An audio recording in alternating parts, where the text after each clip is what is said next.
This program deals with devil worship and satanic beliefs. It contains explicit scenes and descriptions of violent crimes and rituals. Americans are asking, who attacked our country? You have declared a subliminal jihad against the United States. Can you tell us why? Everything pertaining to what's happening has never come to the surface. The world will never know the true facts of what occurred, my motives. And night fell on a different world. And Iblis is thinking, I should be getting this position, not Adam, and this guy's created from dirt. And how does the army feel about you being head of the Temple of Set? And the conspiracy theorists can say what they will, but I want you to give me power over Adam, and I want you to give me soldiers and minions and all of these things. The people have so much to gain and have such an ulterior motive for putting me in a position I'm in. We'll never let the true facts come above board to the world. And I want you to be able to give me the ability to whisper into the hearts of mankind. And who was the grotto leader? Don't remember his name. You don't remember the name of a person who involved you in murder? Now these people are in very high positions, Jack. Yes. Welcome back to Subliminal Jihad, episode 323. I'm your co-host, Dimitri. And today, we get a real spicy historical ep for everybody, I think. A real shocking banger that kind of dovetails, like if anybody's been following our last few episodes on the Patreon about the new left underground media and in the San Francisco Bay Area in the 60s and 70s. This episode today is going to cover a lot of the same like historical ground and events, but from a very different angle this time. I think, we were kind of focusing on like how are these things covered in like the podcasts of their day, in a kind of way. And the Berkeley bar. Right, and the kind of, like the quote-unquote underground press, and then also the sort of more mainstream, like new left press. Right. This episode, I think maybe we'll get into kind of how this is like treated in sort of like Black Nationalist and, like Black Muslim and like other periodicals that were kind of circulating at the same time. Mm-hmm. And kind of like, we'll explore some of the same thought lines that came up in those episodes, but like from a different angle, which is definitely a very interesting one. And I think a really important aspect of this era, I had a little stroke of inspiration the other night when I was compiling all those episodes, and I thought, what would be a good overarching title, because we didn't really have one, and then I thought the years of lead, right, newspaper lead, because everything was so mediated, like our you've gotten really good at the puns, we're in 323 now, so I've had a little practice, but in a way this could be included in the broader series of the years of lead, though we are today we're traveling a little bit in the great state of California, from the San Francisco Bay Area, where I was born and raised, to the place I live today, the great Southland of Los Angeles. And we're going to get a little taste of what the radical struggle was like down here in LA. And it is interesting, like for all the fuckery that was going on in the San Francisco Bay Area that we, covered extensively, it still does, like, it kind of surprises me, because LA's not like, it has all the problems, like, LAPD still sus, like everything still sus here. But that said, like in the 60s and 70s, and obviously in the 80s and 90s up through the Rodney King riots, like LA, I think that somebody said it in one of these documentaries about the SLA that we'll probably talk about in maybe next week. But they said, like when the SLA went down to Los Angeles, like they didn't understand. Things were different down there. Like police-wise, they didn't play like by the same rules as like Northern California law enforcement did. And I'm already thinking like, well, Northern California law enforcement is like You got the Oakland PD, which is like their brutality literally like kind of instigates like the Black Panther formation, and armed patrols of police. And then, of course, you have the infiltrators, the FBI. You got whatever CIA, psychedelic sus lords running around. But still, like Southern California, notoriously fascy, basically. If you want the most obvious kind of manifestation of like California fascism, you can go straight to the Los Angeles Police Department kind of during the Cold War period, an extremely vast and powerful and sus organization. But in the story we're getting to today, it is much more focused on LA, though of course like there's connections to actually some pretty like shocking big incidents in like the history of the Black radical left. I'm thinking mostly about like George Jackson, the Soledad brothers, and a couple very violent incidents that happened up there around the jails. Turns out there is a little connection to SoCal. And as we'll see later on, the SLA also deep. I think to fully understand the kind of the weird sus nuances of like the SLA story, this story needs to be told first. And this is the story of a man named Louis E. Tackwood that sort of comes out of the ether in 1971 to a group of like radical leftist kind of journalists and like activists, and approaches them with a story, an explosive story. And yeah, like to get back to I think the original thing I was saying about overall like this period, because we've read books about like how the Berkeley Barb covered things in Ramparts and the KPFA, whatever, etc., and these splits in the face games and the heaviness discourse after 1969. You can't I feel like the weakness of a lot of the sources we kind of covered in those ones about media is, they mention, but they don't quite like emphasize the level of fuckery that was going on, like the level of intelligence agency and law enforcement fuckery in disrupting the radical left. I think I think that's why I mentioned like I really want to find out, like I want to kind of separate the like organic like ideological mistakes of these various radical groups, because there were mistakes, versus things that they were kind of like either finessed into kind of adopting, or like things that were seeded by, in some cases, straight up like agents, or or like an event happens that's actually kind of like a police provocation, but it's sort of interpreted totally differently because people think that it's like an authentic radical left action, so you have to defend it on like authentic grounds. Like you have to. It's very important to distinguish the two. Because like those like existing mistakes are like always set upon immediately and exploited. Like any kind of like existing like ideological fault line or error or like misstep will like immediately be seized upon and like used in those more like directly insidious ways. Yeah, oftentimes there will be kind of a real like momentum when the cops notice maybe that like a group is making is prone to making a misstep or is doing something that could like backfire on them. I feel as we kind of see in the story, the cops are like clever enough to tell their informants to like push for that, like definitely convince everybody that's the best idea ever and they should do it right now, like that kind of thing. So every mistake can potentially get like exacerbated, like because there's untrustworthy people in the milieu that aren't kind of pushing for it. And every like you just get like you get a letter, it's like, hey bro, like this guy said this about you, or like whatever, like that they were saying like this crap, or like and they can make stuff up, they can like use actual things, like but and it's like a mix, but like they can like really create these like rifts and fractures. And like that plays a role amidst like all these other strategies that they use to like totally undermine like these various movements.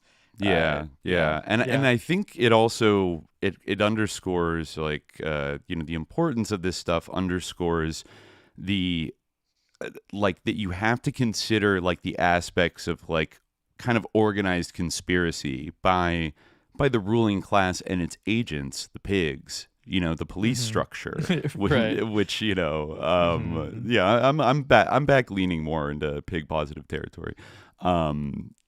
Despite like Bernadine Doran, whatever she said, I get the pig thing, and they were acting in a pig-like manner, the police and kind of intelligence apparatus. And, I think that's why we always stress in like a kind of analysis of like radical history or, working class struggle and things like that. There's been whole cottage industries made out of discussing like, where did the left go wrong? What's wrong with the left today? How do we get why did the left and, blah, blah, blah, and Trump got elected and Reagan got elected, and how, it kind of goes back to this like original, like the original failure of the boomers to like fully institute like a social democracy like in the 60s and early 70s. Instead, we got the neoliberal revolution and fucking Mickey Mouse Reagan, like the arch enemy of and Tricky Dick Nixon got taken out, but it's more because he pissed off too many like libs and like Rockefeller Republicans, I think, than the left defeated him, right? It was almost like an accident from the left's perspective that he got taken down so hard.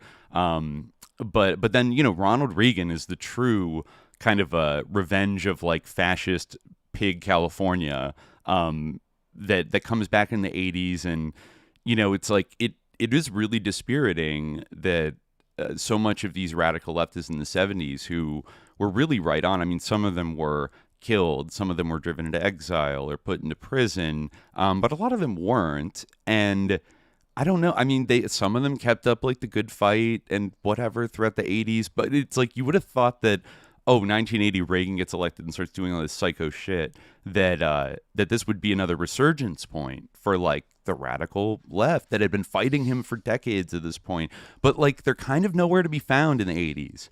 And I think there's a lot of reasons why. I think one is because but I think one is that, if we go through, there were a series of spectacular events, and also just like a grinding down and a kind of an containment policy, but also a series of like shocking events that took the wind out of the sails of like the radical left, especially in California, in the 1970s. And they were like extremely serious, they were going to talk about some things that like might be like murky or unsubstantiated or come from like, people who like we can't put like full confidence in, or who don't have like documentation or anything like that. But even in terms of what like is now admitted by the FBI, like et cetera, like by the police, like it, like they really like were like they viewed the left as like an enemy combatant, more or less, or like like a force that could be like destroyed by all means necessary. Like they, that they could use like whatever they like in their arsenal to undermine this. Like, nothing was really off the table. Absolutely. And and killing and knocking, like destroying them systematically through highly illegal, manipulative and violent actions, like conspiratorial actions, like kind of worked overall and laid the groundwork for like modern America that we have today, where you couldn't even really think about something like like a Black Panther party, or even a kind of radical SDS. Like the DSA doesn't quite like no groups today even kind of add up to the intensity of like the radical left groups and of this period. And as much as I think we can look at some of these groups, and I think particularly like among the white leftists, and I think they're we've critiqued, like I think there's certain maybe like blind spots or naivetes, or like they did some things wrong. They also were like pretty serious, right? Like most of them, I think. If anything, like the whole yippie, like Mary prankster, all that shit, almost like shit coats how serious like huge chunks of this like new left were. both like well, and it was like literally designed to derail like the actual like revolutionary potential that like existed, like everything that like served to undermine any kind of danger it posed to like powered capitalism, et cetera, was like very deliberately magnified and like very deliberately encouraged and promoted, and everything that actually was a threat to those things, to imperialism, capitalism, the power in this country in general, like those things were like very, very aggressively undermined. And that's why like the legacy of it is like such as it is. But like I think that's like the sort of issue is like we need to recognize this as like a historiography of failure, not as success, because that is like kind of like we are living in kind of this like a matrix, to use like the stupid stock analogy, but like anything like this could be, or like we're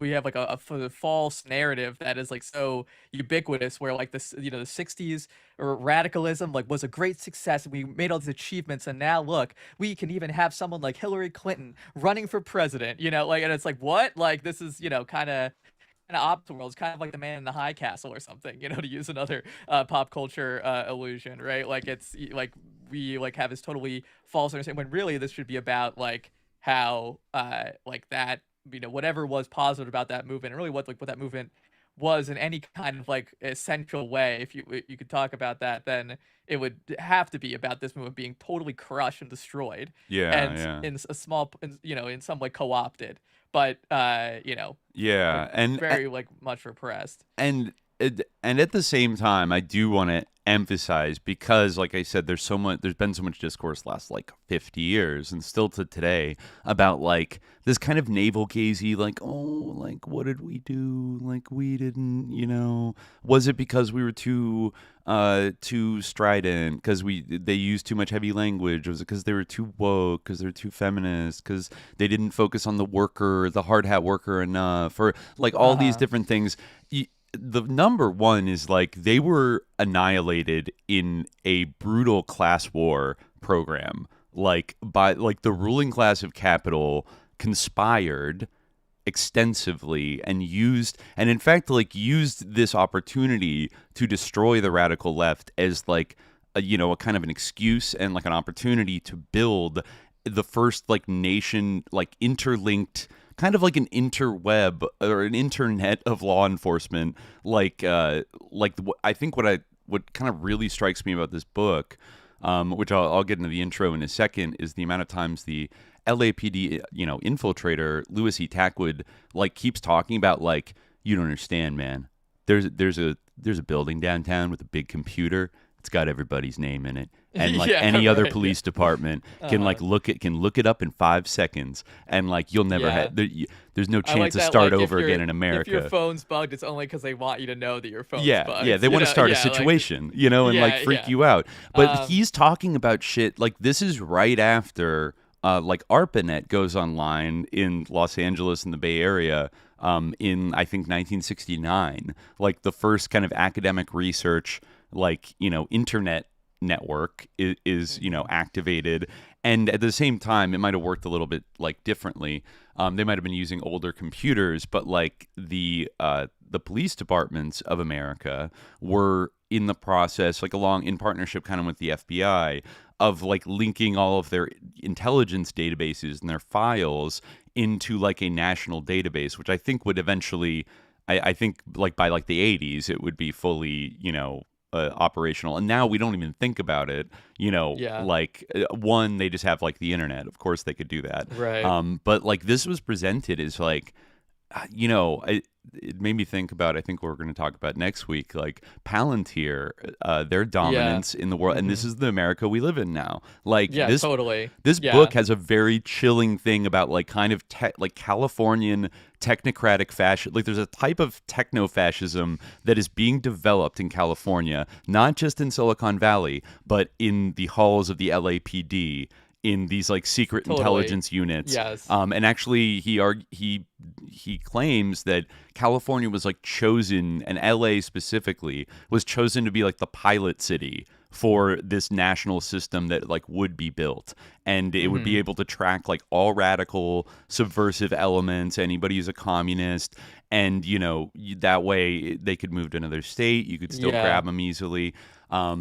And no, that like yeah, that's like one thing that definitely comes through in like reading about like leftism and reading like actual like primary sources from like left-wing media, left-wing periodicals like from the mid 20th century, is that like a lot of like they're kind of like dystopian nightmare stuff that'd be like, oh come on, that's a conspiracy theory, like that is like, you can kind of see this in Pynchon's Vineland actually when we're talking about that book like a while back on Slow Learners, like the kind of like omnipotent or omniscient computer is kind of this sort of like Pynchonian specter, like in that novel, in a way where it's like, ooh, like could a computer really be like but of course that was even later than all of this, and even then it was kind of like woo, but now it's like absolutely 100% just our reality, like just this is all come to fruition. So like really you can't like discount that in terms of like understanding like how different like the lay of the land was, and how much like actually the potentialities like were different like that existed, whereas now like in the deep capture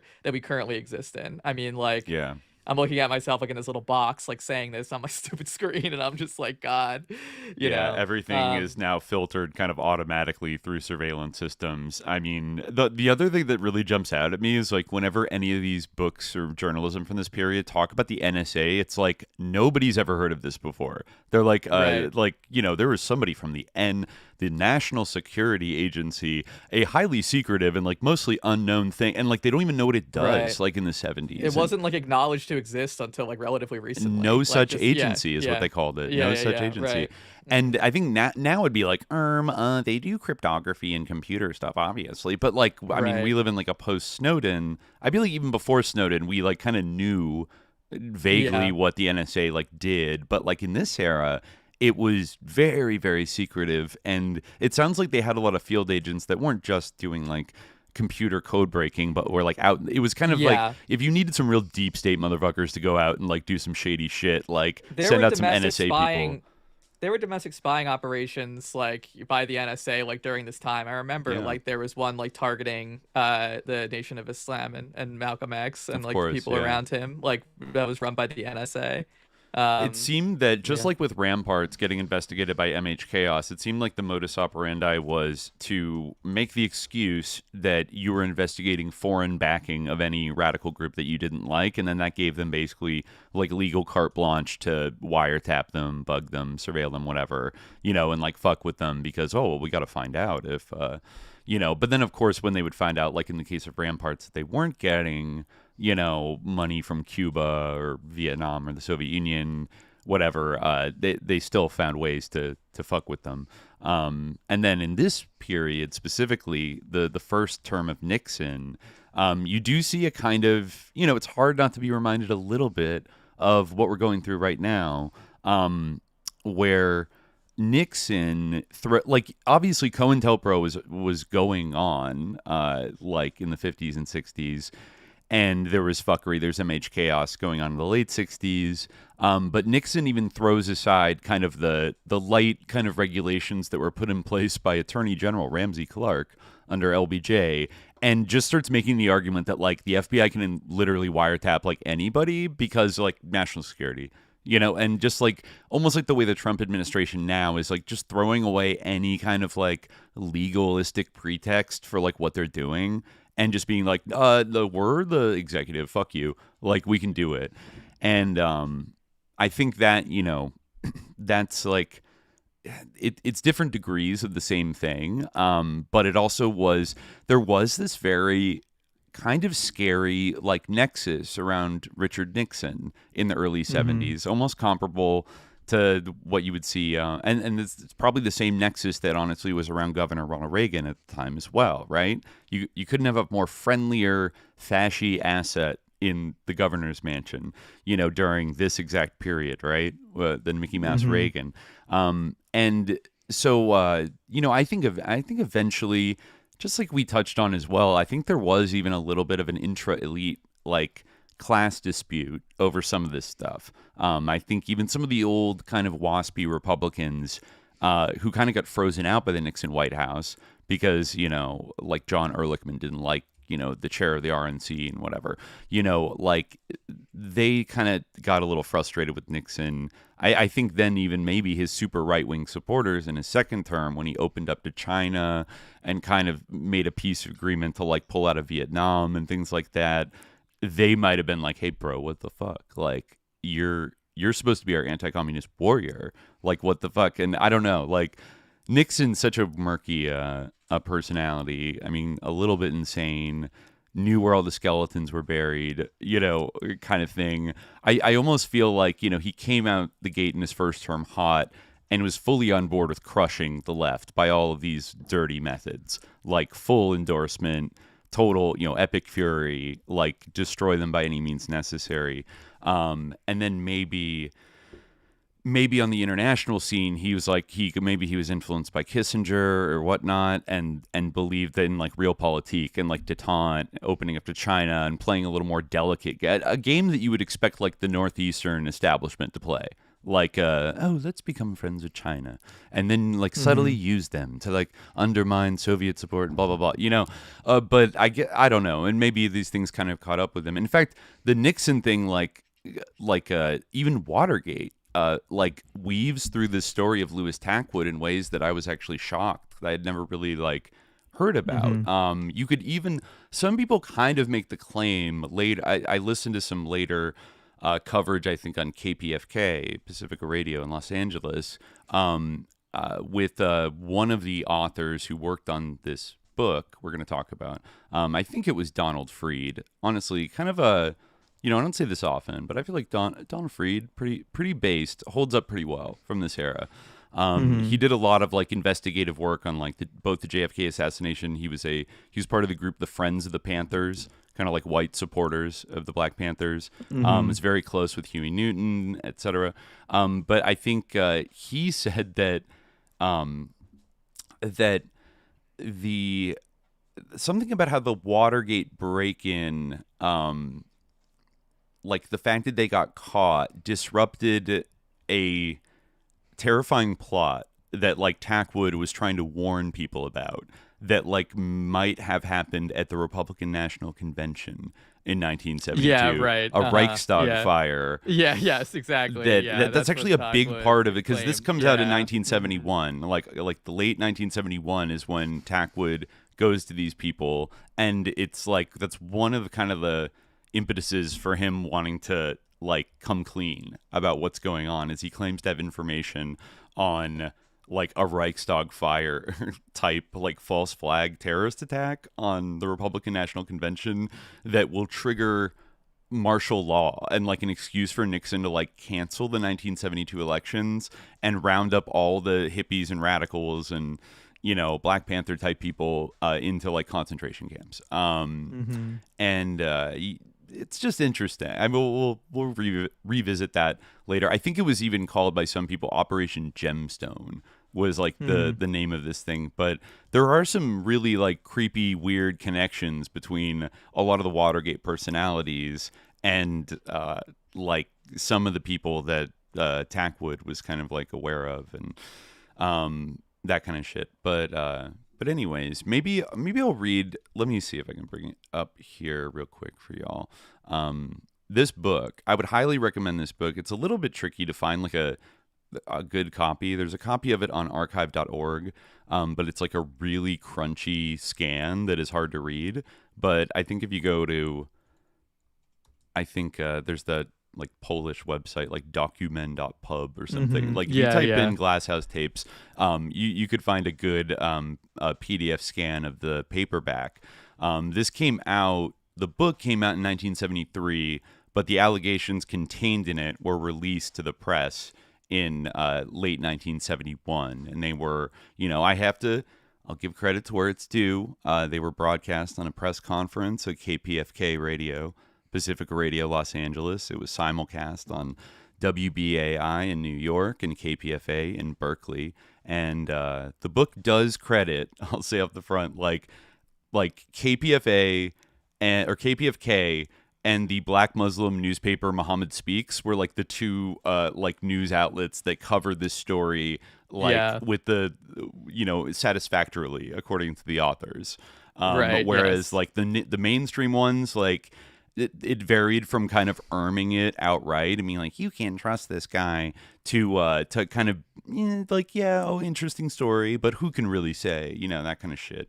Yeah, actually, I mean, Mohammed Speaks did like extensive coverage of this. Let me actually read like their first kind of article about it because it's just an overview. They eventually did like an interview with him, which might be good to read, but this is like a good overview of the whole sort of incident, and it was published on October 29th, 1971. Okay, yeah, the that's article right, is by Lonnie Kashif. Okay. From Washington, D.C. Louis Tackwood, 26, a self-confessed ex-convict, spy, police agent, and conspirator, disclosed last week that the Security Investigations Section of the Los Angeles Police Department assigned him the task of making the anonymous telephone call which set off the police raid on Mohammed's mosque in Los Angeles in 1965, according to the October 17th edition of the Washington Post. In a sordid, twisted tale of deception, murder, and intrigue which began in his youth, Tackwood, a black man, revealed that after the Watts riot, the police department came to the conclusion that the black Muslims were getting too big, too powerful, and that he was instructed to make a phone call to the police precinct saying there were guns going in and out of the Muslim mosque, the Post reported. The result was that all kinds of police came in and shot the place up. Tackwood, according to the story, is described as something of a pathological conspirator who has read Machiavelli's The Prince 9 times and The Rise and Fall of the Third Reich, a documentary on the rise of Hitler, 4 times.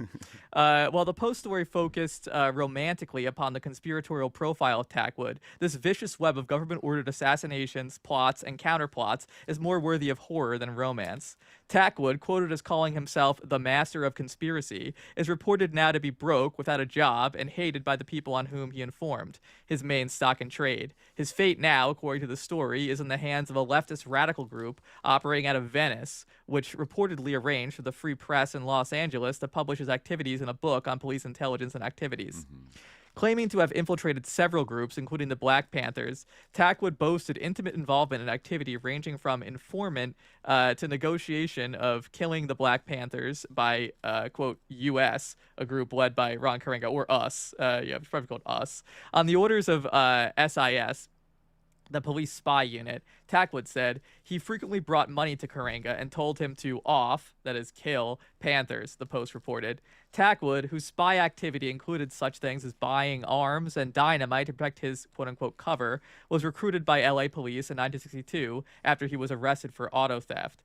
In April of that same year, the LA police made an unprovoked attack upon the local mosque number 27, killing Muslim Secretary Ronald Stokes and wounding 6 others, one of whom remains paralyzed today. The police claimed at the time that they had received reports of guns being stored in the mosque.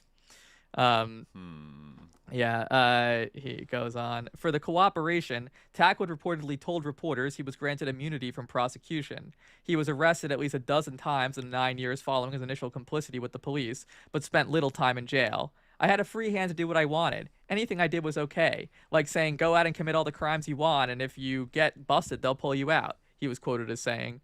Tackwood's activity, nonetheless, is only unique as an elaborate confession. It should come as no surprise to the masses of black people. Messenger Elijah Muhammad has warned black people for many years about the sinister and treacherous plots designed to stop the spread of truth and to divide the black community. Plots and scenarios of all descriptions, such as that related by Tackwood, have been aimed at the Nation of Islam for more than 40 years. Infiltrators such as Ben Holman, presently the head of the Justice Department's Community Relations Service, and a former Washington Post reporter, Walter Terry, alias Walter Johnson, who registered as Muslim in the Chicago and Washington mosque respectively, and later wrote so-called exposé articles and others, have failed to stop the spread of Islam or disunite the Muslims. The axiomatic recruitment policies of spy outfits, that of selecting prison inmates, homosexuals, or others who can be bribed to work as informants, fifth columnists, or saboteurs, has been of no avail against the teachings of Messenger Muhammad and the unity of the Muslims. Right on. Yeah. Right on. Yeah. They didn't have trouble believing this shit. Unlike a lot of those serious news outlets.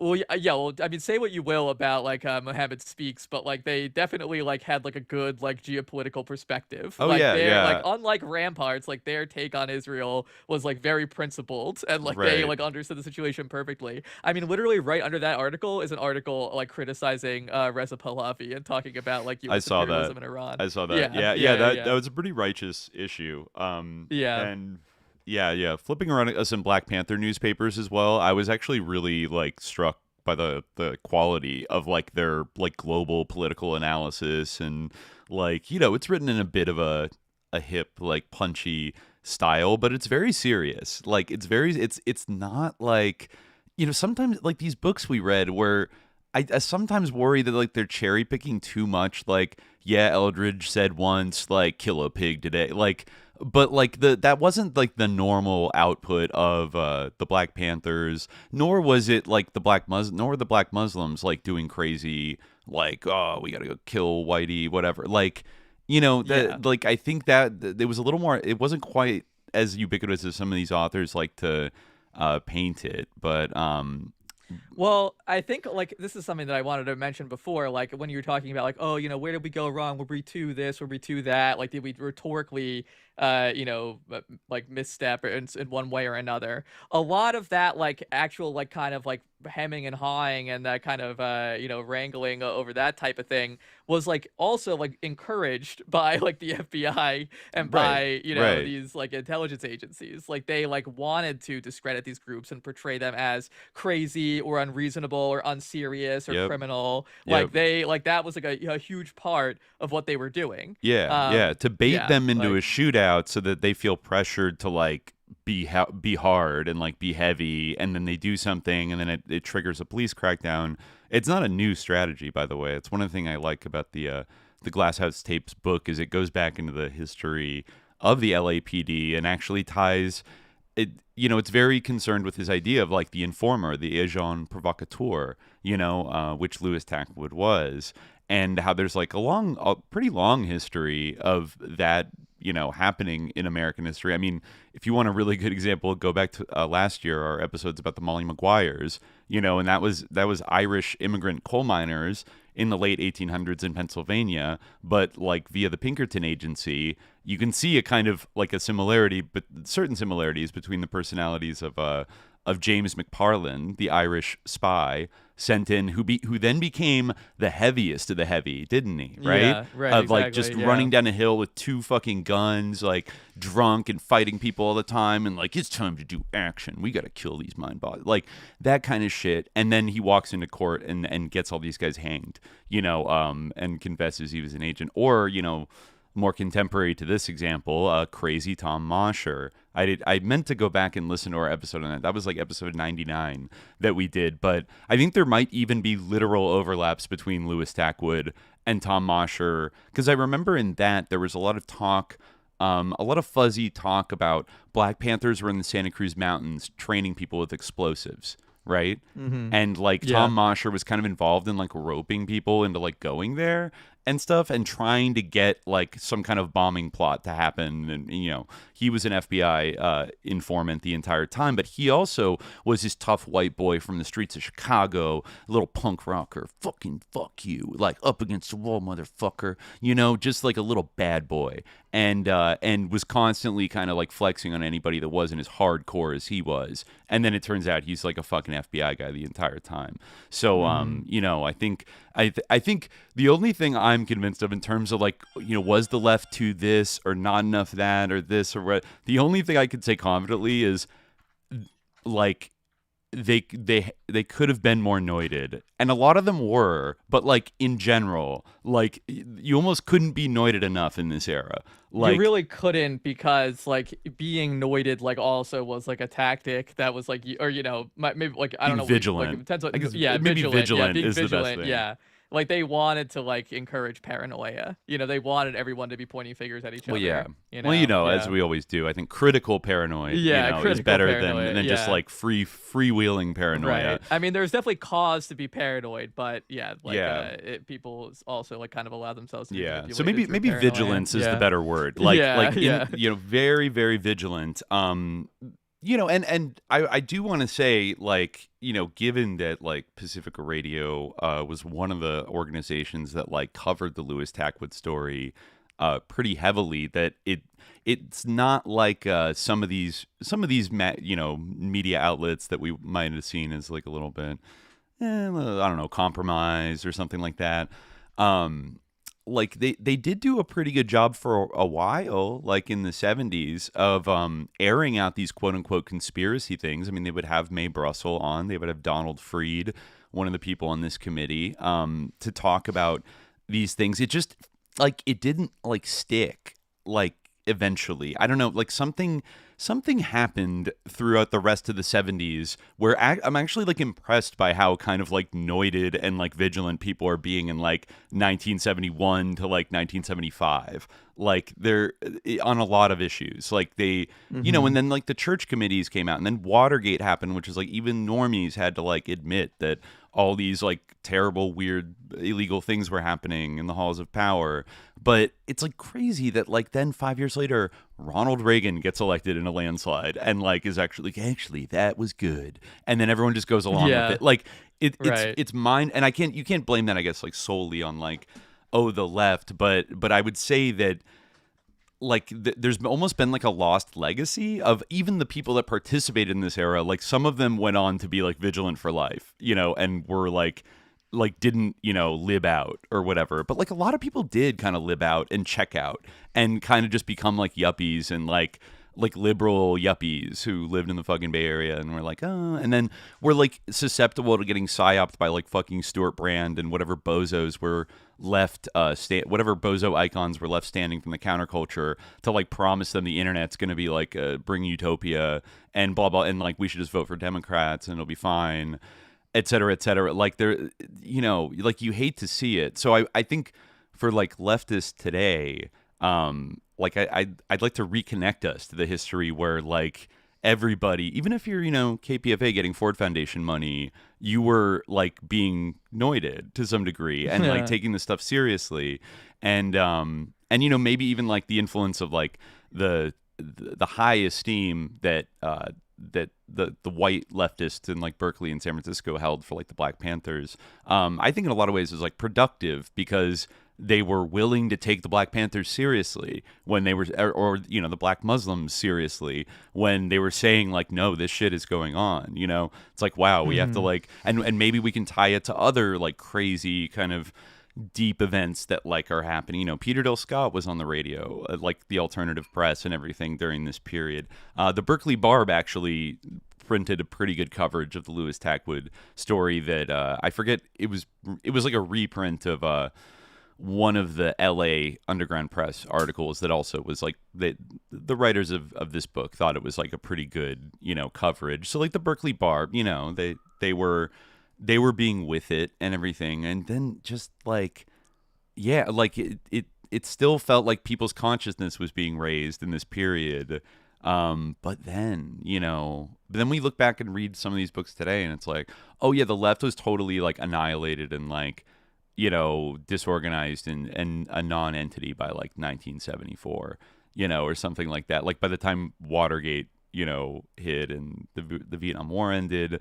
But it's like, there's still issues. Like, it's not like anything was really resolved, except for, yeah, the war ended. But like, Jesus, like we're setting up a police state, you know, and like all these leaders got assassinated in the 60s. Like, yeah, you know, I guess there was, you know, the Rockefeller Commission on MK Ultra and the Church Committee, and you know, like that brought out some things, but goddamn, you know, maybe it was just kind of the mighty Wurlitzer was able to kind of metabolize and then move on, and then then isolated things like Patty Hearst takes up like so much of the attention of like America's attention on like left politics for like a good 2 years, if you include the trial and everything, like a good like 2-3 years, like this big tabloid saga. Then you have Jonestown, another dark mark on the legacy of the San Francisco left, you know, which is so sus. But then like that the sus part of the story doesn't really get it. It's like, oh, don't drink the Kool-Aid. Wow, these leftos are wacky, you know, blah blah blah. And you know, at that point, that's what, 1978, 79, and then you have the storming of our beautiful embassy in Tehran, which I think also like distracts everybody for like a year, you know, and makes everybody like, no, America is being like cucked and looks weak, no. And it's like it built up enough of a softening of the American brain and like an anxiety about, you know, there's also like tough economic times. You have stagflation happening.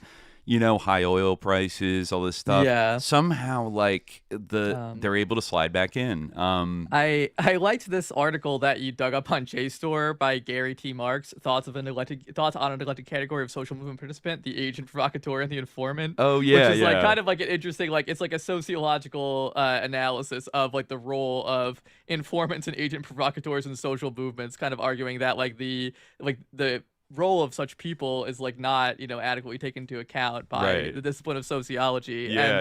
There's this one interesting part at the end where like it's interesting because it kind of talks about like the basically that how these people, like these agent provocateurs and these informants, can really like shape these like movements, and in some ways like shape the entire character of this period of history. Like it's a very interesting take. I mean, I also want to read the epigraphs of this article, which I think are great.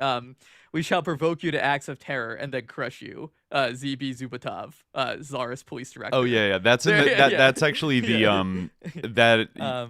I think the Glasshouse tapes also opens with an epitaph from Viktor Kaledin, Colonel, Imperial Russian Military Intelligence. He says, an agent provocateur is a police agent who is introduced into any political organization with instructions to foment discontent or to fake a case in order to give his employers the right to act against the organization in question. Yeah, this guy has an interesting take kind of too that sort of actually connects this with the Russian Revolution. He writes that the range of consequences which a theory of the agent provocateur must account for can be suggested, even if we are far from a theory able to do this.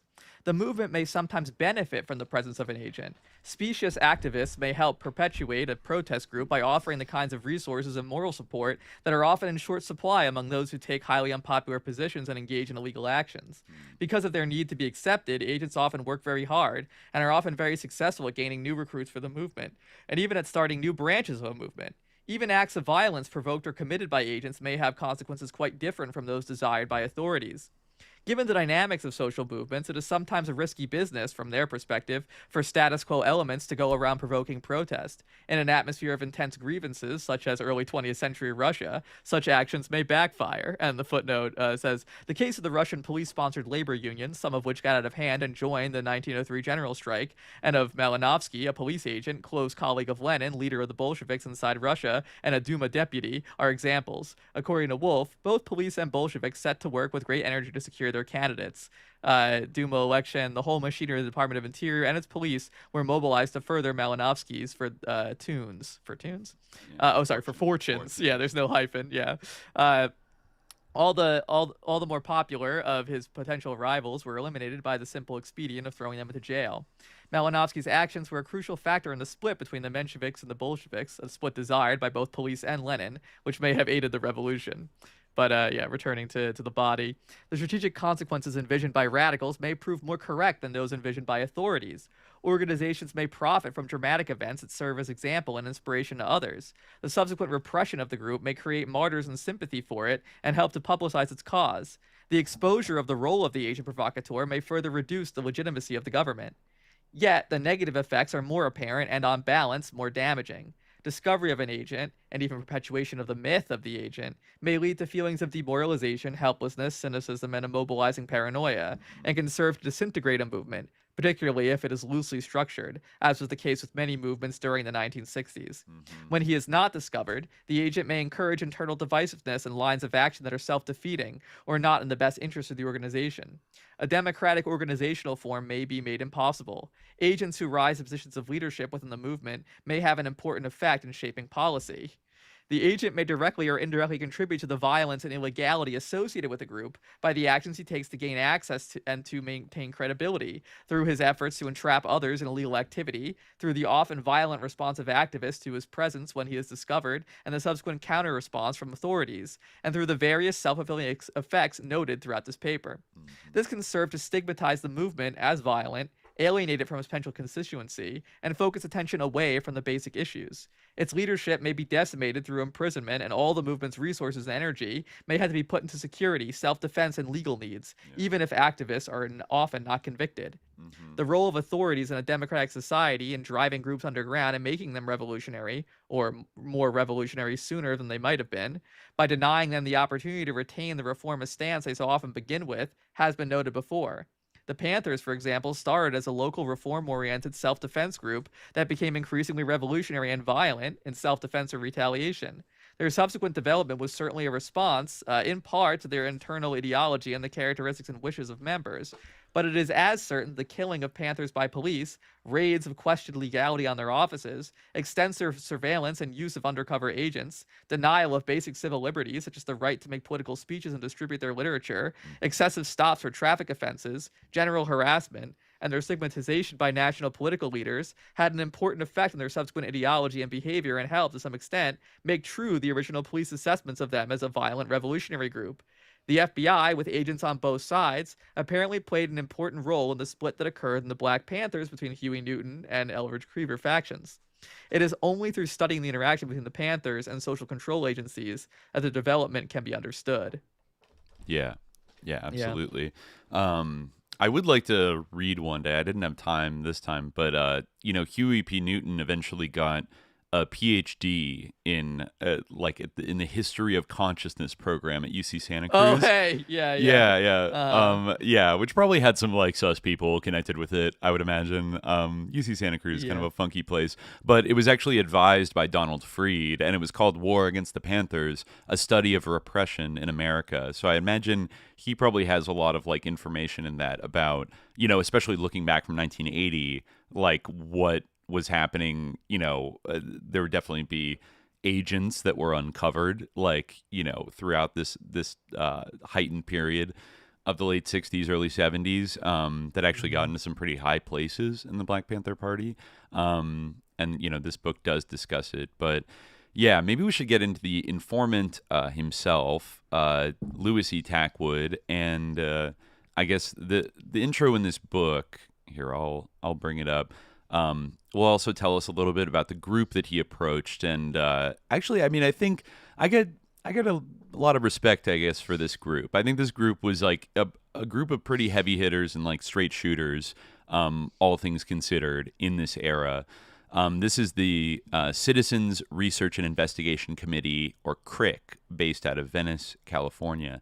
And they eventually published a book out of the information that Louis Tackwood brought to them. I did notice one little interesting irony. This was published in 1973 by Avon Books, a division of the Hearst Corporation, as in William Randolph Hearst, the grandfather of Patty Hearst. I don't think that really means anything. It's just kind of funny. But you considering what would happen to her next year, there's our quote from Russian military intelligence. Now, this is our squad right here. You'll notice Robert Dugan. He's kind of one of the main guys, one of the main protagonists in this. Barbara Morris Freed, who is the wife of editor Donald Freed. Peggy Holter, Marilyn Katz, also a big player. Bob Neiman, Rob Ridenour, Rick Sinclair, and then under investigative journalism, we have Mary Bess, Mae Brussel. So she was a part of this group, probably providing background research, and Michael McCarthy, and then the Bar Sinister Law Collective, which was a radical leftist group of lawyers, Joan Anderson and Dan Lund, that comprised this group. And, a lot of these people were kind of brought in after the initial approach of Tackwood. So let's just go down here. This is it's a very punchy book. I like it a lot. So I'll read a little bit from the intro to give us a big scope. All right. So they write, a black man, a longtime spy for the police and FBI, reads about the Pentagon Papers and decides to confess. I'm in a prison setting. I'm with a crowd of friends. A fight breaks out. Then my friends start stabbing me. That's actually a recurring dream he would have. He'd have a nightmare where he's in jail and then his friends start stabbing him. He defects from police intelligence, contacts a radical research group through an underground press source, tape records an amazing soliloquy of state power and fear, becomes a double agent running back and forth between the radicals and the government. The secret police, he says, have conspired against famous political prisoners and groups, Angela Davis, George Jackson, the Black Panthers, the Black Muslims, and ordinary citizens. A conspiracy is now afoot, he insists, and he was part of it, to provoke lethal violence in San Diego during the 1972 Republican convention. Then, he says, the president would declare a state of national emergency. Thousands of men and women who have been labeled subversive by police intelligence would be rounded up in an electronic and physical dragnet. Then, people would be penned up in camps. He paints pictures of American Reichstags and Buchenwalds, and one of the nation's outstanding lie detector operators says he is telling the truth. The oral history of the secret agent runs through this narrative as a motif. Most of the tapes were made while his life was in danger in 1971 and 72. It still is. He says, "Let me tell you, I'm a double-cross artist. I have to be to survive. All the partners I came up with are dead or in the joint. This is a war. I became their number one agent at the Glass House. They thought they was going to backstab me, but listen here, I crossed 'em so beautiful until it was pathetic." The Glass House is the building that contains the technology and personnel of Los Angeles' new police intelligence complex. Towering over the old municipal buildings, the Glass House is, in reality, a powerhouse plugged into a network of local, federal, military, and credit intelligence systems. In this information net are some 150 million Americans, men, women, and children. CRIC, the Citizens Research and Investigation Committee, has made a first attempt to understand the workings of the Glass House. The political scientist Robert S. Gerstein has written, quote, "This is the first fact of life in the data prison. The past is inescapable. The computer makes our whole past instantly available to anyone who may be interested. We cannot escape the consequences of our mistakes and our weaknesses, no matter how long ago we overcame them.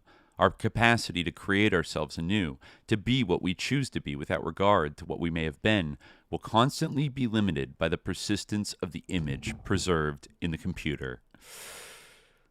Chilling, given what the society we live in now. Which is the shocking idea back, in 1973. A basic human need, what the ancient Greeks called ananke, is the need to know.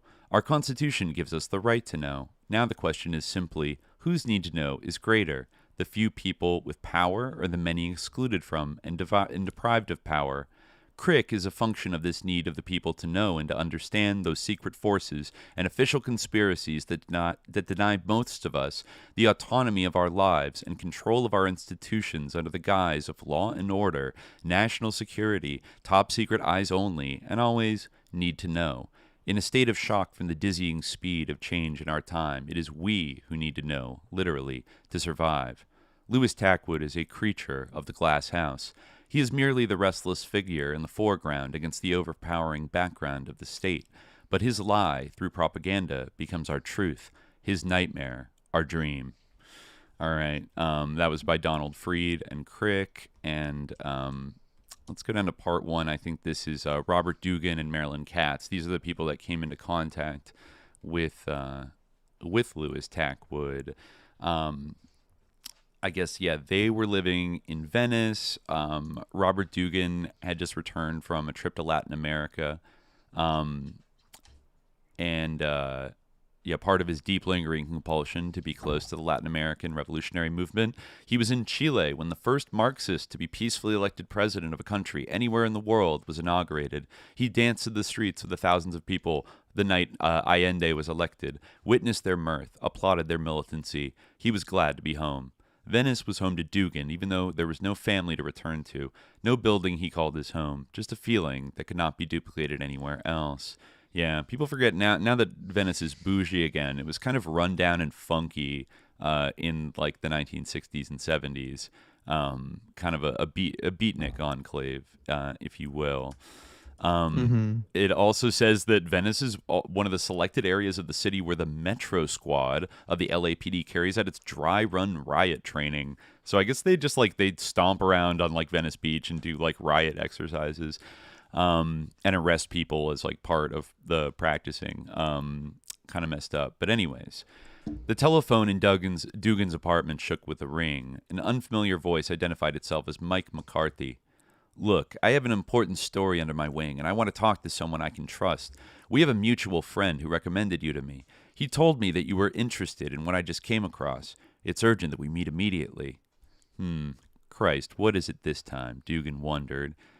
He had a reputation in revolutionary circles, possessed a certain integrity. He had no idea what the story was.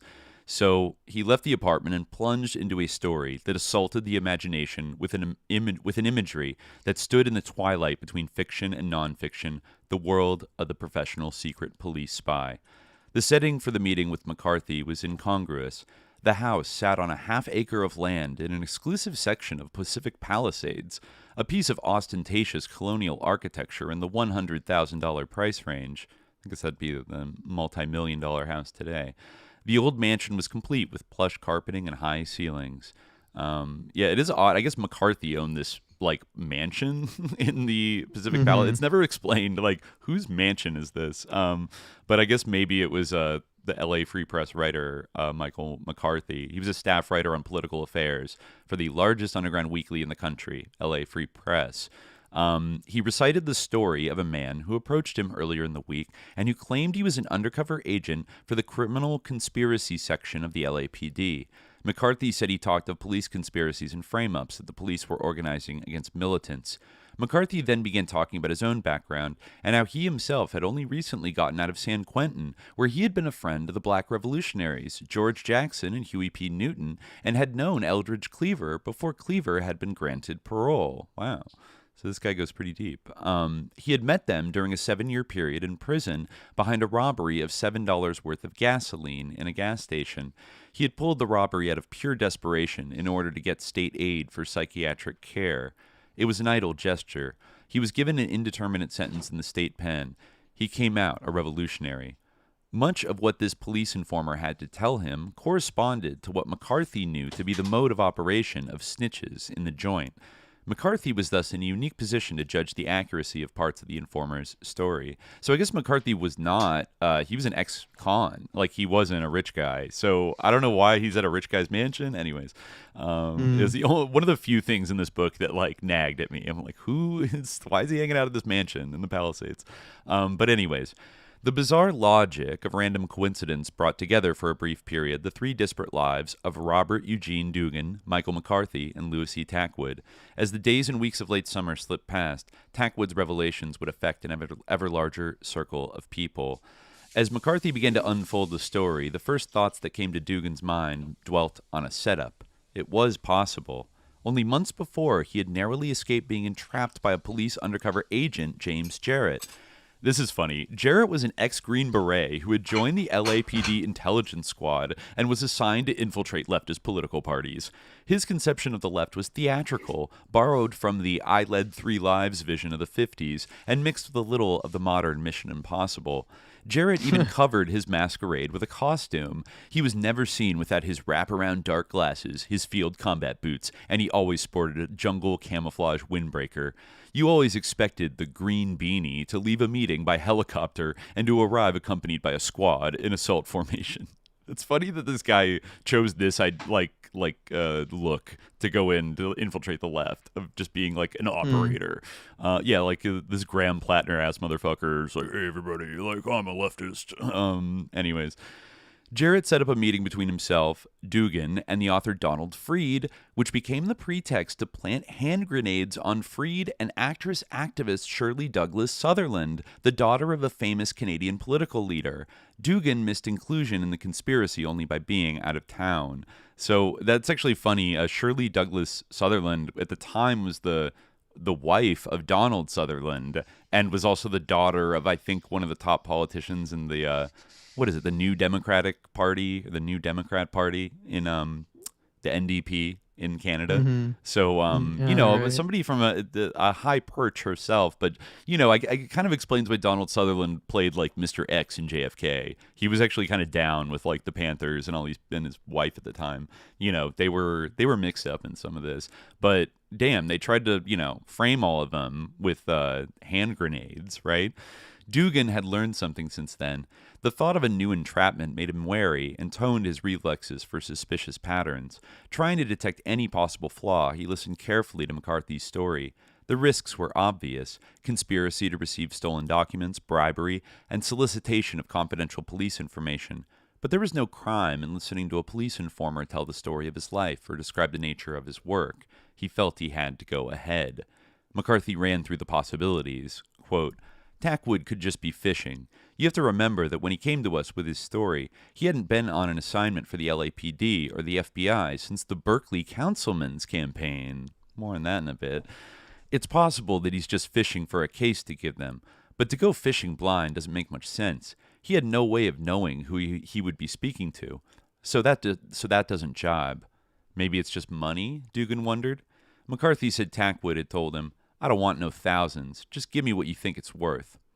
Look, if he's willing to go through an interview under our conditions, the first of which ought to be that he won't get any money for it, that it be held at a place of our selection, and that we make some provisions for taping the interview with or without his permission, I see no reason why we shouldn't go ahead. This could be a very big story, and it's conceivable that we'll expose the entire police intelligence operation before it's over. McCarthy agreed. He's met every other condition so far. I think he'll follow through.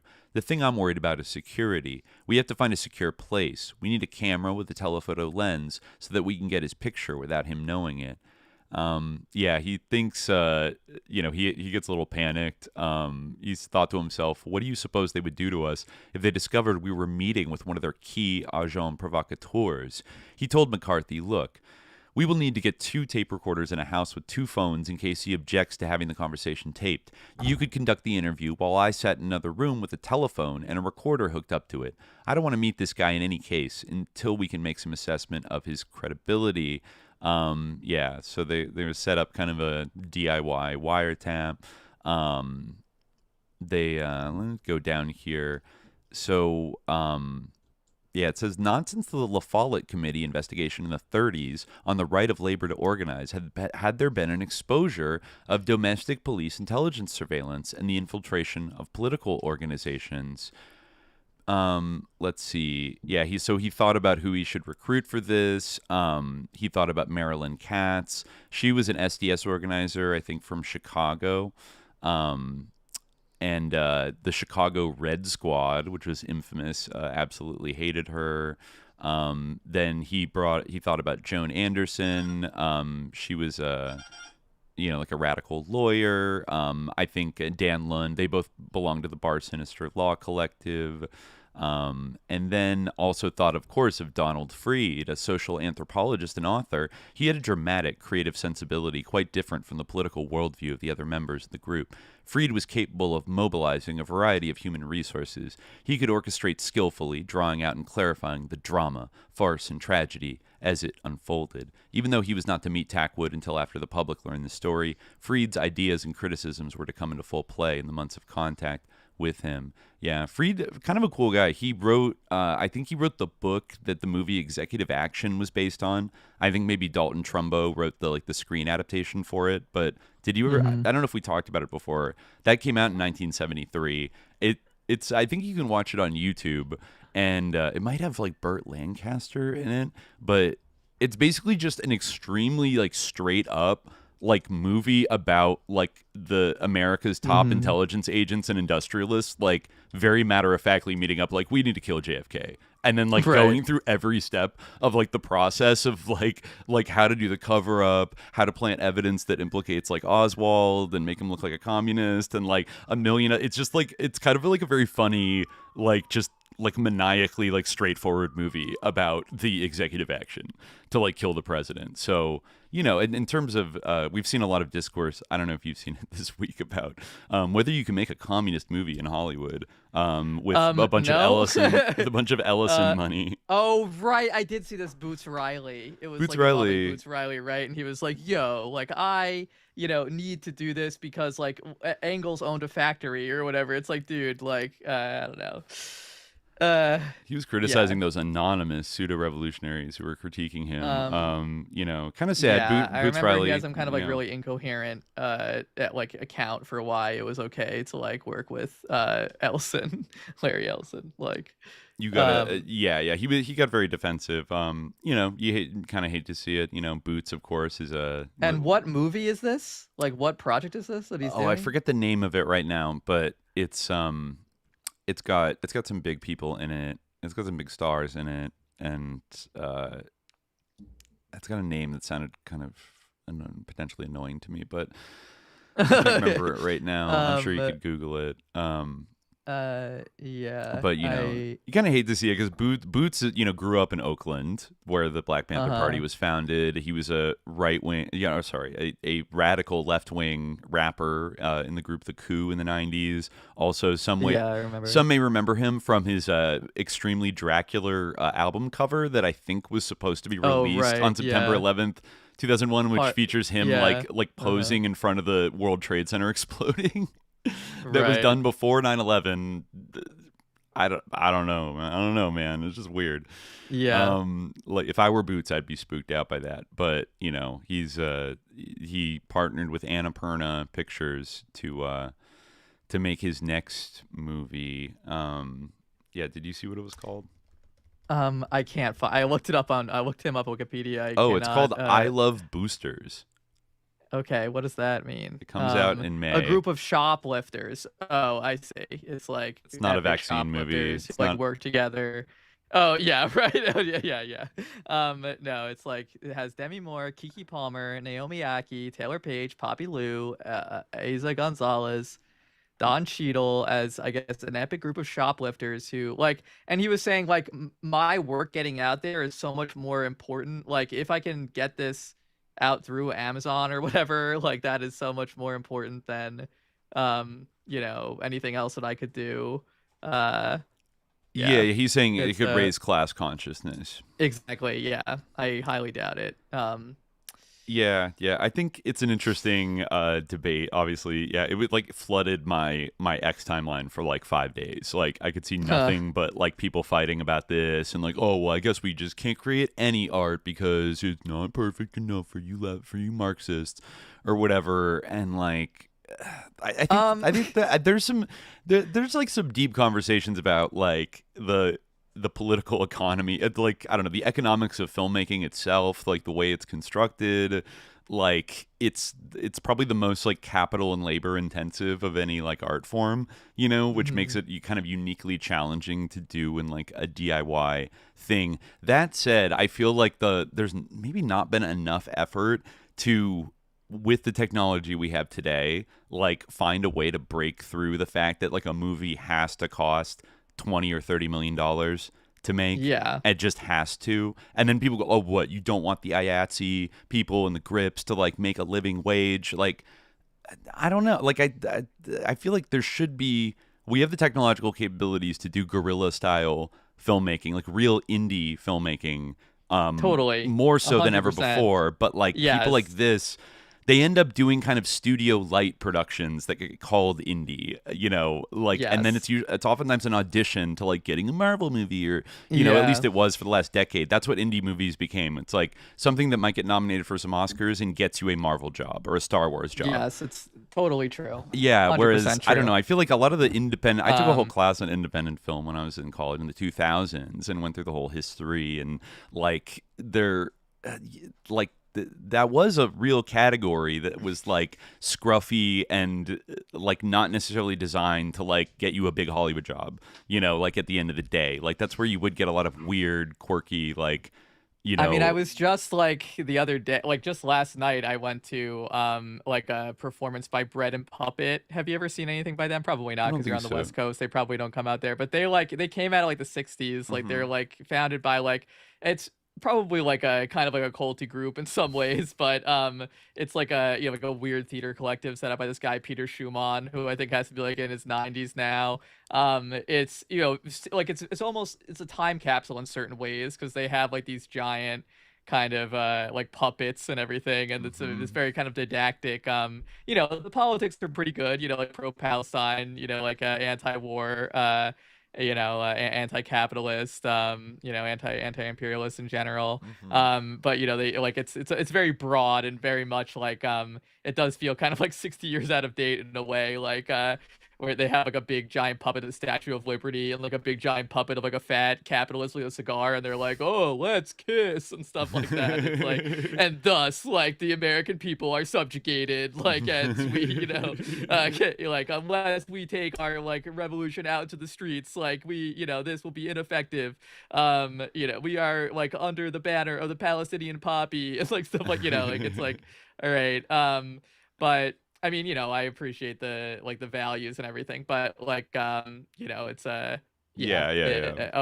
but you can like that's an example of like a kind of a largely independent thing. I don't know, like that has kind of perpetuated itself for a while, but doesn't obviously have the reach of like a Larry Ellison or that type of thing. It is theater and not film, but you can definitely make a film, like a good film, relatively cheaply. I just don't like, John Cheadle needs to be in it or something, like we need to have Demi Moore be in it, you know, we need to have like, there's great actors like all over the place. Oh yeah. Great actors. Yeah. And we're minting less of them than ever because they have like no way those to who have like, have like, communist values or left-wing values or whatever, Absolutely. And it's never been harder to like make a name for yourself or like have a sustainable career. You basically have to go kind of through the slot pipeline of like, there's a few people that get like very lucky and they get to work on like serious projects like in all their jobs and stuff like that. But that's like, it's like a 1 in a million kind of thing.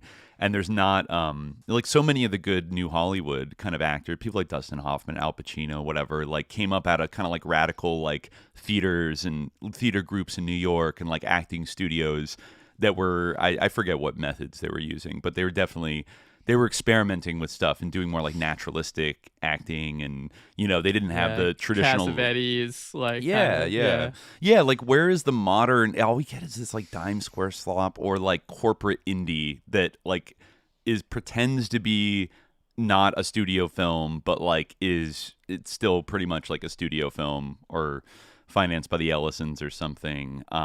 Like where's the really, just taking like a DSLR or like a 16 millimeter camera and doing some raw, I don't know, radical storyline or something. Like there's no excuse for like someone like that because like they already have like wealth that they've gotten from like participating in this system in like various ways. Like I feel like, Boots Riley has been like producing stuff for like whatever, like streaming services and things like for a while, he like made that like, I don't think that there's like really an argument to be made that like he has to at this point. Like he already sold out before. So like, if now people are saying, hey, like you're selling out, then I feel like he can't say, well, I have to sell out for, for money, because he already did that. So he should have that money from before when he sold out. Yeah. So like you should be able to use that to create something. And then he has a giant platform. Mm-hmm. So, it's like that he could use to like get this in front of people, and like he could spread by word of mouth, and that would like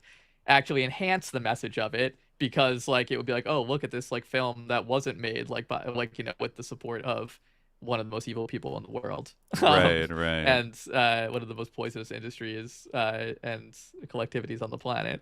I could let it slide if he went through the Sundance Lab pipeline, which he did, and then made like one kind of corporate indie like hit with Sorry to Bother You, and then like pivoted to trying to do something like more radical with like, I don't know, like micro budget cinema, or like doing some kind of like film fest. I don't know. I mean, it's all very challenging. It's not like there's an easy solution, but there's things you could try out that are much more radical than like working with Megan Ellison.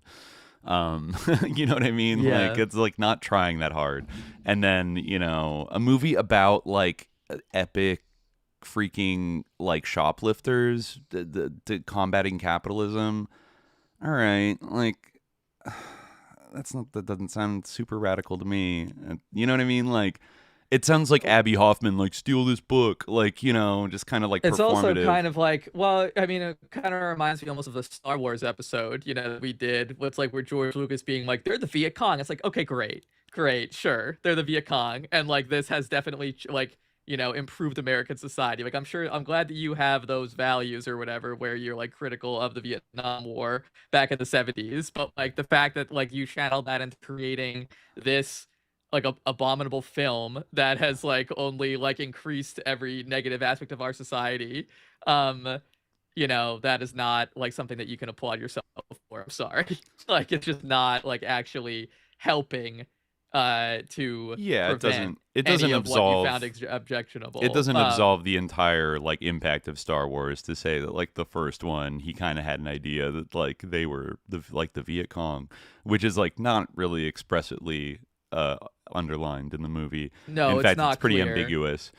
You It's know, the rebels are ambiguous as hell. royalists, Yeah. so they're royalists that belong to like an ancient like order of mystics. Exactly. That, It's you heavily know, obfuscated, and I almost feel like it is in some way retroactive that he like characterizes it that way. But I mean, obviously, like, in American culture, we tend to have a certain romanticism around revolutions in general. So I feel like the rebels like also were kind of inspired by like that tendency, like in American history. But anyway, like anyway, the point is that like then people kind of are like, oh, I am like a radical, I am being critical, I am doing something meaningful, and it's just like kind of like this. Like that applies to people in any field, whether it's like academia, whether it's the arts, like whatever. It's kind of like, guys, yeah. like let's like get it together, because And like and it I think a lot of people have raw nerves about it right now because Hollywood is like literally collapsing. Like I can tell you from, like I know people have gotten laid off from, companies have closed down, like people aren't getting work, like the entire ecosystem that was built up in the 20th century is like collapsing and being converted into like AI slop factory, like tech company appendages, basically. And so there's a real opening to, especially because for all their ills, like it's quite easy to get distribution via these platforms these days. Like you could release a movie in a way that you couldn't in like the 90s, on like Amazon or on the Apple Store, or even on Vimeo, or put it on YouTube or paywall it. Like, yeah, exactly. There's ways you can get it out to people now, but I just feel like I've seen so little like a real like attempts, because anybody that has like a film school education is like instead trying to gun it into like the collapsing industry. It's so strange, and it speaks to, I want to get back to the topic because we have a lot to cover, but like it is so strange how like there is something to kind of the like shrinking of the imagination in a way, because it is true, like we have had like a lot of like people since like we were relatively young, like in those like idealistic time of our 20s, like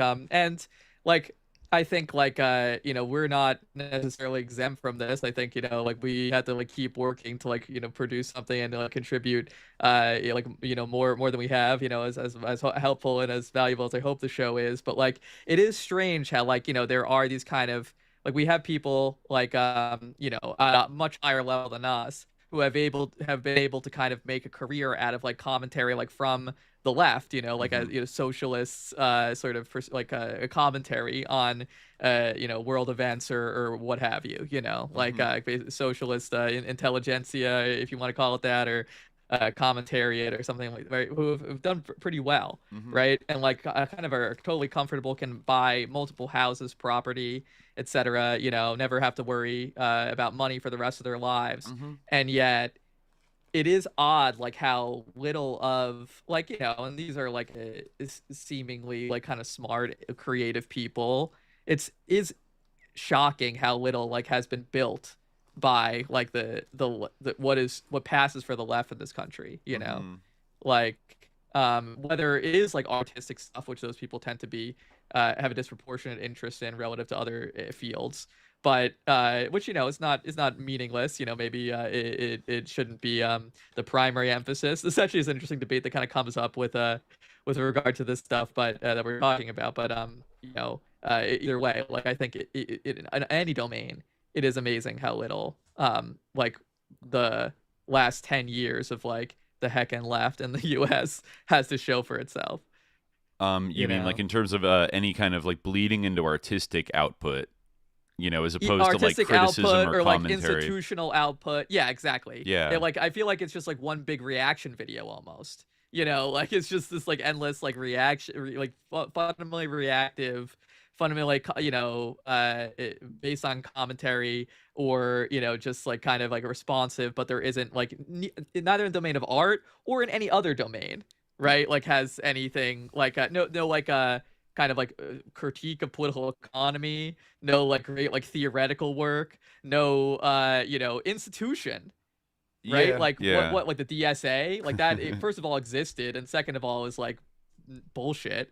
So like what like I'm not gonna mention another one that comes to mind, because last time we did, it became all stupid thing. Get mad, but like what's Well, and also it is funny that I think up until like 2016, you had I think you could still trace the outlines of like any group that really tried to like fuck with the power structure in a way that wasn't like pre-approved by like a sus NGO or a foundation.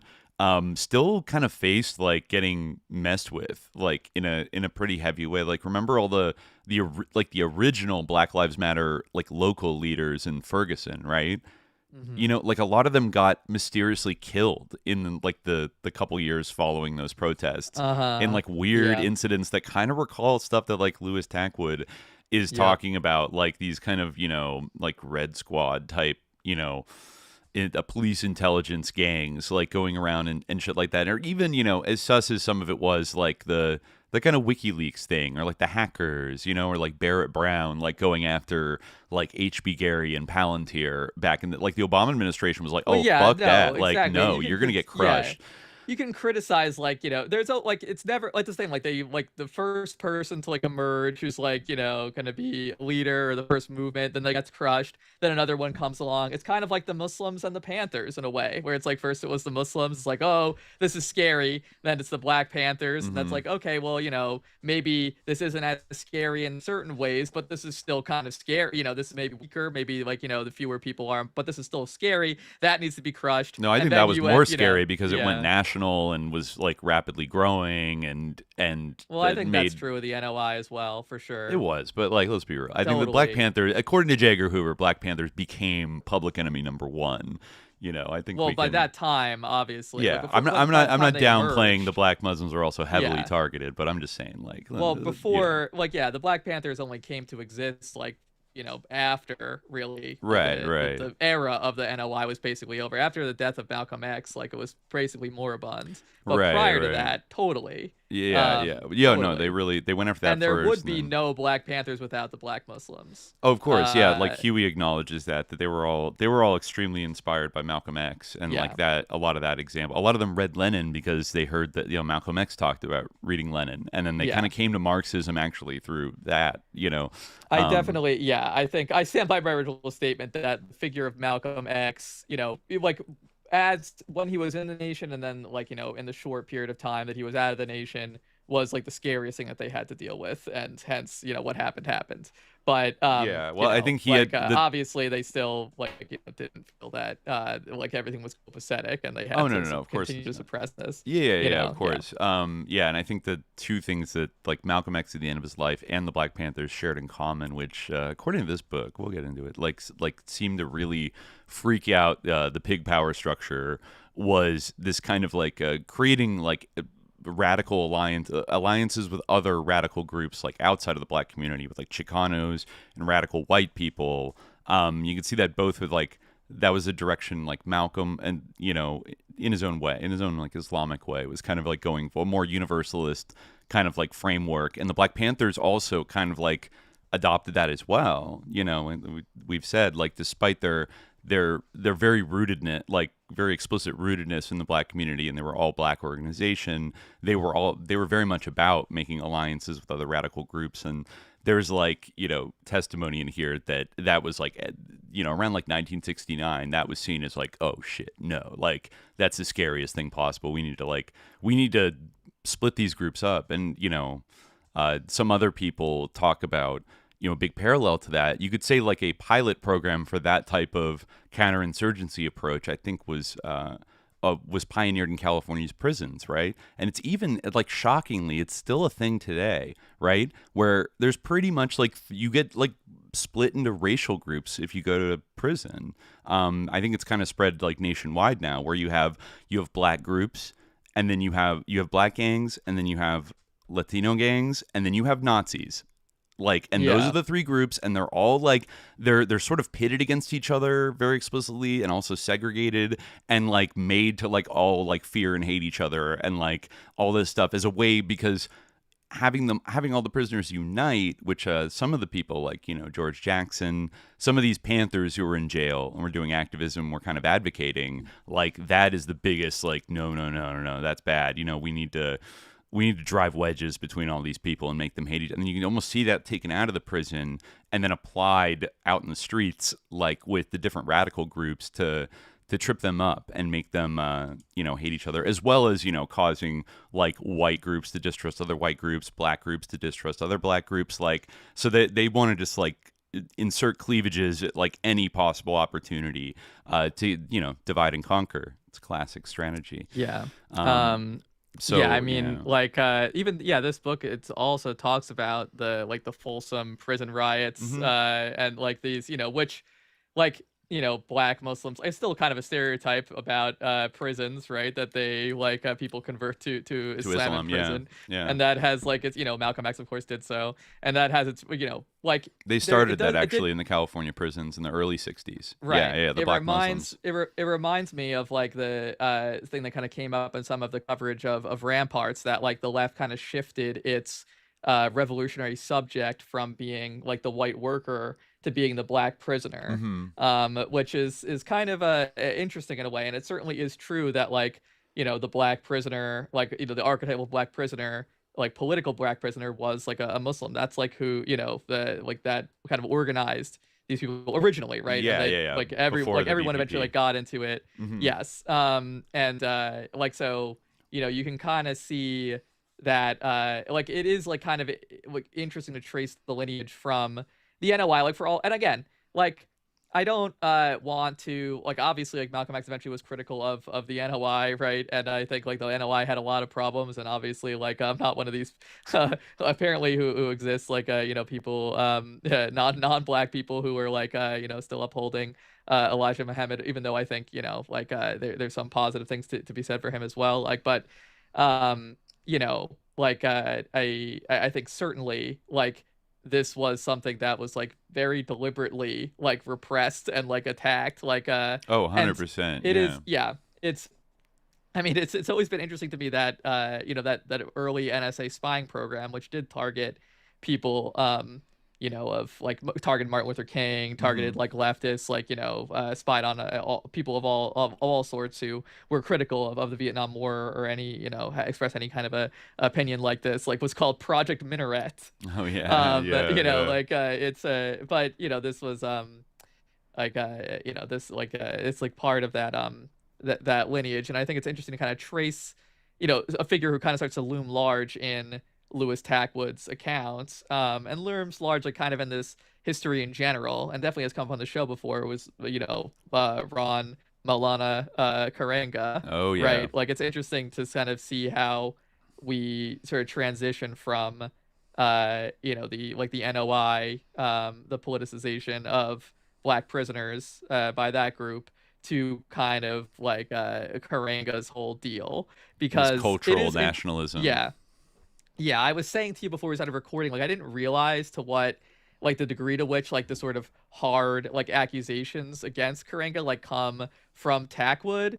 Because like, and it's interesting like reading like pro Karenga people like say that like, oh, everyone like got manipulated, they like believe these things, and it's like, okay, well maybe like I actually have believed things like without like sources per se, or like that I thought actually were more documented than they were. That doesn't mean I don't necessarily believe them anymore though, because I find Karenga to be pretty sus. And yeah, if anything, that's like the I overwhelming. also totally believe Deborah Jones that he like locked her in a garage and tortured her. Oh right, that's what he went to jail for it after this. Yeah. But the Panthers were very like they fell into a very bitter feud with Karenga, which would end up with two Panthers getting killed at UCLA by members of the U.S. organization, which is Karenga's group, and they were certainly like by the late 60s like extremely sussed out by Karenga, and I think by some of the revelations about his past as an LAPD informant, which I think were pretty much like substantiated, like broadly, kind of discredited him. I don't know to what extent, but it's possible.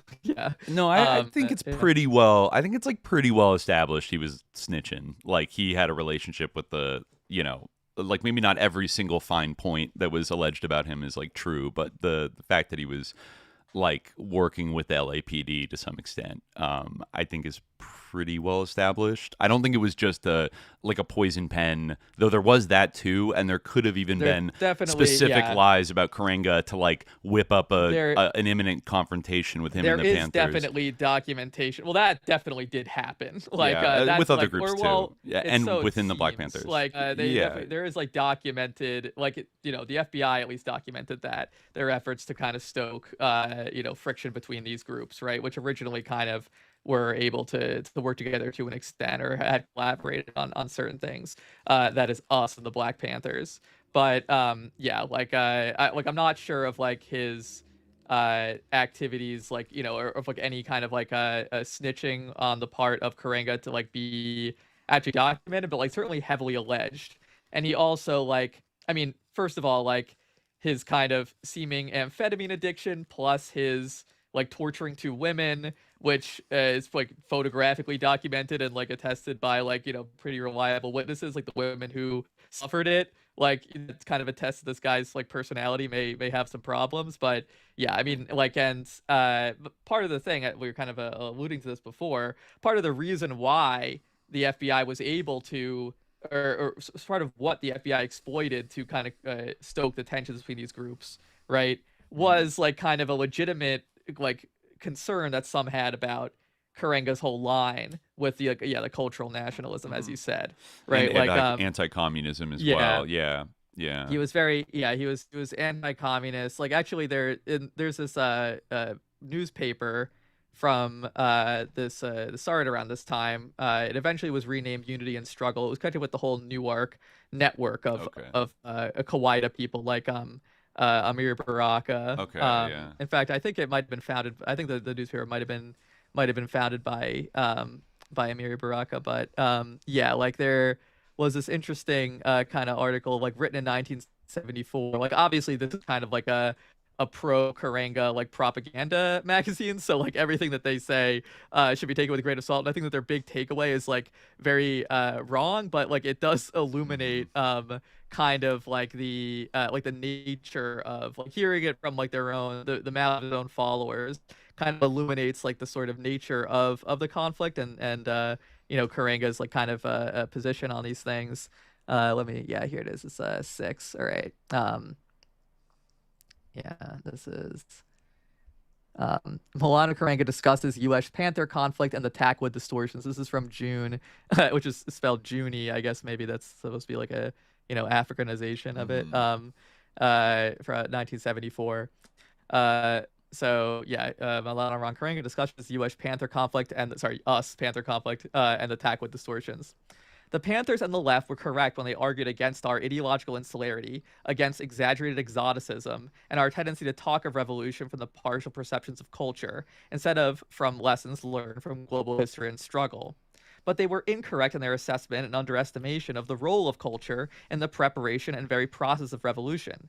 As Mao states, so at this point, like Amir Baraka had become like a Marxist-Leninist, Maoist type. So he, it had pivoted from kind of a Kawaii-based philosophy to more of a Marxist one. So Mao is quoted throughout. Revolutionary culture is a powerful revolutionary weapon for the broad masses of the people. It prepares the ideological ground before the revolution comes and is an important, indeed essential, fighting front in the general revolutionary front during the revolution. On New Democracy. Thus, if facts and reason were disentangled from ideological fabrications and emotional denunciations, the liberating potential of culture could be perceived. Even if one reductively translates cultural nationalism as simply song and dance, rationally Odetta, War, Curtis Mayfield, The Last Poets, Zulema, and the Shimo and Zulu dancers should be considered as having as much social function in building social consciousness as Teatro Campesino, Joan Baez, Sonny Paz, Barbara Dane, and Pete Seeger, and no doubt more than Bob Dylan. The fact is that cultural revolution is essentially an ideological tool to teach struggle, to tear down and restructure attitudes, to alter behavior, to criticize and remove that which cripples, and to strengthen and expand that which leads to a higher level of struggle, to liberation and higher level of human life. If we want, we can take an uncritical and unscientific approach to culture and as a result, label and lump all types together. In a more critical sense, however, culture defined in relation to its role in social change is essentially traditional or transformatory. This is not to say that culture can't be both at the same time, but rather that these are the dominant tendencies regardless of how much they overlap. But even in their overlapping, a concrete analysis will demonstrate a dominance of one of the two at any given historical period. Thus, culture can be a fetter to free development and social change, or it can be an instrument for liberation, a seed and source of liberation and revolution. To deny this distinction is to miss or dismiss the profundity of what Mao and the Chinese masses have argued and accomplished. It is to crudely classify Cabral's theoretical intentions and the armed commitment of the people of Guinea-Bissau to regain their historical personality as untenable and illusory. However, moreover, it has been historically demonstrated that there can be no real revolution until the masses are mentally prepared for it, until they are culturally converted and committed to struggle and their perception is no longer designed, distorted, and dictated by the social and cultural imperialism of the oppressor. To counterpose culture to armed or political struggle instead of seeing and admitting their interconnections and wedding the two is a grievous mistake. Mao made it clear when he said an army without culture is a dull-witted army, and a dull-witted army cannot defeat the enemy. And he says again, to defeat the enemy, we must rely primarily on the army with guns. But this army alone is not enough. We must also have a cultural army, which is absolutely indispensable for uniting our ranks and defeating the enemy. Mao did not say these things in the 60s to support Ron Karenga and us, nor to undermine the Panthers' argument for picking up the gun. He was speaking from experience and writing in the 40s, having grasped firmly the interconnections of word and war, of the pen and the gun, of progress in thought and progress in struggle, and of revolutionary images and revolutionary armies. We must admit our mistakes, otherwise we will repeat history instead of altering it, submit to it rather than transcending it. The gun is not God, nor is culture a divine cure-all.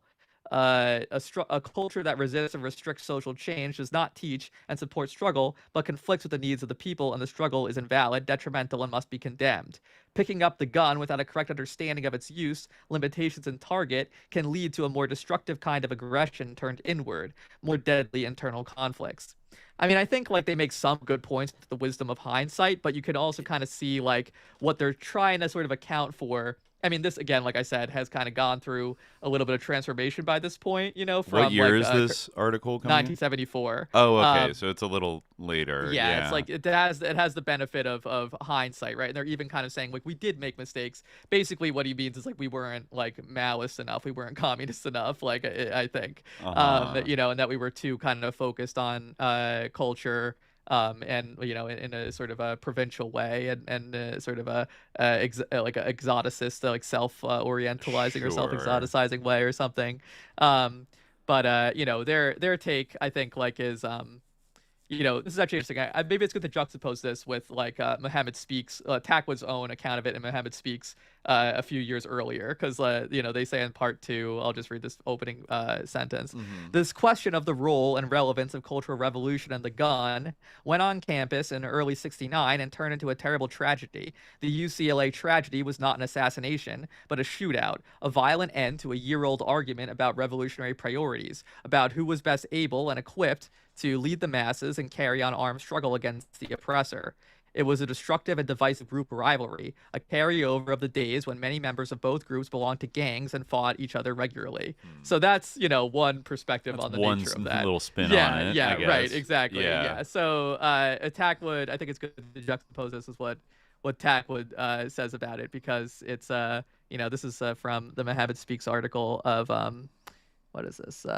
November 19th, 1971. So a few years earlier. And this is kind of what they're, you know, it's a little bit out of, this is kind of what they're responding to in that article. These are his kind of accusations about Karenga, kind of, you know, clearly stated. After working about 8 months with nothing really big happening, this is Tackwood talking, I was contacted by Larry Brown and told there was an opening for me in a new outfit, CCS, Criminal Conspiracy Section, Louis Tackwood told Muhammad Speaks reporters. I met 2 officers, Dan Mahoney and Robert Eel, and was told at the time that they were setting up an organization for the sole purpose of creating conspiracies against militants and militant-type organizations. I told them I would work for them. My first assignment with CCS was as a liaison man between CCS and Ron Karenga's organization, US, he said. According to Tackwood, Ron Karenga's organization was funded by the Ford Foundation grants, municipal funds, and cash from, so the Ford Foundation, municipal funds, and cash from the LAPD. He said that Karenga's group assignment was to work in opposition to other black groups in the black community, which attracted large numbers of blacks. I contacted Ron Karenga and gave him orders that were given to me to the effect that he was to curtail the Panther Party's growth, no matter what the cost, and that no orangutan, that's what we called his people, would ever be convicted of a murder. I also brought him orders to kill the top of the Panther Party, namely Elmore, Geronimo, Pratt, and Al Prentice, Bunchy Carter, he said. Pratt was never killed, but Carter and another Panther member, John Huggins, were slain on the UCLA campus by gunmen who ambushed them in the campus cafeteria. Contrary to alleged police assurance of protection, 2 members of US were convicted of the brutal murders. Ron Karenga was graduated from UCLA at the age of 26 with a PhD in political science, and according to reports published in a local black weekly, was recruited by the Central Intelligence Agency prior to his graduation. The CIA has hired men like Karenga to organize jobless youth and demoralize students into reactionary, mystical, pseudo-nationalist goon squads and murderers in several Latin American, African, and Asian countries. Damn. After the death of Panther members Carter and Huggins, running feuds with the Panthers caused Karenga's US to become unpopular within the black community and eventually led to the disintegration of the organization. Several months ago, Karenga and 2 underlings were arrested and charged with torturing 2 former female members of US, whom he claimed he suspected of trying to poison him. The trial, which followed, revealed the 2 women were held prisoners in a garage, burned with cigarettes and irons, and had water hoses inserted into them in efforts to make them confess to the poisoning plot. Karenga, wearing a Fu Manchu-type beard, a head shaved bald, and dressed in African haba, appeared unmoved as he and his accomplices were found guilty of the charges brought against them. At a later date, he was committed to the state mental institution for observation before being formally sentenced. Vacaville? Less than 2... I mean, I don't know. Yeah, I don't know like if it was Vacaville, but yeah, it's hard to say. Yeah, like there were a the few pro-Karenga people are places. like, they tried everything against him. They tried to say he was mentally blah blah blah. But I mean, obviously something was going on, like based on that torture story, which is pretty well substantiated. Like you can't really say that didn't happen, even though they try, which kind of shows the character of this group. Like, and really if clearly, true, like, recruited by the CIA in college, and then liaising with Louis Yeah, that Tackwood is- and getting guns from him. Right. Yeah. It's according to Louis Tackwood himself, and also to it's a secondhand account from Muhammad Speaks and a local black weekly. So that's take it as you will. But yeah, there's a lot of obviously rumors swirling around this guy, but some probably have substance to them. Finding certain statements to be highly contradictory, Muhammad Speaks reporters asked Tackwood how and why a man purportedly working for the CIA and other intelligence units would be convicted of the charges and sent to prison when he himself admitted to having a license to commit crimes without prosecution. Why was he not granted immunity for his crimes? And evidently he was valuable to the units. Look, man, Tackwood said, they did everything they... Sorry, this is continued on page 5. I gotta scroll down to the next page.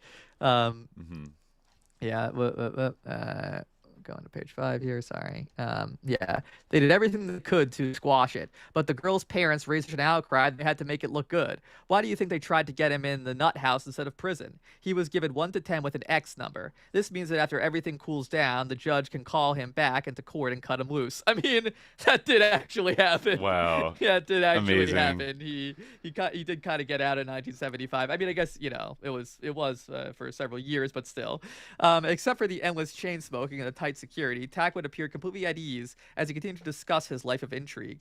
He said that he did not fear for his life because if the police don't kill me, I intend to make a lot of money from a book detailing police tactics and his role within the department. He produced a check from a local producer, which he said represented a 12% advance interest in a movie soon to be produced. Going back to discussing his old role with the Panthers, he told of certain tactics used on members that proved highly successful in creating distrust and ostracism. All right, so they bust 3 Panthers, or 3 anyone, and place them in a cell with me. We're there for 3 days, so we get to rapping. Then, one day, I reach in my shoe and pull out 3 joints, and we smoke them. we start rapping some more, and I say, do you know that dirty such and such? That dirty, X'd out curse word here in Heaven Speaks is a pig, man. I know he's a pig because he busted me. Yeah. Oh, yeah, they say. Then I tell them all I know about the cat. I know everything because the CCS has told me everything there is to know about him. That starts it. Now you got three brothers believing it because their quote-unquote information came from a righteous brother in the jail they were smoking weed with. Yeah. And he told them this guy was the one who identified it to the police. Now you see, you have planted the seeds of distrust. Then you start planting a little more. You start busting people all around him. You know they are going to kill him, so you just sit and watch. When it happens, you just pick up the 2 or 3 men who killed him. Now you got rid of 1 good Panther and the 3 who killed him. You got rid of 4 Panthers at one time, plus a public outcry is raised. Get those crazy Panthers off the streets. Yeah. Yeah. Yep. Yeah, pretty wild. Yeah. So maybe I want to get back to the book, actually, to the narrative of like how they encountered this guy, or the first meeting with him where he starts to spit his game. So like Marilyn Katz gets recruited to go meet up with him across the street from the Wiltern Theater in Koreatown. She eventually does meet up with a white guy, and I guess Louis Tackwood, so I think, I forget Mike might be Mike McCarthy from the LA Free Press. But jumping in here on page 25, their first encounter, I'm Tackwood, said the young black guy, and this is Mike. I'm Myra Jost. We're late. Let's go. So then they hopped into a Fiat. She gave Tackwood a false name, so that in case he was an op, like they wouldn't be able to figure out who she was. Off they go, driving towards Santa Monica. We were waiting that long in our car, Tackwood said. You weren't supposed to be on foot. It's okay, though. I picked that corner so I could check out the area. Lots of traffic. You can see who's coming from all 4 directions, too. CCS uses all kinds of cars that look just like everyone else's, but I know them all. I checked it out. They weren't around. We did all right. CCS, what's that? Criminal Conspiracy Section of the LAPD. Those are the mad dogs who set up Angela, the Panthers, all the militants. They're in charge of all the militants. They got a room on the 8th floor of the Glass House with files and pictures of all radicals, brothers, brown militants, and white boys, too. It's a top-secret place where they keep information on everyone. You need a special pass just to get in. Files on people in Los Angeles? No, they got files on people all over the country. CCS is a super police agency. They can go anywhere. Tell you what, I'll take you up there sometime. How can you do that if it's under such tight security? Hey, I'm one of the most trusted men. I'll just tell them you're my new old lady. They won't say nothing. She says, sounds great. Let me know when. If they knew so much about everything, weren't you afraid to come to us? And Tackwood said, well, that's why I didn't go to the LA Times or some paper like that.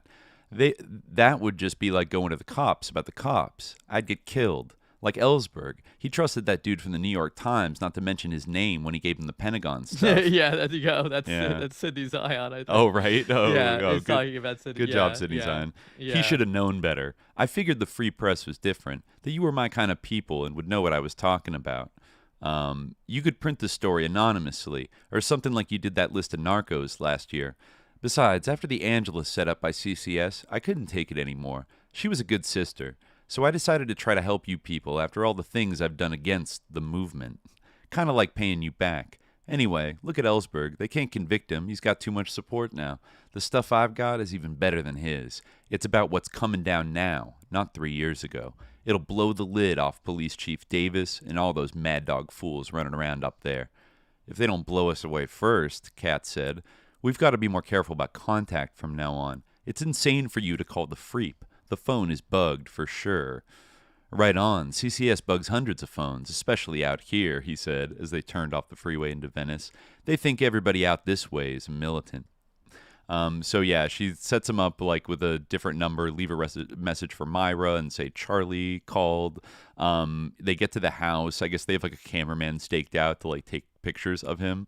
As he arrives. I think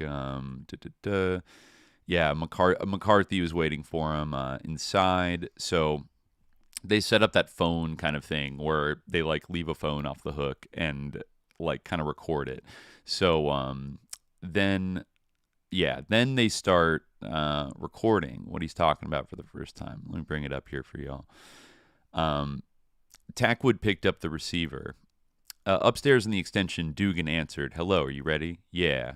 Tackwood was not in his quarters. He felt uncomfortable dealing with people who had so thoroughly prepared for him. "How would you like us to refer to you?" "As Red." "Is Red your nickname?" No, my code name with the CCS downtown. I have a code name and a file number." "What's your file number?" "C14. "And what's your real name?" "Louis E. Tackwood." Dugan resumed, "Fine, Red, why don't we begin with some background?" And then the tape started telling the story. All right, so this is Tackwood on the tape. "My first introduction to the police department was in 1962 and 63. I was part of a car stealing ring that operated in Los Angeles and ran them across the Mexican border.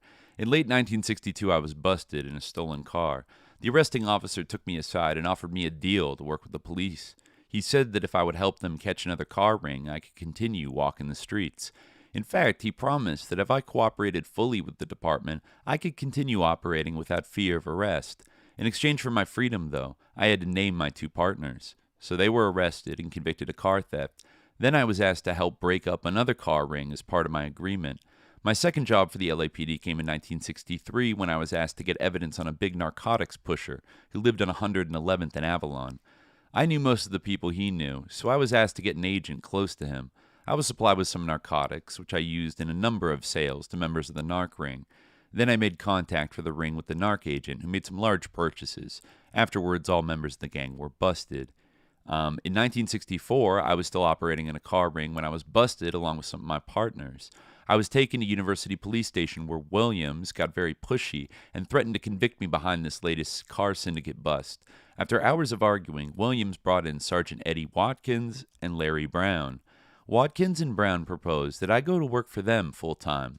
They promised I would make more money working for them than I would hustling in the streets, and it would be a lot safer. I did some work in robbery. I was responsible for a setup in an Inglewood robbery that turned into a shootout, and one of the robbery gang members was killed. I only remember his name as Baby Brother. When they began to enter the area of his political activities, Tackwood suddenly resorted to broad generalizations. When Dugan or McCarthy tried to corner him on details, he would slip through their fingers like mercury. He was consciously elusive. The more they pressed, the more evasive he became. Tackwood's voice broke nervously. "Hey, man, are you sure that you're not a brother?" Dugan, amused, replied, "No, I'm not a brother." "Well, you sure sound like a brother." "Phew, I don't know, man. You sure sound like someone I knew." He's getting a little paranoid. Dugan decided the interview could not continue separated by the telephone, so he came, downstairs. Tackwood was deceptive, a thin, wiry build, keen, expectant eyes, and speaking with a slick, rapid ghetto jargon that convinced Dugan that Tackwood was practiced in the art of the street hustler. McCarthy and Dugan were obviously amateurs in comparison to him. Tackwood was a pro in the ether world of the agent provocateur. He understood well the art of the innuendo, the subtleties of estimating the personality of an adversary. 10 years of experience stood behind him, and he was still alive. This in itself was incredible, given the fact that he had worked for so many years in criminal activity, had set up and sent to prison so many dope pushers, car thieves, candy stickers, and a few supposed murderers. Tackwood had survived them all. Maybe it was because you could not help but like him. He was clever and persuasive. He was at ease in any grouping, always careful to estimate the situation, whether it was with the redneck vultures of CCS or his partners in the streets. He said, "I think I'm smarter than any of the officers I've come into contact with. I can survive out there where they can't. I can play the double game. Yet they look down on me. And all the time it was tickling me to even play counterplots on them and counterplots on the other side, too. These are people who think they can conspire against me, and they're playing with a master of conspiracy. They're just feeding my appetite for conspiracy. I finally found somebody who's willing to play a game." Dugan thought to himself that the game seemed to be the one constant thread woven throughout Tackwood's complicated life. The striking thing about Tackwood, or perhaps the tragedy of Tackwood, he thought, is not how strange he is, or how bizarre the things he had done to others in his life, but how rather perfectly reflective of the larger society he is. How different is it from what is done in the world of the market economy, where production is for profit rather than need, where all human beings are treated as commodities to be bartered and traded, where the ethic is survival of the most powerful at any price? Good point. They're spitting here. The only difference was that Tackwood is black, grew up in a ghetto, and his conspiracies are simply not known to the outside world and have not gained the air of respectability. Tackwood is an indictment of society, where the only work a man of his skills and intelligence can get is to use them for the destruction and control of other human beings, as the, quote, think tanks of America use their brain power to control or destroy whole nations. Dugan considered Tackwood's coming to them signified a change. McCarthy asked, when did you transfer from common criminal activities to political organizations? He said, let me tell you how it came about. In 1965, Eddie Watkins and Larry Brown were transferred downtown to a special squad called SII, Special Identification and Investigation. I was transferred right along with them. I worked in that special section for approximately 8 months. The Watts Uprising of August 1965 caused a great shock inside the LAPD. Nobody believed the N-words had it in them. Right away, Intelligence Division began a reorganization of the police department. I was involved from the beginning. At the time, I was still working with SII under Sergeant Watkins. Watkins called me and told me, hey man, they're putting together a new squad. I've got some people down here who want to talk to you. This was a new squad that the LAPD put together that was to work in the streets and infiltrate militant organizations, and they promised me a lot more money. My first meeting was held at the Glass House on the 3rd floor, where I met the head man in charge of a new department called Criminal Conspiracy Section. His name is Lieutenant Keel. His partner was a Sergeant Sherritt. Before they started talking, they gave me $100. Keel said, listen, man, you're just the man we want. You have all the experience we need. Stop working for SII and come to work for us. I said, well, yeah, the money looks good. Who are you? Keel said, Criminal Conspiracy Section. I found out later that's just what they're doing too. They spend all their time cooking up criminal conspiracies against militants, particularly groups like the Panthers, Angela Davis, people like that. I served as a key instrument of these conspiracies, as did Melvin Cotton Smith and lots of others. Melvin, yeah, he'll get into this. They elevated a selected number of informers to the level of agents. They no longer called us informers, but special agents who were paid a lot of money for our assignments. One of these early agents to go to work for the special department was Melvin Smith, better known as Cotton, third man in command of the Los Angeles chapter of the Black Panthers. Oof. That's a real McParlin. Number 3, not good. Supposedly, the man in charge of weapons. Yeah, he was their weapons expert. He's the one who brought the automatic weapon to the Panther office the day before the raid. It was in his hands all the time when the shootout took place. A select group, that's what we were. We were an elite corps. Everything looked great. His transfer to CCS increased his contact and activity with political groups. His duties ranged from keeping track of who was influenced by or close to the Panthers to causing dissension among the various minority groups involved in the economic opportunity programs on campuses. Disruption, entrapment, and information were his daily duties. His last job for CCS before, quote, defecting to the movement took him to Northern California. He was loaned to the California Identification and Investigation Bureau, centered in Sacramento. I think that's kind of like the state intelligence, like law enforcement service at this time that was controlled by the California Attorney General. I actually don't know if it's still around today. But anyways, so this was for the purpose of infiltrating the electoral campaign of Darmy Bailey and Ira Simmons in Berkeley. Bailey and Simmons were part of a liberal radical coalition reflective of the growing left in that university community. Their platform included community control of the police, an end to the war in Southeast Asia, and municipally subsidized health and food services.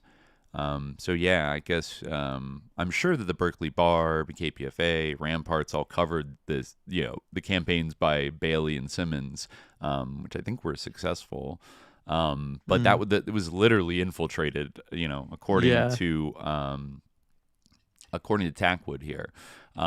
Somewhat, like, to some extent successfully, but not, he didn't get as far as he wanted to. But anyways, many of the campaign workers had been active in campus and community politics and projects for many years, including the Soledad Brothers Defense Committee, Angela Davis Committee, and the Campaign to Free Huey P. Newton. Tackwood's job was to keep records of the campaign workers and financial supporters and to monitor meetings with electronic equipment. A major goal was to link Bailey and Simmons to Angela Davis through common contributors and campaign workers in the hopes of discrediting them through the implications of a grand conspiracy related to the Jackson murders. He spoke with pleasure of the ease with which he penetrated the Soledad Brothers Defense Committee and the Panthers, as well as the campaign committee. He bragged of the use of his brother-in-law, James Carr, one of Huey Newton's bodyguards, to gain credibility among militant circles. So damn, yeah, I think his sister, like, married James Carr. Kind of wild. There was a long pause. Then Tackwood said, "You don't believe me, do you? All right, then listen. I'm going to call CCS right now. See if I'm jiving." And then I actually have from I think it's a KPFK report. I'm going to play this for y'all real quick.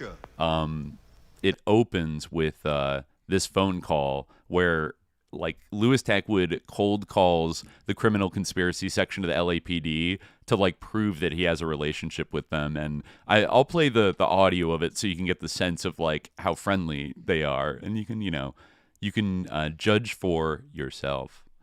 Let's see. A 4-year-old tape-recorded phone conversation between one-time informant Louis Tackwood and a Los Angeles police officer may be introduced at the San Quentin 6 trial.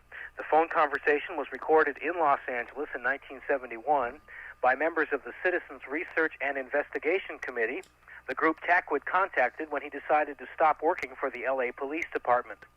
The conversation was first aired by KPFK radio in Los Angeles and has been reprinted in a book about Tackwood called The Glass House Tapes. Excuse me.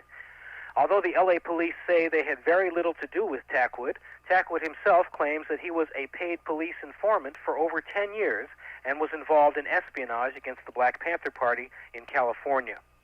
The following phone conversation is between Tackwood and Sergeant Lawrence Brown of the Los Angeles Police Special Investigation Section.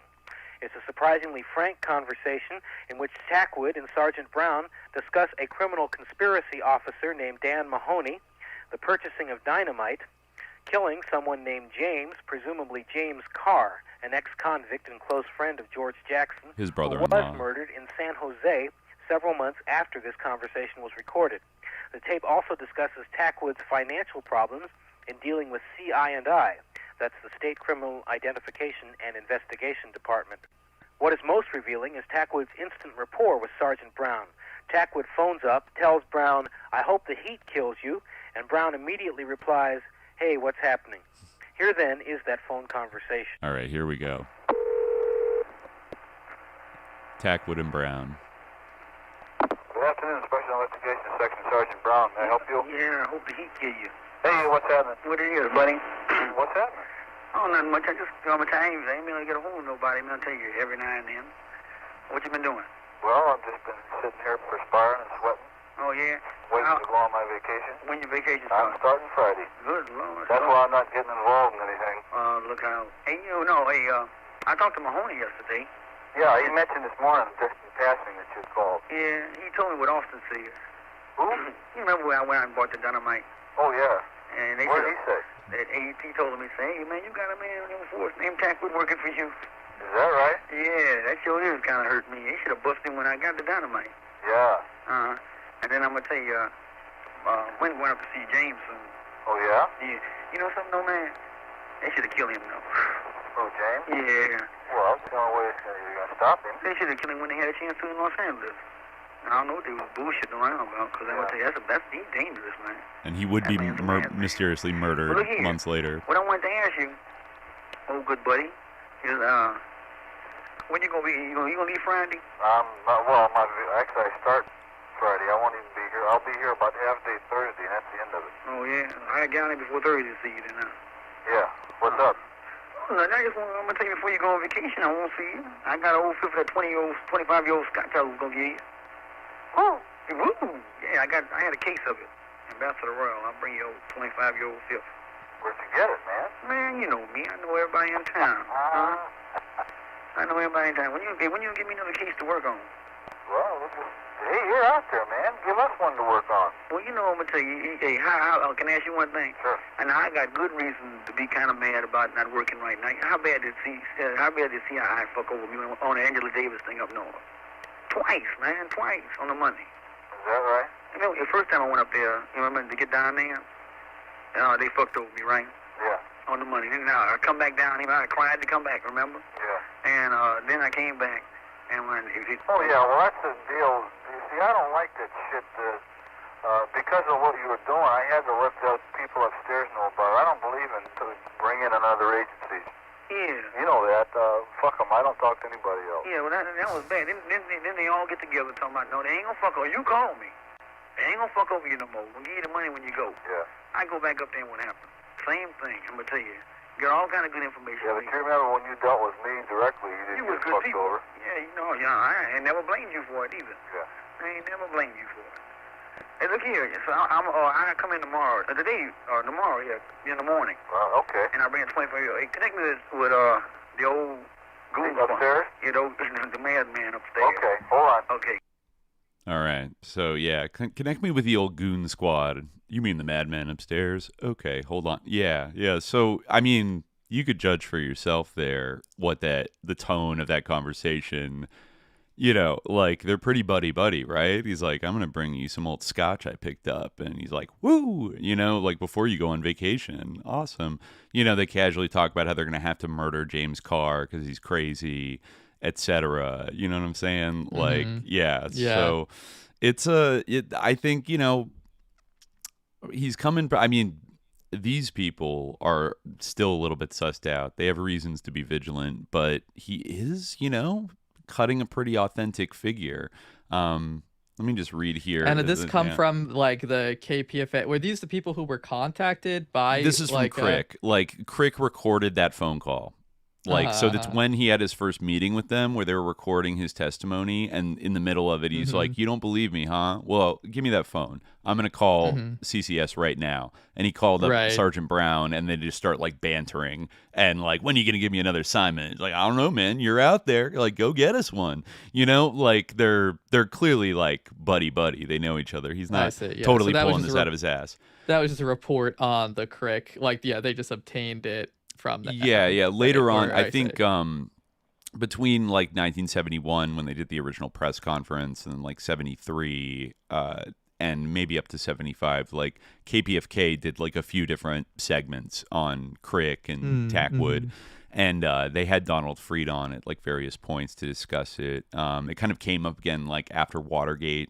They, you know, Mae Brussel, I think, went on and kind of talked about these issues. But yeah, this is from CRIC originally. So this is from, you know, all the italics in this book are from the tape testimony of Tackwood. So yeah, they say that the interview had taken 3.5 hours. Everyone was fatigued but more confident than before. The conversation with Brown was very convincing. But Dugan had one doubt about Tackwood's credibility. He drew up a list of names, including his own and Marilyn's. And, you know, Tackwood was introduced to Dugan only by his first name, and he only knew Marilyn as Myra Jost. He gave the list to Tackwood and said, "Can you tell me who these people are?" He looked at them intently. "I can the next time I see you." All right. So then, you know, they planned to meet next week. They dropped him off in South LA. And then afterwards, then he comes, like the second time he meets them, he says, "Good afternoon, Myra Jost. Or should I call you Marilyn Katz? And to you too, Robert Dugan, karate expert." Haha. I thought that would get you. I found out a whole lot in 2 days. Let's see now. Marilyn Katz, known weatherman from Chicago. You haven't been in California too long. Good friend of Bernardine Dorn and Susan Sachs. What else now? Ah, yes. SDS organizer and dangerous communist, known to associate with Robert Dugan. Let's see now. Robert Dugan, you're a known weatherman too. Very dangerous. Ran a weatherman training school in Chicago. Just got back from, let me think now. I'll get it. Chile? Right? Known to be working with a secret guerrilla organization. It starts with an S. It's some kind of animal. Right, it's sparrows. Hey, like if I'd taken you up to CCS, we'd both be dead now. Maryland cats. Like, they got your pictures all over the wall, both of you. Let me put it to you this way. Like, I walked into CCS with that list you gave me, but I couldn't find Maryland cats in the regular file. So I look in the hot file, and there it is. What's the hot file? How can I put it to you? That's a file on people who they're watching all the time. Surveillance from the inside. See my point? Like, they got someone real close to you who's working for them. I don't know who, yet. Anyway, I look into the file, and there you are, and it says known weatherman and all that, and see such and such and such and such, and see file on Robert Dugan, like the two are stapled together. Man, they're watching you all the time. It ain't too bad now, because a lot of them are on vacation, but they know all about you, where you go, who you see. They know you're working with students for, what is it, ACPP or PAC, Peace Action Council? Why they even know you were working at some bar in Venice? One of them walked in there and pegged you. Got fired soon after that, didn't you? See my point? Damn. Okay. The three rode around the South Side for over an hour, Tackwood continuously feeding them bits of information from his storehouse of knowledge of the criminal conspiracy section of the LAPD. There was no denying his access to such information. Dugan and Maryland sat stunned, listening to details of their past activities, which could have come only from police intelligence files. Certainly there were mistakes, but they were logical. They had cracked up behind CCS's idea of what the Sparrows was. Only a group of men whose notion of social change and style of work was conspiratorial could mistake the self-defense class Dugan taught for a group of urban guerrillas.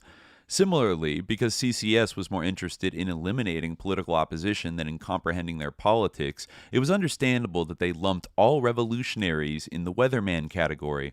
In fact, Dugan and Katz had been in fierce opposition to the weathermen's strategy and tactics because they thought it would defeat rather than build the revolutionary movement in this country. But a police system that relies on paid informers, mercenaries, illicit listening devices, and bitter ex-politicos can expect to be misled at times, many times.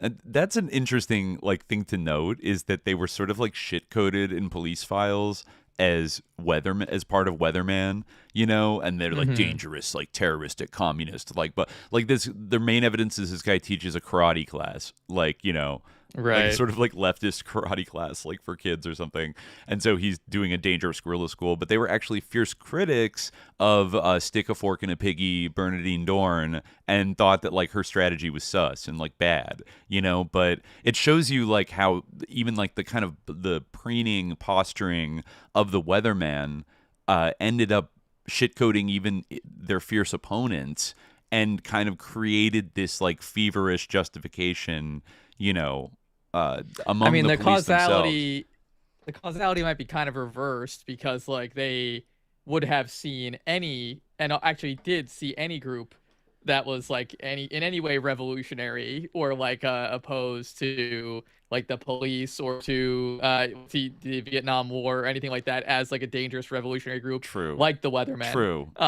You know, so basically that. It was a self-fulfilling prophecy in some way. Right.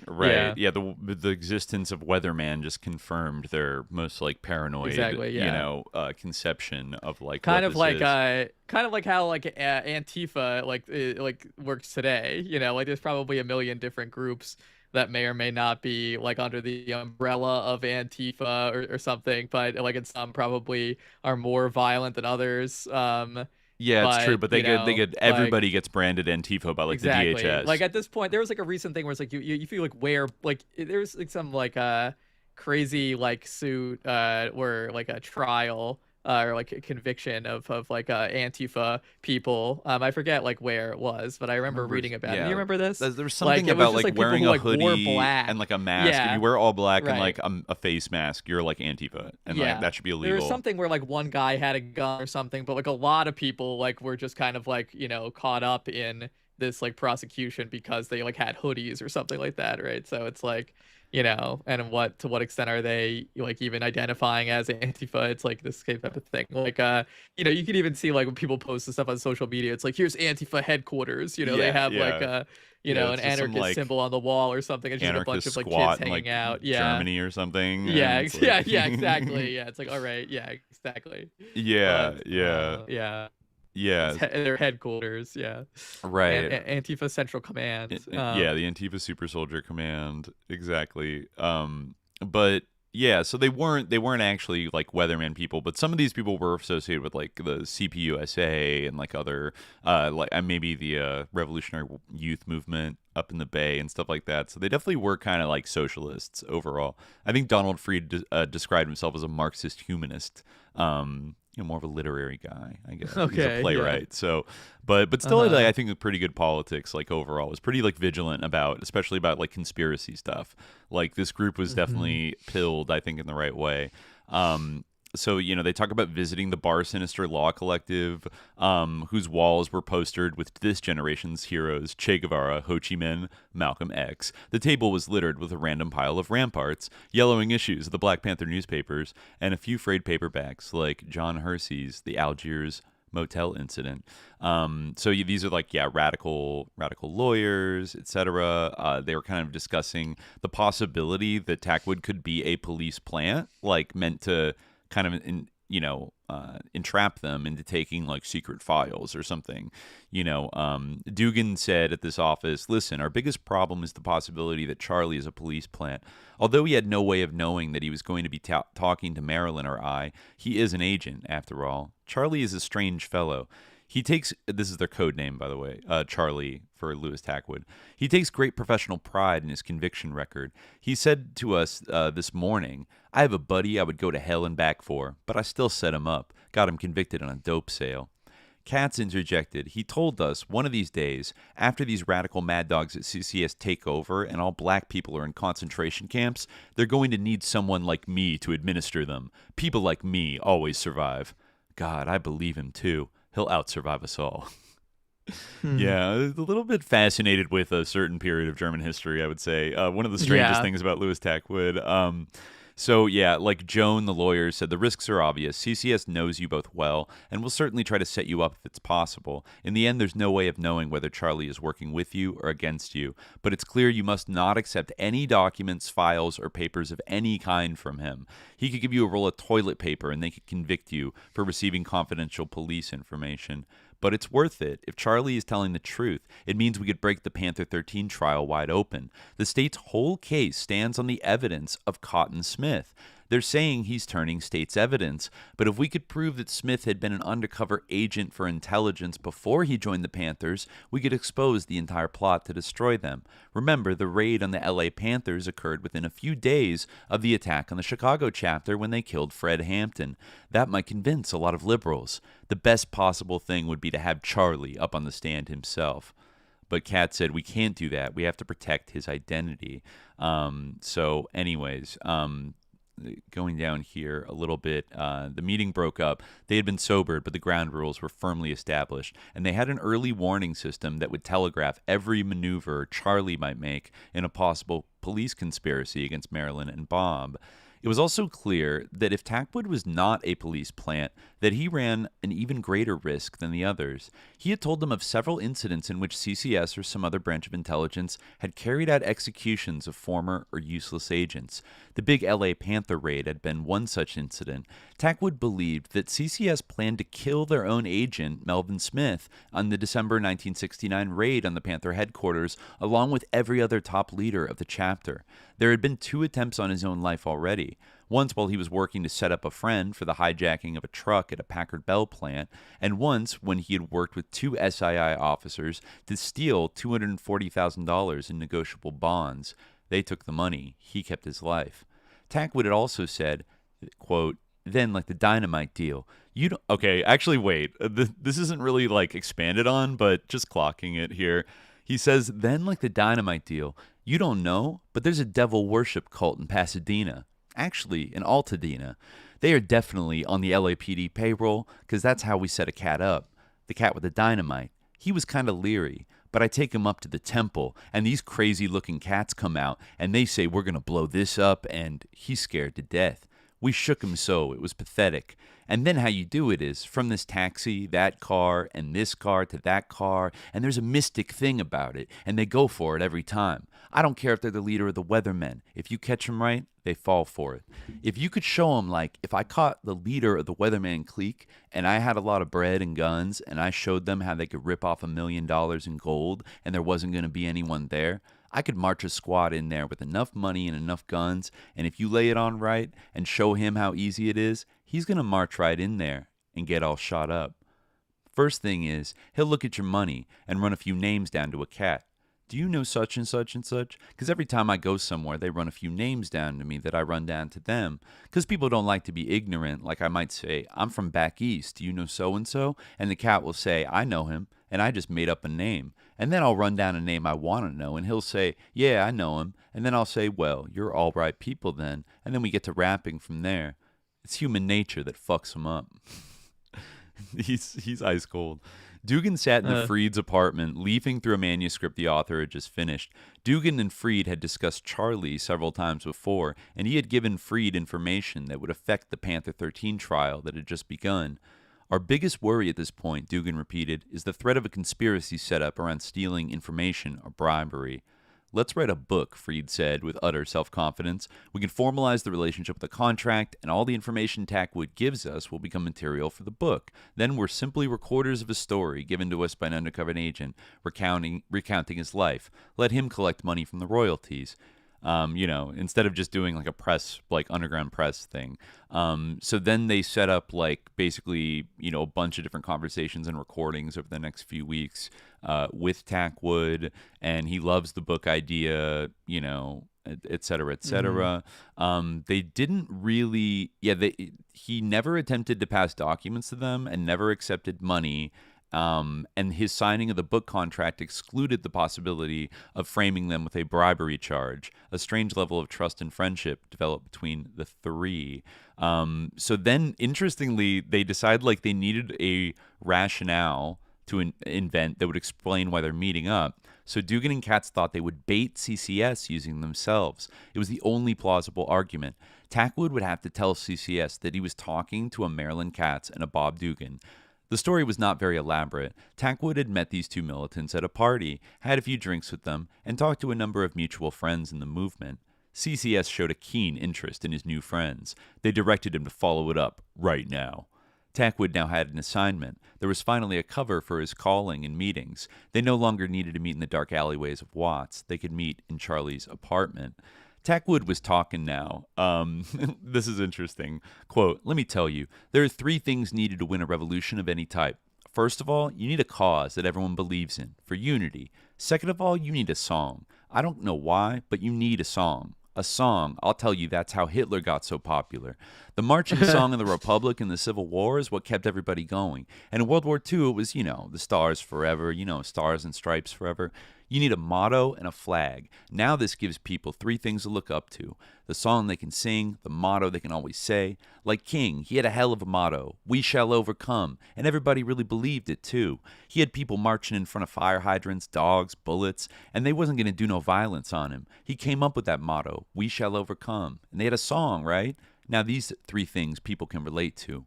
And you also need a program that everyone can agree upon. So you got to show that even for the rich liberal to the rich conservative, you got to have something that's in the scope of their...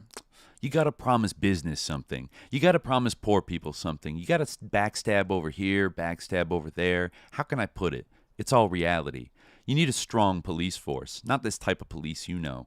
I'm talking about like the black shirts or the brown shirts. You need this to control people. First of all, if you place enough fear in people's hearts, they'll go along with anything. This is in the ghettos now. It's the principle that they work on. When they see a black and white pass by, everybody's radios go down, lights go off, everybody's throwing the dope under their chairs. Somebody knock on the door too hard and say police, everybody jumps. This is the fear thing they're working on. What you got to do is give them a counter fear. See my point? All this is completely for the revolution, and then after you get your revolution going, you must get rid of all intellectuals. No, seriously. To build a new order, you have to get rid of all the old intellects. And look, I mean, like national known ones. If I took power, they're the first ones I'd have shot. The night I took power, I'd put them against the wall and have them shot, because they're dangerous. So you have all of them shot. See my point? You have to like have all books that don't believe in what you're doing. Like all ideas, you got to squash from the start. Because first of all, when you come to power, it's a struggle because you still have the old power somewhere lurking in the background. So you must destroy it. You got to put enough fear in the people's heart that they think if we try to take over, phew, sometime. Okay, and then yeah, that's some of his wild takes on political philosophy. Then we get into he gets into some real heavy shit. Then, sometime in September, Tackwood indicated he was being prepared for a new assignment, Squad 19. He said it involved a coordinated contingency plan under the joint direction of the FBI and CCS. A steering committee had been set up, he said, with Edward Birch of the FBI and Sergeant Daniel Mahoney of CCS as liaison officers in planning and coordination. There was more, but he could not let it out yet, he said. All right, this is the wild shit, the Operation Gemstone shit. The plan entailed planting a number of agents provocateurs both inside and outside the 1972 Republican Convention in San Diego. Agents were to infiltrate the groups planning demonstrations against the war and poverty. At the time of the demonstrations, these agents were to provoke street battles with the police surrounding the convention hall. Meanwhile, agents inside the convention hall were to have planted explosives, timed to blow up simultaneously with the riot in the streets. The result, he claimed, would be to create a nationwide hysteria that would then provide President Richard M. Nixon with the popular support necessary to declare a state of national emergency. The government could then arrest all, quote, radicals, militants, and left-wing revolutionaries. Dugan and Katz were stunned with disbelief. American history was filled with bloodshed and wholesale roundups of militants. Presidents had even been assassinated. Yet never had the American ruling class had the audacity to kill members of their own kind to achieve the elimination of their opposition. Furthermore, it seemed incredible that Tackwood would be included in such a bizarre plot this far in advance of the Republican convention. The story was too fantastic. Tackwood, though, was willing to remain on the squad until the very moment that the explosives were to go off and then expose the entire scheme to the press. He would record all progress and plans. No compensation or guarantees were demanded by him. The arrangement was acceptable to both sides. They would protect his identity, and he would protect them against any entrapment. No one could afford to ignore the opportunity to view the working of the secret political police of the country from such a vantage point. On September 15th, Tackwood called and said, this is a fateful call, "I got the plans for San Diego. I'll bring them to your place at 6 o'clock tonight." Dugan put the phone down. He could not believe what he had heard. All the trust so carefully developed over the months suddenly evaporated. This was clearly an entrapment. No one in his right mind would use what must be a tapped phone and announce possession of the plans to blow up the Republican convention and his intentions of delivering them. He had to see Joan and Dan at once to swear out an affidavit declaring his suspicions that CCS, through their agent Louis Tackwood, was getting ready to bust him on a charge of receiving stolen documents or worse. They drew up the affidavit within an hour, and then Dugan called a friend to set up a stakeout of the meeting place, et cetera, but then Tackwood failed to show. He had disappeared. So yeah, I guess after hanging up this phone call, Tackwood had lit a cigarette, took a beer out of the fridge, and sat down to think about it, how he could best cover himself.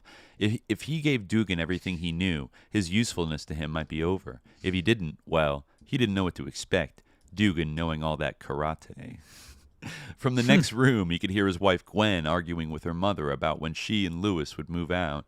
Tackwood didn't want to hear it. The only time he got on with Gwen's mama was when he brought her money or beer. Doesn't matter, he thought as he shut the door to shut out the bickering. We'll be splitting this place soon, and once the book is written, we won't have to come back if they don't cross me. The ringing of the phone jarred Tackwood from his thoughts. Tackwood? It was Sergeant Stewart from CCS, and he didn't sound friendly. "How you doing, good buddy? What's going on? Shoot anybody lately?" Tackwood said, trying to feel him out. "Look, I want to see you downtown in the morning. Early." "Sure, what you got? New job for me?"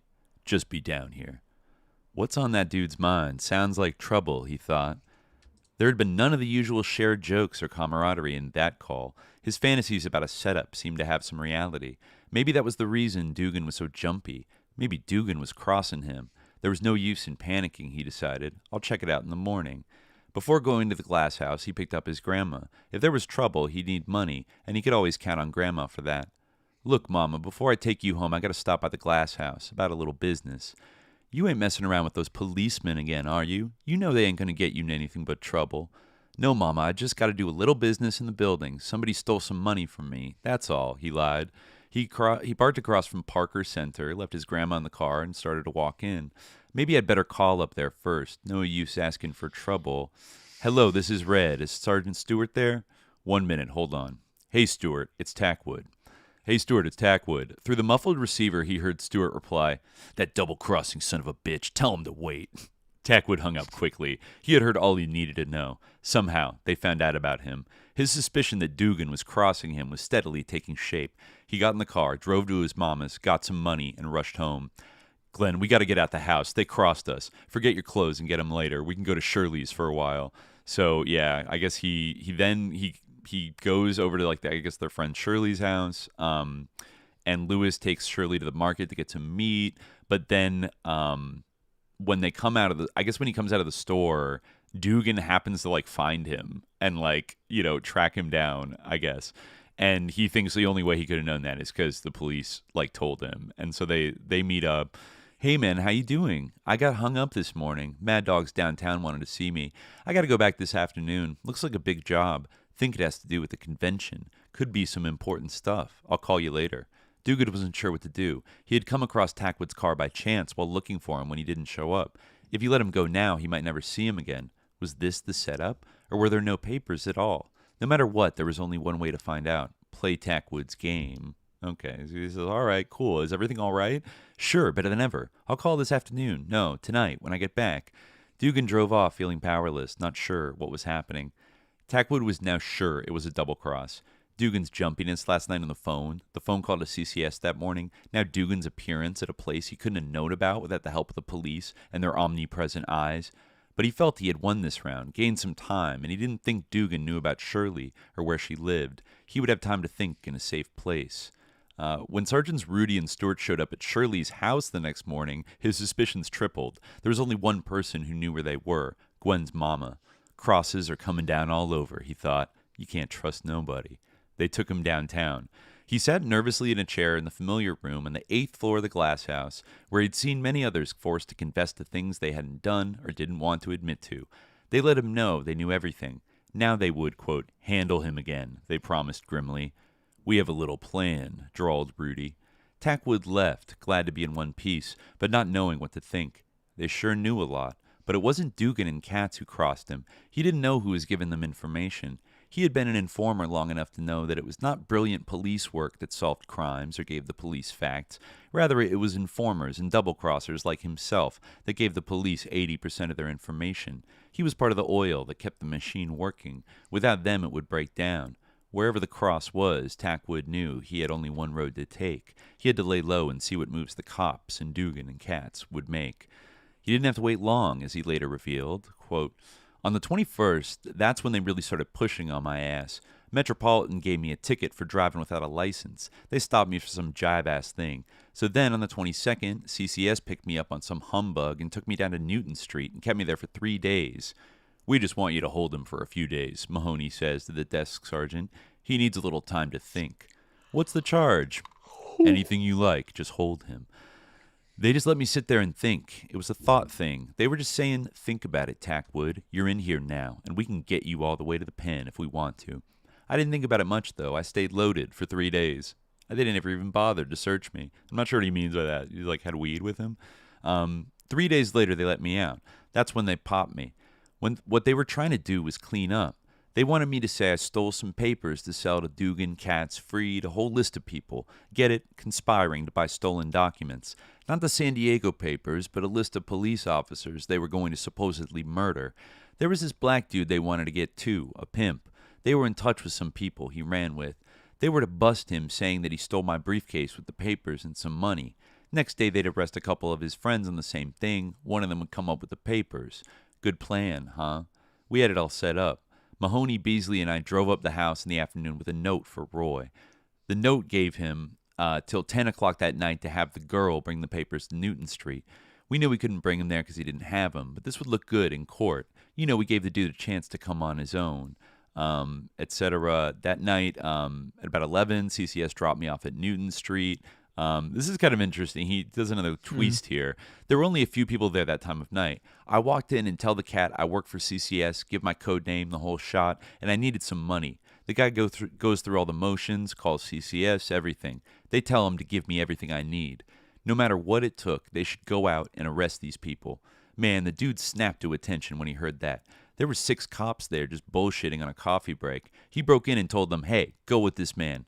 On the way down to the house, they picked up some more men. They didn't know who I was, just that they were to take orders from me. We set it up real nice. Cordoned off both ends of the street, and 8 men came with me. So then they storm into a few buildings, but then they find Roy in bed with his old lady, and they're looking for this like briefcase set up, and then they have like a planted guy like outside, like a crowd comes, and they start asking neighbors if they've seen Roy with this girl. This one dude pipes up that says he remembers her with Roy, saw them together that day. He's the dude that was like hired to set Roy up. Like I said, we had it all worked out. They took poor Ray down, who didn't know like what was going on. And so like Tackwood's like basically pretending that he's like back like with the CCS, you know, doing new ops and everything. And then Tackwood left the station. He knew they were using him, and he wasn't sure where he was going to end up. He knew they didn't trust him, and he sure as hell did not trust them. He was also afraid of Dugan and Katz. When they found out that he had crossed them, they might do anything. He didn't know. He remembered CCS's plan to eliminate Cotton Smith when they got the Panthers. The idea of meeting the same fate did not appeal to him. Once again, he decided to split. I guess, let's see. Yeah, he hid, with trusted friends for a week, getting paranoid as hell. But he was also going out to bars, eating up the little money he had left. He got in a bar fight one night and cut a guy with a bottle. Tackwood got scared the guy would return with his brothers. Feeling trapped, he called the only protection he knew, Sergeant Brown, the man who got him out of his first jam. So Tackwood never called back to Dugan, I guess. They were like searching around for him. They couldn't understand why like he disappeared at this point. They thought they're going to find him in the LA River with several .38 slugs in the back of his head, maybe. But they decided they had to like make a move basically towards maybe going public with this information. Because, maybe they said time was precious, especially if Tackwood turned up dead. Dugan and Katz would be the most likely candidates for a murder charge. That's actually wild. They thought that shit, like, he's going to just be dumped. His body is going to be dumped. And then they have all this contact between him and them. And they're going to basically, after many hours it was discussion, it was decided the press had to be brought into this incredibility. They must get the truth out publicly before the police department had a chance for a political heyday, raving about, quote, terror on the left. Kind of like David Horowitz's SLA article in Ramparts, Terrorism on the Left. Right. Where they get to the left has gone too far, but really it's just the cops murdering people and setting them up. So at this point they invite like Washington Post, Newsweek, and LA Times reporters to their apartment and like break down the whole story for them. They play them the tapes, etc. But they were, they were a little bit ambivalent about these like young revolutionaries. And they were given several weeks to like investigate the story before CRIC would break it, Yeah, before we go further into the story, the coverage, like, because he also told this whole thing about the plot against the Republican National Convention to Muhammad Speaks. And he actually had some kind of interesting details that he gave there. Like, for instance, first of all, one interesting thing is that this article in Muhammad Speaks is illustrated by a political cartoon from the Berkeley Barb of Nixon holding a bomb, and I think what I assume is Kissinger holding a match. I can't I think it's him. I can't really tell. Like, he looks like a little bit balder than he is in real life, but maybe it's somebody else I don't recognize. But just interesting that, like, whoever, like, this cartoon was like syndicated in Mohammed Speaks from the Berkeley bar. The Berkeley bar. But yeah, like Tackwood's like account of Squad 19 is like kind of like he implicates some interesting people. He says first he's talking about how he was after the Angela Davis thing, he was sent back to Berkeley where he helped in the electoral campaign up there. I got a list of all known sympathizers who supported the campaign. He referred to the municipal election in Berkeley, which saw 2 so-called leftists and a black mayor being elected. It has been confirmed that Tackwood did indeed participate in the highly controversial campaign. This is him again. I will tell you something about the staff of CCS, Tackwood said. Lieutenant Robert Keel, a prejudiced type of redneck, runs his ship like a well-trained army thing. Beasley, the only brother in CCS, is vicious and vindictive and a regular maniac. Another is Dan Mahoney. He gets pleasure out of calling militants up in the middle of the night and harassing them, pretending he's from a right-wing organization. Robert Sherritt, he is in the bomb squad. There is Bill Scheer, Gary Rudy, and several others. CCS, SII, CII, SID, and the FBI are all under the same local authority. There is a bomb squad designated as Squad 19. It is under the FBI. CII, California Identification and Investigation, takes orders directly from State Attorney Evel J. Younger. Evel Younger, Major Sus Lord. Yeah, that seems like actually kind of like plausible in a way. It's interesting that he would identify him as like kind of being in charge of all this, because like I think that section's in the book too, so that's from his original testimony where he talks about they became statewide organizations that are so secret that they get their money through means other than the regular channels. They are structured along the same lines as the CIA, and the local agencies work hand in hand with the statewide agencies. Tackwood said that in one weekend, demolition experts from Squad 19 were involved in 3 specific bombings, and they have bombed several bank buildings. There is a plan now that is so monstrous that it is pathetic. It entails a detailed plan to blow up the podium at the 1972 Republican Convention to be held in San Diego, and it has been worked out to the minutest detail. The blame will fall on the militant organizations demonstrating at the convention. The president will then be asked to declare a state of national emergency and martial law. Within 48 hours, all known militants, both right and left, will be arrested, and a police state will then exist within the American democratic structure. When the 48 hours is up, the president will have given over the powers to the police, who will not relinquish that power in a sense that all will be under the total police scrutiny. Damn. And he was adamant that this was still going forward, because they asked him apparently, like, will this now cause this plan to be canceled that you've revealed it? And he said they write, the self-admitted agent said the agencies who plotted the violence cannot afford not to go through with that or a similar plan, since the general consensus is that such a plan must be implemented in order to bring the desired results. A total police state. It is interesting. Obviously, if someone were to like this story about a plot, maybe the first thing they would jump to is that like Nixon won in a 49 state landslide in 1972. But like there's a couple of things. I mean, the book points out one little convenient thing that happened. I forget exactly when it happened, if it was in 1971 or 1972, but George Wallace, who had won, like something like 9 million votes in 1968, and split the conservative vote, the reactionary vote, you could say, almost got assassinated. Let's see, when did that happen? I just want to check that it wasn't 1972. Jesus Christ. Assassination. No, okay, yeah, all right. So after Louis Tackwood's revelations about the plot that is going to happen the following year, like this, he's giving this in like the fall of 1971.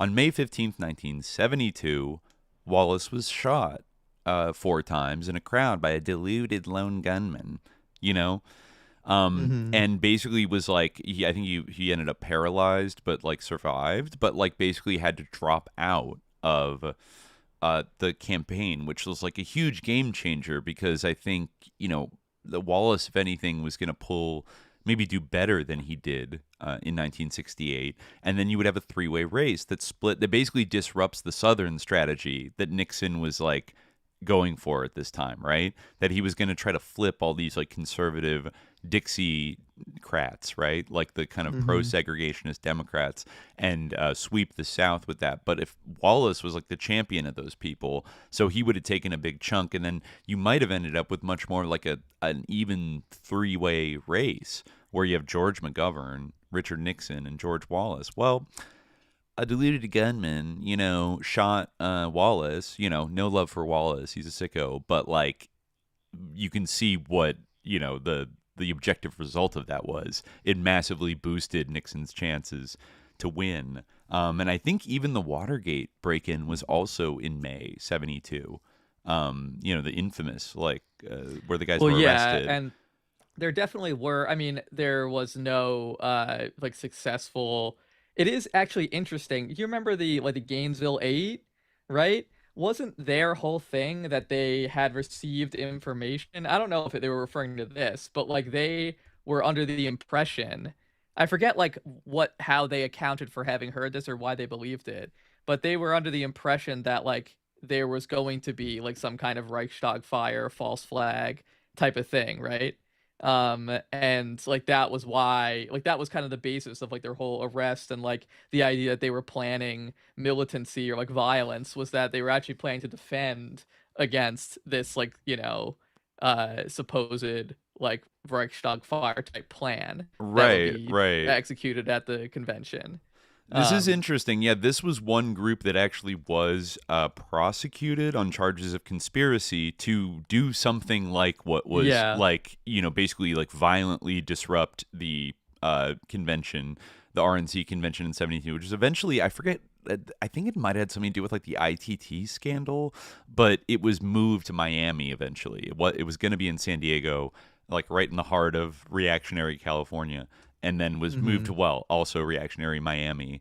But actually, yeah, I'm just looking at the overview of this on Wikipedia, that, the Vietnam Veterans Against the War they had plans to demonstrate, at the convention. After learning from FBI informants and agents within the VVAW about possible plans for disruption and violence, the DOJ initiated a grand jury investigation. So they indicted 8 people: John Briggs, Scott Camel, Alton Foss, John Niffen, Peter Mahoney, Stanley Mickelson, William Patterson, and Don Perdue. All but Briggs were Vietnam veterans. While organizing protests, the group received information that during the convention, the government was going to shoot someone or use explosives and blame it on the anti-war protesters. They were also going to raise the 5 drawbridges so that anti-war demonstrators would be trapped on a Miami beach and shot by police and soldiers during the commotion. In response to this, the VVAW group planned to draw those police and soldiers away by attacking federal buildings, police stations, and fire stations in the 2 adjacent counties to occupy the government forces, then reopen bridges to aid escape of the demonstrators. These plans were interesting. These plans were typed up and distributed among the rest of the group by a VVAW member and undercover FBI agent, Bill Lemmer. So, okay, that whole, counterattack plan to, take over, that was written by the FBI informant in the group. The 8 were accused of planning to use automatic weapons, explosives, incendiary devices, as well as slingshots and crossbows. The jury got to read the letter containing all the proposed plans on attacking the federal buildings, but they also got to read the constantly repeated admonition in the letter: this will be done for defensive purposes only. The jury saw that the goal was to protect the rights of the protesters, and they acquitted the 8 men of all charges. Basically. So Bill Lemmer, the Southern Regional Assistant Coordinator of the VVAW, revealed himself as an undercover FBI operative in May 1972, the same month. Bill Lemmer had been thrown out of a fast protest by VVAW on the Capitol steps in Washington, D.C. in January 1972 after advocating for violent, destructive actions on the Washington Monument. A deposition to that effect was sent to the trial in Gainesville. During the 1973 trial, it was revealed that the VVAW had been infiltrated by government agents and informants such as Emerson Poe and Lemmer, showing that these agents provocateurs led the illegal activities, severely damaged the prosecution's case. The prosecution also tried to use the defendant's Vietnam records as indication that these were violent people. The jury acquitted all 8. Phil Oakes expressed support for the group, as did Ron Kovich. Wow. So, I mean, that's a real clean cut, like, just absolutely baiting and getting like a fake FBI informant member of a group to advocate for violence, like to type up something that could implicate them in a trial, but clearly they were worried about a false flag like being committed. Exactly. And, like, so they actually got them like in their attempt to like come up with a response to the upcoming false flag. They planned a defensive strategy that was actually inserted by an FBI guy that then got them like indicted. Like, really wild, kind of wild shit. It makes you wonder if like the false flag rumor was like actually bait. If that was partly it was bait. Like, yeah, exactly. That was like partly like Tackwood's purpose, like to like he was given that rumor to spread among like his contacts, including with people in CRIC.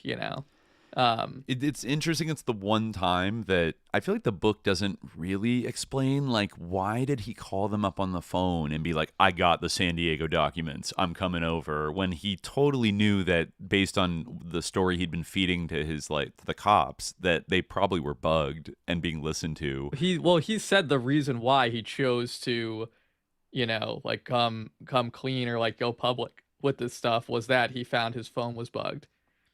Oh, yeah, and he was like insulted by that, or he thought, like.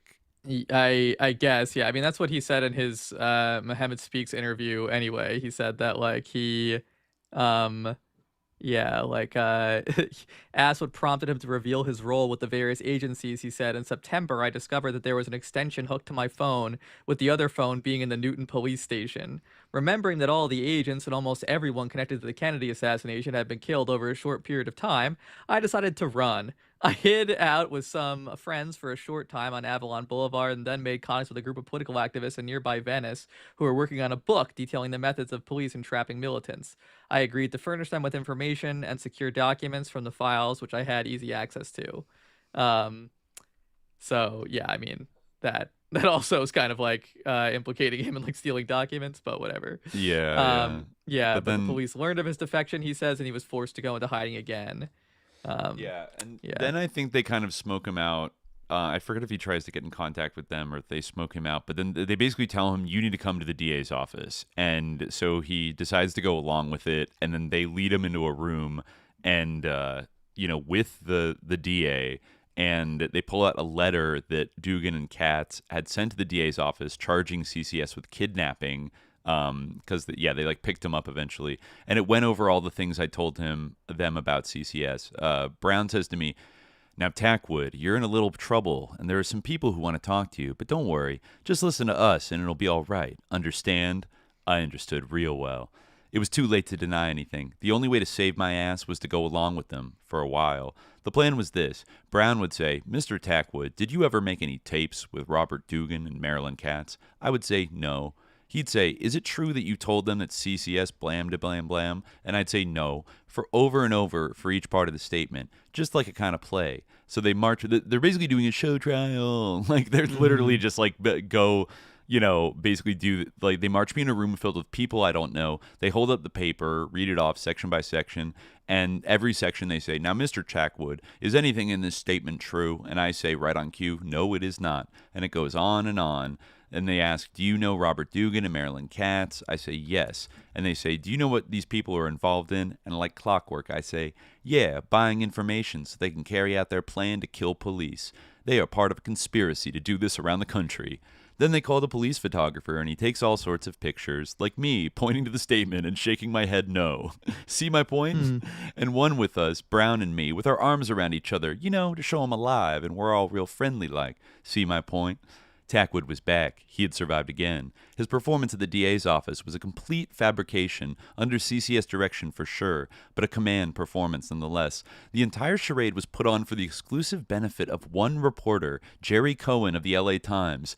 Cohen had pressed for a reply to CRIC's allegations from the DA, so Tackwood's confession was quickly staged for Cohen's benefit. Tackwood did so well that the CCS released him. He was out on the streets again. The next day, Cohen at his home address, he went over there.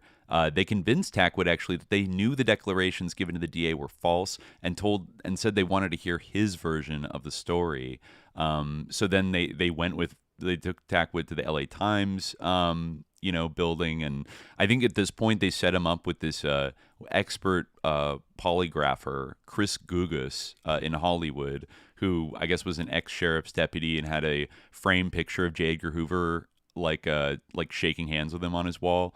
But even he basically did a lie detector test and is like, I think he's telling the truth. And he did pass a polygraph test. So now whatever that so now it's like, oh good, but then I think the LAPD comes in and kidnaps him from the polygraph office, heavily armed. 4 detectives from SID of the DA's office, in a confusing and rancorous tragifarce, began unstrapping Tackwood from the polygraph while Dan, the lawyer, stood helpless outside the room.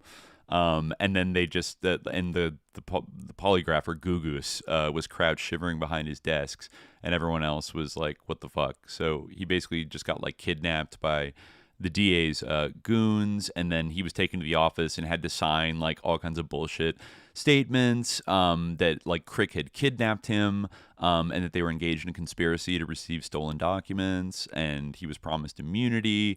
But at the same time, CRIC was planning a press conference with KPFK that they hoped Tackwood would show up for and be kind of their star witness. But at the same time, he'd been kidnapped and was forcing to sign all this shit. And then they called a press conference. The DA, I guess the KPFK press conference was announced. The DA releases a statement. They're holding a press conference at the exact same time and are going to roll out Tackwood to be blah, blah, blah. Tell the bullshit cop version of the story. It does note here that on November 20th, let's see. Yeah, on November 20th, Secret Service agents arrived at KPFK to begin an investigation of the, quote, San Diego conspiracy. So they a little bit of federal harassment, you could say. So, yeah, that's kind of, and then, they put it out there, and then it circulates mostly in the underground press, and then the mainstream press is kind of, They eventually publish some things, but they're very they're either very muted or the journalist stories are killed and it's not published, so it doesn't become a big thing. He kind of goes on about his influences and how his there are only 3 men in history that impressed me. Tackwood said: Heinrich Himmler, the Nazi mastermind; Machiavelli, the Italian aristocrat; and Adolf Hitler. Now, Machiavelli for his concept, his insight in grasping things around him. 4 people, Bismarck. Now, I think he was the greatest tactical genius I've ever seen. The way he manipulated countries. All right, Machiavelli for his ideas and his manipulations. Bismarck came up a little later. His ideas on how to create the superstructure. I don't know, I just had an ambition that I could be something heavy. And I always had the thing where I could lead people. Oh, and I liked that one other cat, Rommel. Tacticians, I dug them. I tell you one cat who impressed me, Bertrand Russell. Yeah, I dug Bertrand Russell.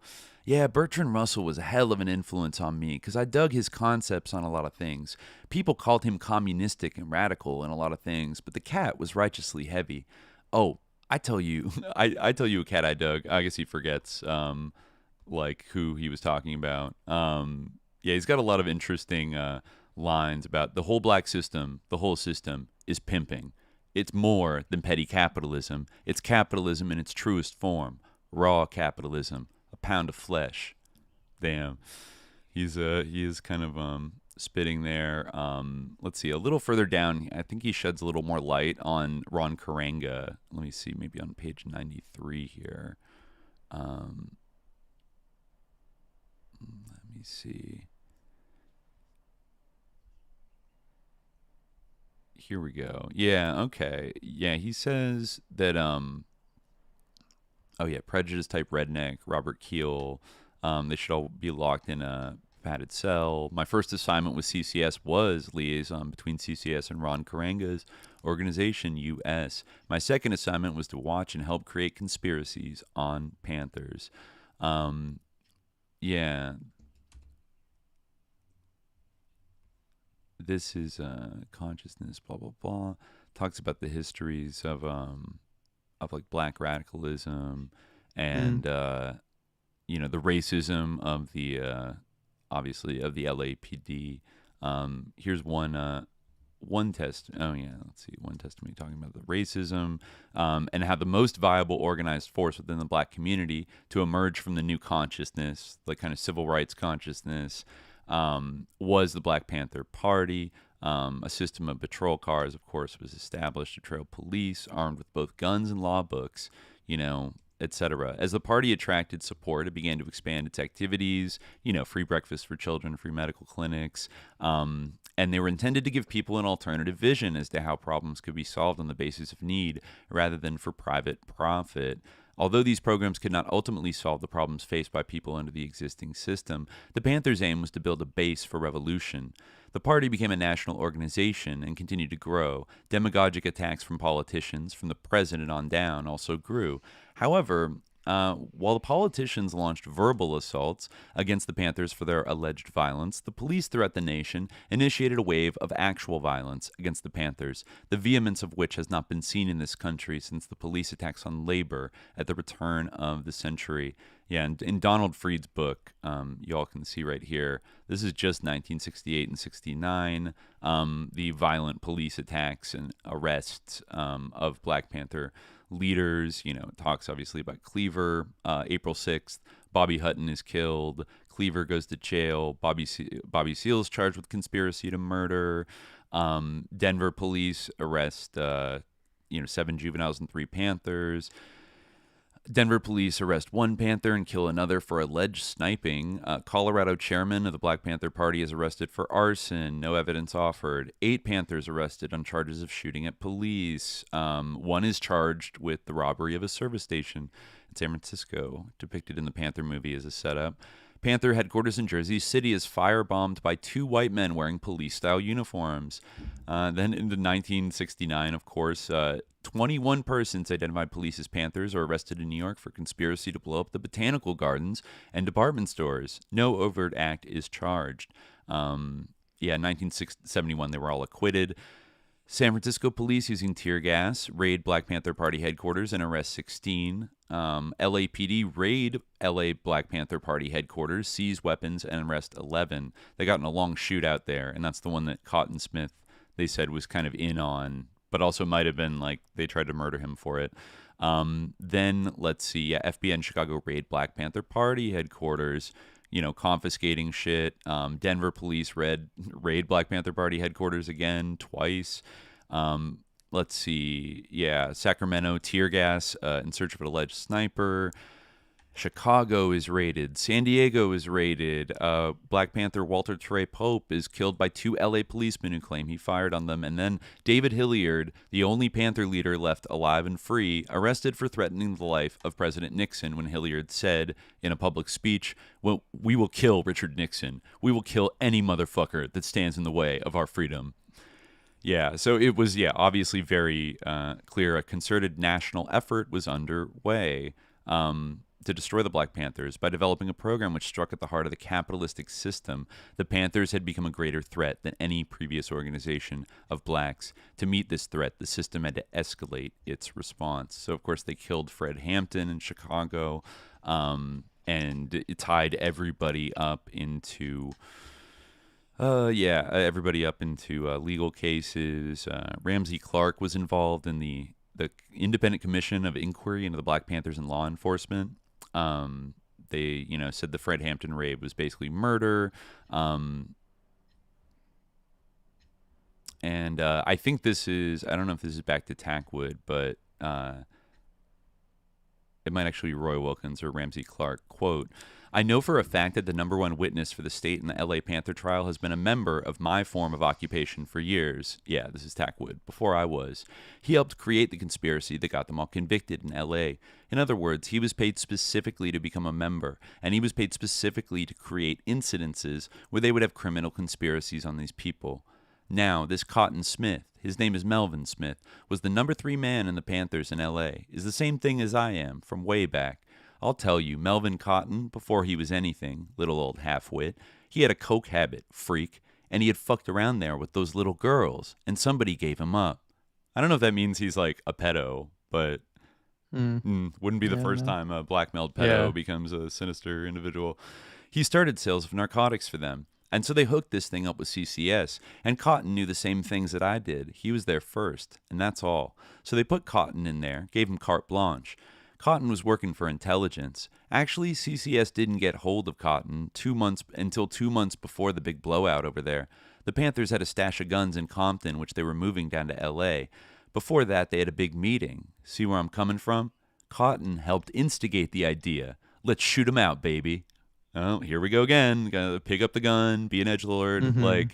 Now, every big Panther was supposed to be there, including Geronimo Pratt, big Panther figure. Now, what they were going to do, kill them all, kill as many as we can, and the rest of them dead anyway. But it didn't work like that. It took them just a little longer than they thought it would. Just after 3 a.m. on December 8th, 1969, an LAPD assault force started assembling outside Black Panther headquarters.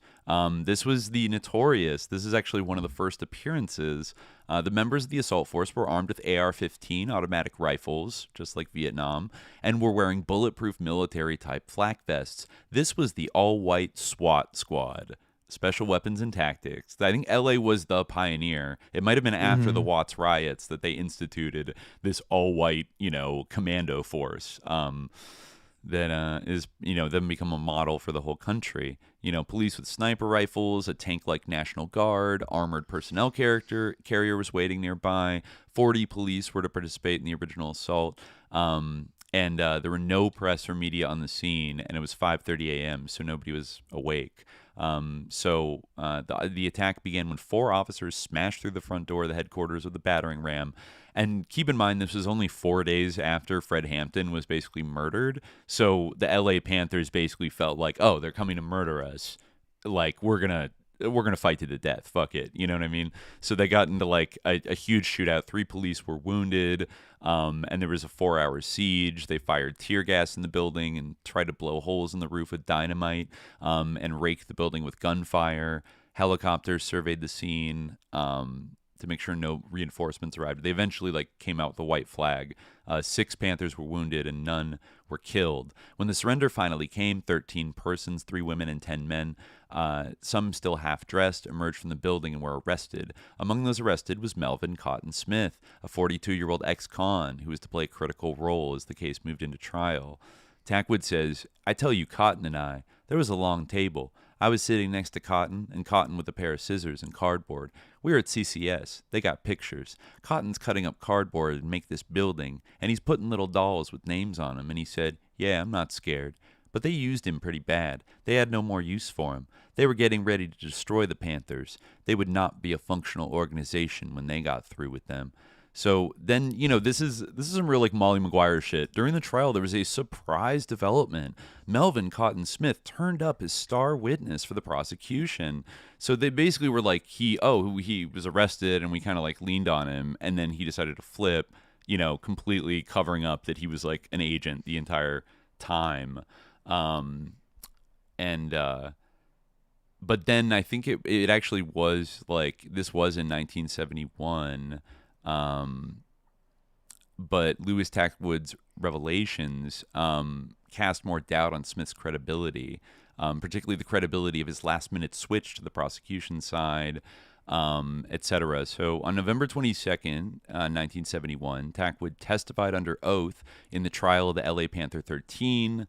And he says that he'd been working since 1969, and he was told by Farwell, his handler, that Cotton Smith was to be his contact. So by that very nature, he was already basically a snitch, and so in that was a devastating blow to the prosecution. Panther victory, the LA Times headlined, and basically the jury found them only guilty on like technical minor charges. All verdicts of conspiracy to murder, etc., were dismissed. So his his testimony ended up like tripping up the prosecution, of the LA Panthers. And then he says, my first assignment with CCS was when I was a liaison between CCS and Ron Karenga's organization, US. I contacted Ron Karenga and gave him orders to the effect that was given to me. I think we read this part. Right. I think, this is the Orangutan. Yeah, the orangutan. Orangutan. Yeah. Yeah, the horse's mouth. We're rapping about the war. Watkins, he was talking to Eddie Watkins. We better stop giving that Karenga, that mad dog, orders to kill off Panthers, or we're going to have a bloodbath on our hands in L.A. Now Brown says, his handler, let the N-words kill each other off. We're going to sit there and kill the rest of them. That's the best way to do it. Okay, Watkins says. Yeah, man, but it's costing us too much money. Okay, that was the money part of it. So obviously, they're playing these... it says a little more detail here. During the same period of rising police violence against blacks, the increasing militance in the community was creating political divisions which were leading to violent clashes. The two major political positions to emerge were revolutionary nationalism, the leading exponent of which was the Black Panthers, and cultural nationalism, expounded by the organization United Slaves, led by Ron Karenga. The revolutionary nationalists saw that the source of their oppression was in the prevailing political and economic system. They were socialists and were willing to make alliances with radical whites in working for a radical transformation of society. Yeah. On the other hand, I think that their official name was not United Slaves. That was like a derogatory name. Was it? Yeah. Okay. They didn't claim that? claim the title of United Slaves. No. Oh, that was like an epithet thrown at them. Yeah, exactly. Okay. Us was just like, us, like black people. Okay, that's funny because I've seen it referenced a lot that they like called themselves United Slaves. I don't know. No, that was like it originated as like a Panther attack on us. Okay, that would make sense. I would think so. Yeah. So, anyways, on the other hand, the cultural nationalists saw black liberation solely as a struggle of black against white. They stressed traditional African culture rather than a specific political program, and, as was the case with Karenga, were often militantly anti-communist. Cultural nationalism was thus finally reactionary and entirely consistent with the program of black capitalism put forward by Nixon and other establishment politicians, which would allow the admission of a few blacks into the ruling circles of American society without changing the nature of oppression faced by the great masses of black people. So they're kind of agreeing with like Eldridge Cleaver's kind of attack on like Stokely Carmichael. I think it's a bit like of it. I think that like even though like I do think that Ron Karenga was like a very sus, like his whole organization was sus in many ways. Like I think like it is interesting how like that kind of. I think that part of the reason why people like were kind of like seduced by this was because like it wasn't quite so like opposed to like Marxism on the surface as all that like really but there certainly was like an aspect of what they're talking about, like as you can even kind of see in their own in that Unity and Struggle article that we read, in their own kind of like a retroactive self-assessment. But so I think like it's a bit of an exaggeration in terms of like how they presented themselves, at least, but substance of it, there might be something there. I mean, obviously the cultural element is like important. I think at this time, I don't know. Well, I think like it is kind of, I mean, I was saying before, like, obviously this is like from like a very like a Panther focused like perspective, we're talking about the situation of like the NOI versus the Black Panthers and stuff like that, like it is kind of interesting. I mean, I said this before, but it's interesting that like it kind of is almost sort of epitomized in how he like called himself Maulana, and he said that was a Swahili word for master teacher, when that is like an Arabic word for our master. And it's usually something that you don't call yourself, but people call you. So you usually have to wait for yours to be designated Maulana. But I guess he gets by on it. According to Wikipedia, it's labeled Swahili Arabic, for master teacher. Like maybe it's a loan word in Swahili. Like he did study Arabic, I think, at UCLA. He studied Swahili and Arabic. And, other things. But the that is an indication of the kind of deep influence of really Islam, like Arabic by way of Islam in Africa, which the whole Qaeda thing was really and you can see this in Ishmael Reed's Mumbo Jumbo and stuff like this. Not to say that the critique of the NOI that he made in Mumbo Jumbo was totally baseless. However, there was kind of a reactionary thing about it where say what you will, we were talking about this last time about how solidaristic is Qaeda. Obviously, and these the whole cultural nationalism thing, obviously you can kind of see it, but I think a race-based solidarity is less effective than a religious-based one, which was kind of starting to emerge with the NOI.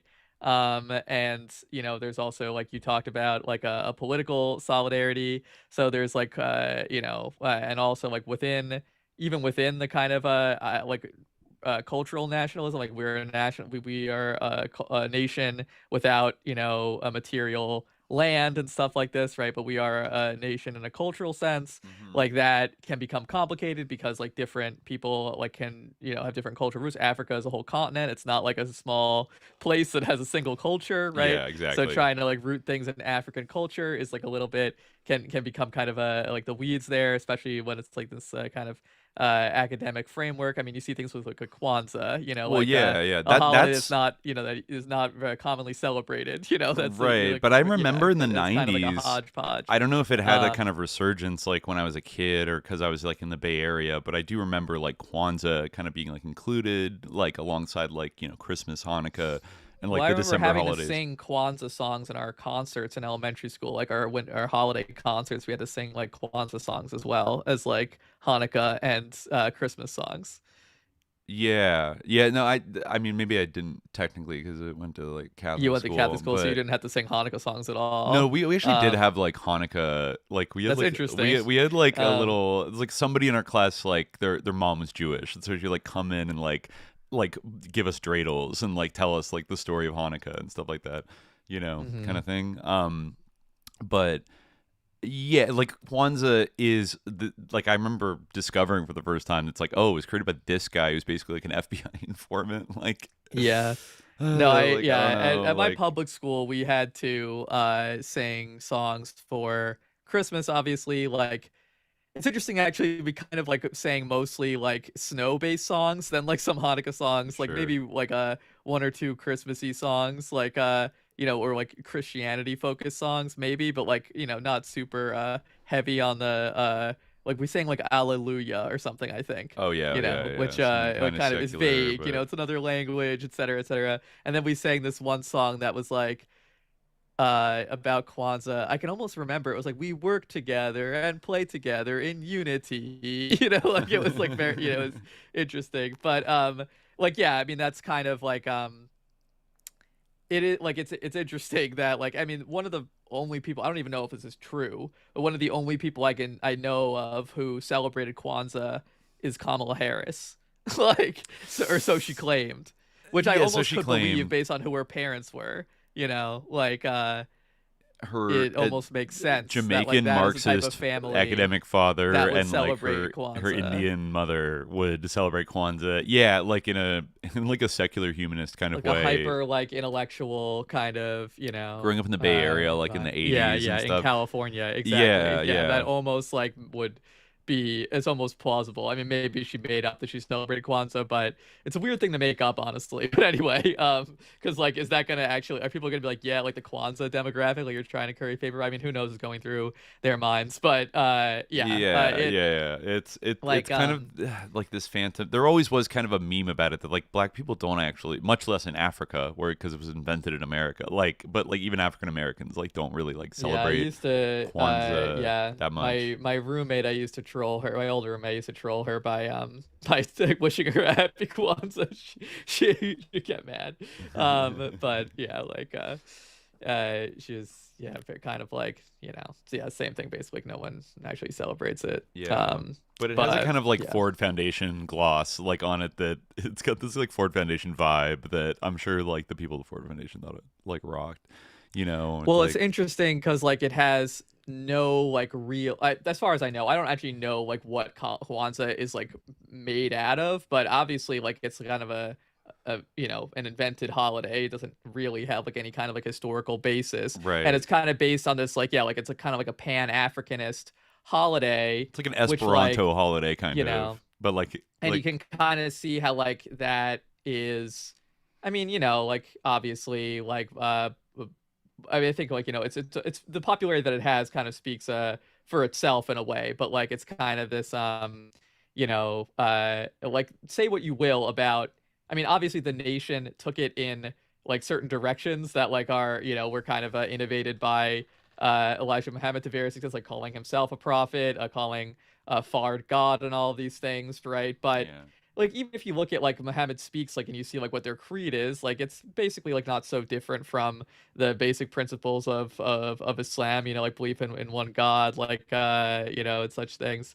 So like that the Bible, they say like the Bible has been tampered with, not all of it's true, but the Quran is all true, using this kind of like Surat al-Fatiha, all these things, like that does have like a very like deep cultural roots. That like many that was the religion of many of the people who were enslaved in the Americas, right? So, and that is like, not to say that African traditional religions aren't also valid in that way, but like Kwanzaa is not an African traditional religious thing, right? Right. So like it doesn't have that same kind of like it like I think that it there's something there that is missing, right? Where like a lot of people like came out of the nation and moved into Sunni Islam because like they there is like for instance Nubia Kai, who was like kind of exposed to Islam through the nation, and eventually became like a great scholar of like the history of Islam in West Africa, right?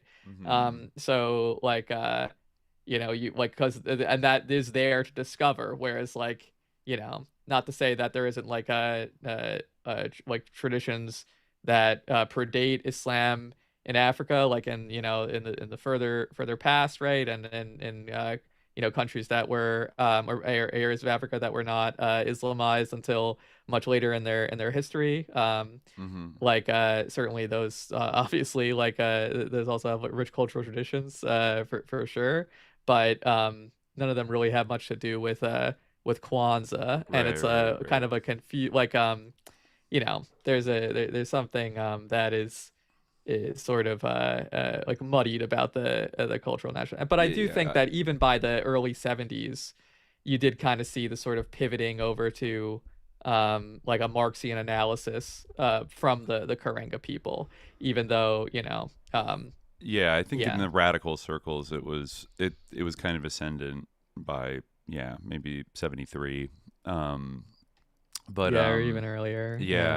72. I just want to finish reading this part about Karenga and the UCLA shooting and his involvement with the LAPD. Growing on here, for the revolutionary nationalists versus cultural nationalists, the growing antagonisms between these two positions reached a crisis point in the struggle for leadership of the Black student movement at UCLA. The issue which served as the new catalyst was the choice of a director for the newly created Campus Afro-American Studies Center. a coalition of black community groups was created by the Black Student Union on campus to aid in the choice of the director. Ron Karenga of U.S., who was not a UCLA student, managed initially to get the coalition to accept a nominee whom he supported for the post and urged that an ultimatum be served on the UCLA administration to have this nominee appointed. However, the Black Panther faction, led by John Huggins and Bunchy Carter, who were UCLA students and were widely respected on campus, succeeded in rallying students to hold back on the choice and try to look for other potential nominees. On January 17, 1969, a particularly bitter and stormy meeting on this question was held in UCLA's Campbell Hall. As the meeting was breaking up, shooting broke out, and John Huggins and Bunchy Carter were killed. Subsequently, the LA County grand jury indicted 5 U.S. members for murder and conspiracy in the killings. Ron Karenga was not present when the killings occurred and was not indicted. 3 of the 5 were ultimately apprehended, convicted of second-degree murder, and sentenced to life. Tackwood claims that Karenga was given money, guns, narcotics, and encouragement from the police in his war with the Panthers. This is not inconsistent with Karenga's known record of opportunism in dealing with the, quote, white power structure he professed to despise. According to the Wall Street Journal, we couldn't really track down more than this, but according to them, a few weeks after the assassination of Martin Luther King, Mr. Karenga slipped into Sacramento for a private chat with Governor Reagan at the governor's request. The Black Nationalist also met clandestinely with LA Police Chief Thomas Redden after Mr. King was killed. Since the exposure of U.S.'s role in the murder of Carter and Huggins, Karenga's influence in the black community has waned. His usefulness to the police has thus declined, and that's why, he was recently arrested with torturing 2 women and was sent to the California Men's Colony, a psychiatric institution, I guess where he got out a few years later. But then, it does talk about also the prison movement, and this is like the other big thing that that Tackwood was like involved in, that he partially felt kind of bad about, of like setting up Angela Davis and plotting the destruction of the Jackson brothers and like the Soledad brother crew. The 3 movements, like in the ghetto, the campuses, and the prisons, these 3 movements were brought together in the persons of Jonathan Jackson, Angela Davis, and George Jackson. The testimony of Lewis Tackwood sets the stage. Quote, I had been transferred from intelligence to CCS, but in the process we found out a few things about a Northern California type conspiracy thing. At the time, Angela Davis wasn't even being thought about. What they were worried about was that information was coming down from the north, that the blacks and whites and Chicanos were getting together and combining into one faction. At the time, Angela Davis was doing a lot of speaking all over the campuses. Some of the people she knew were involved in this combining of the groups, so I was asked to go north and check it out. But in the process, we found Angela Davis was heavily involved in the Soledad defense case, so they started tailing her because they knew before she was going north that she was going. At the same time, they had been getting wind down here and some up there that there was going to be some kind of breakout. So it was coincidental that the first person Angela Davis visited up north was one of the main characters in the little old plot. She's not involved, but they were. When she got there, the planning had already been formulated. The main person in the plot was Cotton Smith, Cotton being the #1 gun expert and all those things, and had already shipped guns up there, and he was the liaison man between the North, Santa Cruz, and here. So the police knew who was there, when they were there, and how. So the police had a very wide picture of what was going on. And recall once again, back in our Tom Mosher episode, like the talk about certain Black Panthers going up into the Santa Cruz mountains to like some compound to practice with like guns and explosives and shit. And like Tom Mosher was always encouraging people because it's like time to pick up the gun and like, you know. And Cotton Smith, I know a lot of people, there's still a lot of, love and respect for, I think, George Jackson and Jonathan Jackson and stuff. But like keep this in mind in terms of their decision to engage in like revolutionary left, like, hostage taking kind of incidents, that it was completely like masterminded by Cotton Smith, the police informant. The way it went down, this jailbreak that Jonathan Jackson was planning, the way it went down was not the way it was supposed to happen. The way they were going to do it, if you notice the way Marin County is set up, the chief of police, the mayor, all of them are in the same building. Well, 9 men could run in there, go into the building right quick, and just take over. But that morning, some of the members went to San Rafael, and they seen that there was too many police that morning, so they split, leaving Jonathan Jackson out there sitting by himself. And you can imagine what went through his mind. He walks up there with the guns, not knowing the rest of them had gone, and the shit hits the fan. Angela all this time is in San Jose. So, like, when she hears the news over the radio, she splits. She leaves San Francisco and comes back to L.A., and from there she splits. Now the police is right there on her all the time. By the time she gets to L.A., the APB's out on her, so she splits. The events that led to the triple tragedies in California, the Jackson brothers, George and Jonathan, and Evangela Davis, unwind as if from some infernal machine. No Greek tragedy could be more inexorable. The argument of the bloody legend is facts about American prisons. And this is actually an interesting history, like we were saying in the beginning, of political agitation. 1961 in Folsom, black Muslims crack segregated dining facilities. Guards injure 10 in breaking up riot. 24 blacks, including 11 Muslims, shipped to Soledad Adjustment Center. Yikes. Warden Heinze says, "It isn't just the Muslims anymore. The other colored boys have joined up, and this thing is getting out of hand." 1962, San Quentin, 80 prisoners in adjustment center riot for 4 hours. Warden gives no explanation. Then San Quentin again, second uprising in a month at adjustment center. Guards fire tear gas. 63 in Soledad, 1,500 prisoners start food strike. 9 of 11 cell blocks refuse Associate Warden Park's offer of eating in mess hall.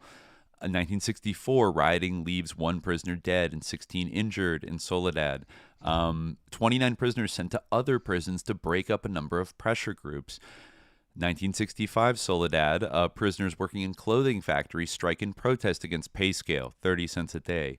66, Soledad, Robert Jordan, black Muslim, files legal papers on behalf of all prisoners charging that the strip cells were cruel and unusual punishment. Jordan says he was put naked into his cell covered with human feces with no bed and no light. Federal Judge Harris orders investigation. Soledad, prisoners in disciplinary wing riot after federal court opens investigation. 19-year-old prisoner hangs himself in strip cell. Judge Harris orders strip cells closed or improved. 1967, incident involving black kitchen worker being sent to hole expands when 9 more blacks are fired from kitchen crew and 31 more mess hall workers walk out in protest. At this time, Muslims call a strike for all black workers. 900 blacks go on strike. Days of rioting follow, resulting in 15 prisoners being wounded by guards' gunfire. January 19th, warden orders general lockup of all prisoners. San Quentin, Chronicle admits rioting was not a race war, as officials claimed. The mass of convicts, both black and white, were seething with grievances that crossed race lines. 300 prisoners put in disciplinary wing. U.S. Court of Appeals rules the inmate has no right to sue state over violation of his civil rights. Soledad, 1,000 prisoners go on strike in response to that decision. Prison officials say strike is over food and recreational controls. 68, San Quentin, 500 prisoners began work strike. And let's see, 600 hippies gather at gates to show support. The Outlaw, an underground newspaper inside the prison, was blamed for the strike. 9 prisoners suspected of putting it out were transferred to Folsom, where they organized a sympathy strike involving 1,600 prisoners. 1969, Soledad, 700 prisoners staged a brief strike to protest the indeterminate sentence. That was the thing where George Jackson was arrested and for like maybe a robbery and got a 1-year to life sentence. And like he was in jail for like 10 years on that sentence because they could just like keep extending it for any reason they wanted. It was really fucked up. So then there was more protests. San Quentin, a group called Panther Power to the Vanguard, leads a hunger strike involving 65 blacks of the 88 prisoners in the adjustment center. They demand a black warden, a black parole board, fund drives to the Black Panther Party, and release of all blacks from the disciplinary unit. 1970, here we go. Soledad, 3 black political prisoners shot by guards. Soledad, white guard killed. George Jackson, Fleta Drumgo, John Clutchette, charged with murder and assault. Soledad, white guard stabbed. Soledad 7, indicted. San Quentin, Jonathan Jackson attempts to free 3 San Quentin prisoners at the Marin County Courthouse.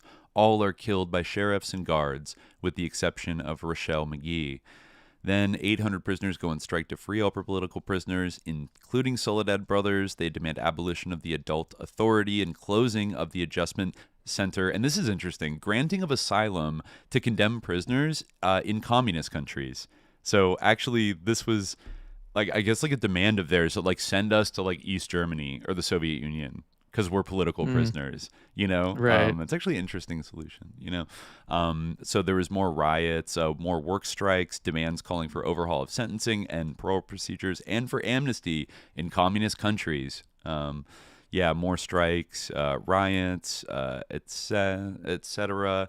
And then August 21st, 1971, George Jackson and 2 other inmates killed, in addition to 3 guards in what was called an escape attempt. So going back to Jonathan, his younger brother, on August 7th, 1970, a 17-year-old black youth, Jonathan Jackson, entered the Marin County Courthouse in San Rafael. Concealed under his coat was a shotgun rifle and a satchel full of handguns.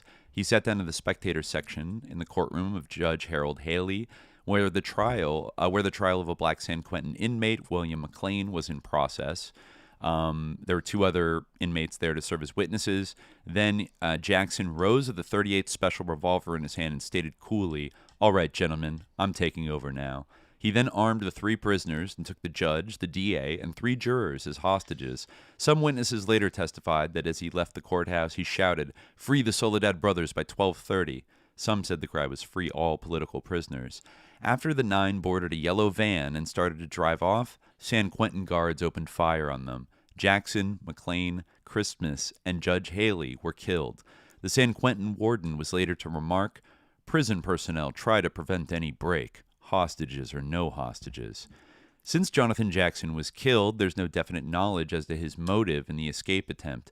The state speculated he was going to use the hostages to force the release of the Soledad brothers, 3 San Quentin inmates who were in the process of going on trial and killing a prison guard. One of them was his brother, George Jackson, author of the best-selling Soledad Brother. So that, it seems like was basically set up.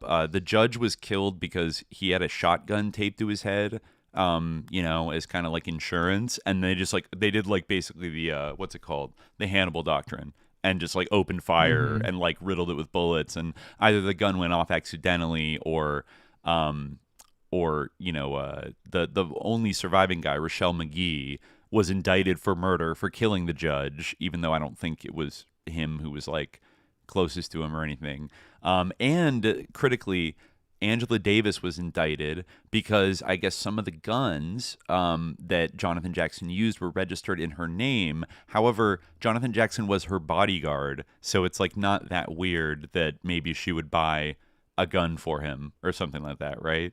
But they tried to rope her in that she was incredibly involved in plotting this hostage thing. So Tackwood says about it, CCS was very happy about the whole situation. For once, they could get their hands on a whole bunch of them. The original plan was to get about 9 people. They wanted to get the hit squad caught there and butchered. Then they'd have them all for conspiracy. And the same man, Cotton Smith, would give information, convicting all of them in one crowd. The police themselves knew so much about it. They knew the day. I saw them up there. I saw Mahoney and Bob Sherritt up there that morning. Told me to get my ass out, and I was put on a bus. Take 10 hours. When I got to L.A., the shit done happened. Wow. So, yeah, they arrest Angela off a grand jury indictment and et cetera, et cetera. Now, okay, the other weird thing with the Jackson brothers is the quote-unquote escape attempt that ends up killing George Jackson. And this actually involves an interesting character. So he had a lawyer on August 21st, 1971, named Stephen Mitchell Bingham, a white 29-year-old poverty lawyer from an aristocratic New England family. I looked it up. Stephen Bingham, related to Hiram Bingham III. I think he's the grandson of a senator from Connecticut. Really high old wasp, basically. Actually, I think his grandfather rediscovered Machu Picchu in Peru, doing archaeological studies, back in, I don't know, the 1930s. So Bingham showed up at San Quentin, wanted to visit George Jackson. He wanted to talk with him regarding a case he was working on involving James Carr, a former Black Panther Party leader who had been a cellmate of Jackson's and was, murdered mysteriously. Initially, Bingham was denied permission to visit Jackson, but at 1:15 p.m., prison officials finally decided to allow the visit. On his way to a visiting room, Bingham had to pass through a metal detector. The detector registered. The officer opened the briefcase, found a cassette tape recorder, checked it by opening the battery case, and returned it. Meanwhile, Jackson was undergoing a standard skin search before being allowed a visit. He was ordered to strip naked, bend over with his legs, and finally his afro hair was fingered and checked. And then they visited for about 15 minutes, and it is unclear what happened from this point on, but by the end of the afternoon, the revolutionary was lying dead in a pool of blood in the prison yard. Under normal circumstances, this wouldn't be very unusual, blah, blah, blah, blah. But he was like a superstar, right? And he was in jail for 11 years on a 1 year to life sentence for robbing a gas station, robbing $71 from a gas station. He joined the Black Panther Party in prison, was made a field marshal. He co-founded the Black Guerrilla Family, which would go on to be kind of like this prison gang / militant group. He was put in the adjustment center a lot of times, et cetera, et cetera. So it is thus only because of George Jackson's fame that the facts of his death have been subject to real great public scrutiny. According to prison officials, when Jackson was returned to the adjustment center, and was about to undergo another skin search, he whipped a gun and 2 clips of ammo from under a wig he was wearing and forced the unarmed guards to open the cells of the 26 men on the first floor. In the process of achieving control of that floor of the adjustment center, 3 guards and 2 white inmates, trustees, were killed. When the prison alarm sounded, Jackson supposedly fled the adjustment center into the courtyard and ran towards the 20-foot-high prison wall 75 yards away. A guard on the gunwalk above fired on him, and he fell dead.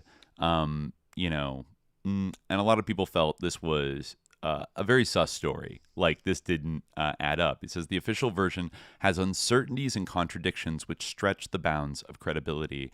The gun Jackson allegedly used in the escape attempt was identified by authorities at one time as a 9mm Spanish-made Astra M600, which prison authorities assume was smuggled into Jackson, concealed in Bingham's tape recorder. The Astra 600 is like 8 1/8 inches long. There's no conceivable way that a gun this bulky could be concealed, along with 2 clips of ammo, under an afro wig, or for Jackson to be able to walk 50 yards back to the adjustment center without its being noticed by the guards accompanying him. And The Guardian, I don't know if it's the UK, but a Radical Weekly summed up the contradictions. The gun Jackson allegedly used has undergone 3 transformations. In the SF Examiner, the Hearst paper, on August 22nd, Associate Warden James Park is quoted as having said Jackson fired 1 or 2 shots from a .38 caliber pistol. The following day, the San Francisco Chronicle reported that he had a 9mm automatic. Subsequently, based on info the newspaper obtained from California's Criminal Identification and Investigation (CII) Bureau, the gun was identified as a 9mm Spanish-made Astra M600. The ownership of the gun was supposedly traced to a Black Panther field marshal, Landon Williams, who is currently jailed in New Haven, Connecticut. On August 29th, however, Examiner reported that through a leak, it had learned the escape weapon was actually a Spanish-made llama corto, approximately 5 inches long. The third description of the weapon was offered, curiously enough, the day after the Chronicle, in a pistol and wig experiment, concluded it was impossible for an Astra M600 to fit under a wig. It's still not possible to determine the make, size, and model of the gun.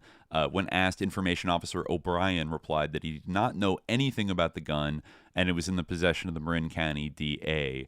And in the indictment handed down, the weapon is just described as a 9mm automatic pistol. So, very sus. And then, for Bingham, this, WASP lawyer kid to, smuggle it in, there would have had to be, Epstein-level prison failures, at every single step. And actually, they were put in a room together with no protective barriers, so he could have passed him something, but I don't know, and I think this book, because it was written basically after this, Stephen Bingham just disappeared and was actually presumed dead for a while. Yeah, he just he vanished. He was last seen by his uncle, a retired Berkeley professor, at about 5 p.m. on the day that this happened. His uncle described him as being very relaxed and normal, not the demeanor of someone who just participated in a prison escape attempt. Yeah. So actually, you know, if you kind of update to like today, let's see. Like he actually did pop up again. Like he fled the country completely, Stephen Bingham, and came back. He graduated from Milton Academy, was captain of the track team, attended Yale, and like was a member of the Yale Young Democrats. And he was like a Mississippi Freedom Rider volunteer in 1964, and then went to UC Berkeley Law School, and married the granddaughter of Adolph B. Spreckels, the heiress of the Spreckels Sugar Company. The couple joined the Peace Corps and were assigned to Sierra Leone. After spending 2 years in West Africa with the Peace Corps, they returned to Berkeley in 1967, where he continued studying law. He marched for Cesar Chavez in the Congress for Racial Equality. He was an intern in the U.S. Congress and the DOJ, you know, and he worked on RFK's presidential campaign in 1968. So a real go-getter, you know, like he was, you know, going bright places as a new left, you know, blue blood and whatever. But then he just had to like fucking flee, and he lived in Europe and France for 13 years. And eventually came back like and surrendered with the help of Ramsey Clark to the authorities, and was put on trial, and was after a 10-week trial was basically what's it called, acquitted. Yeah, is like found not guilty, and basically said like I have no idea what the fuck that, like I did not bring a gun to the courthouse. Like basically it sounds like this guy was framed, you know, as like this little hippie lawyer, this radical lawyer, you know, came in to help his fucking escape release. There was like a woman, like an assistant, somebody that was like helping, Bingham out, like with Jackson, that was like a little bit mysterious. Let me see if it was in the article about like the San Quentin. I think it actually was in the San Quentin 6 article summary here on Wikipedia. I forget her name, but let me see right here. Yeah, Louis Tackwood.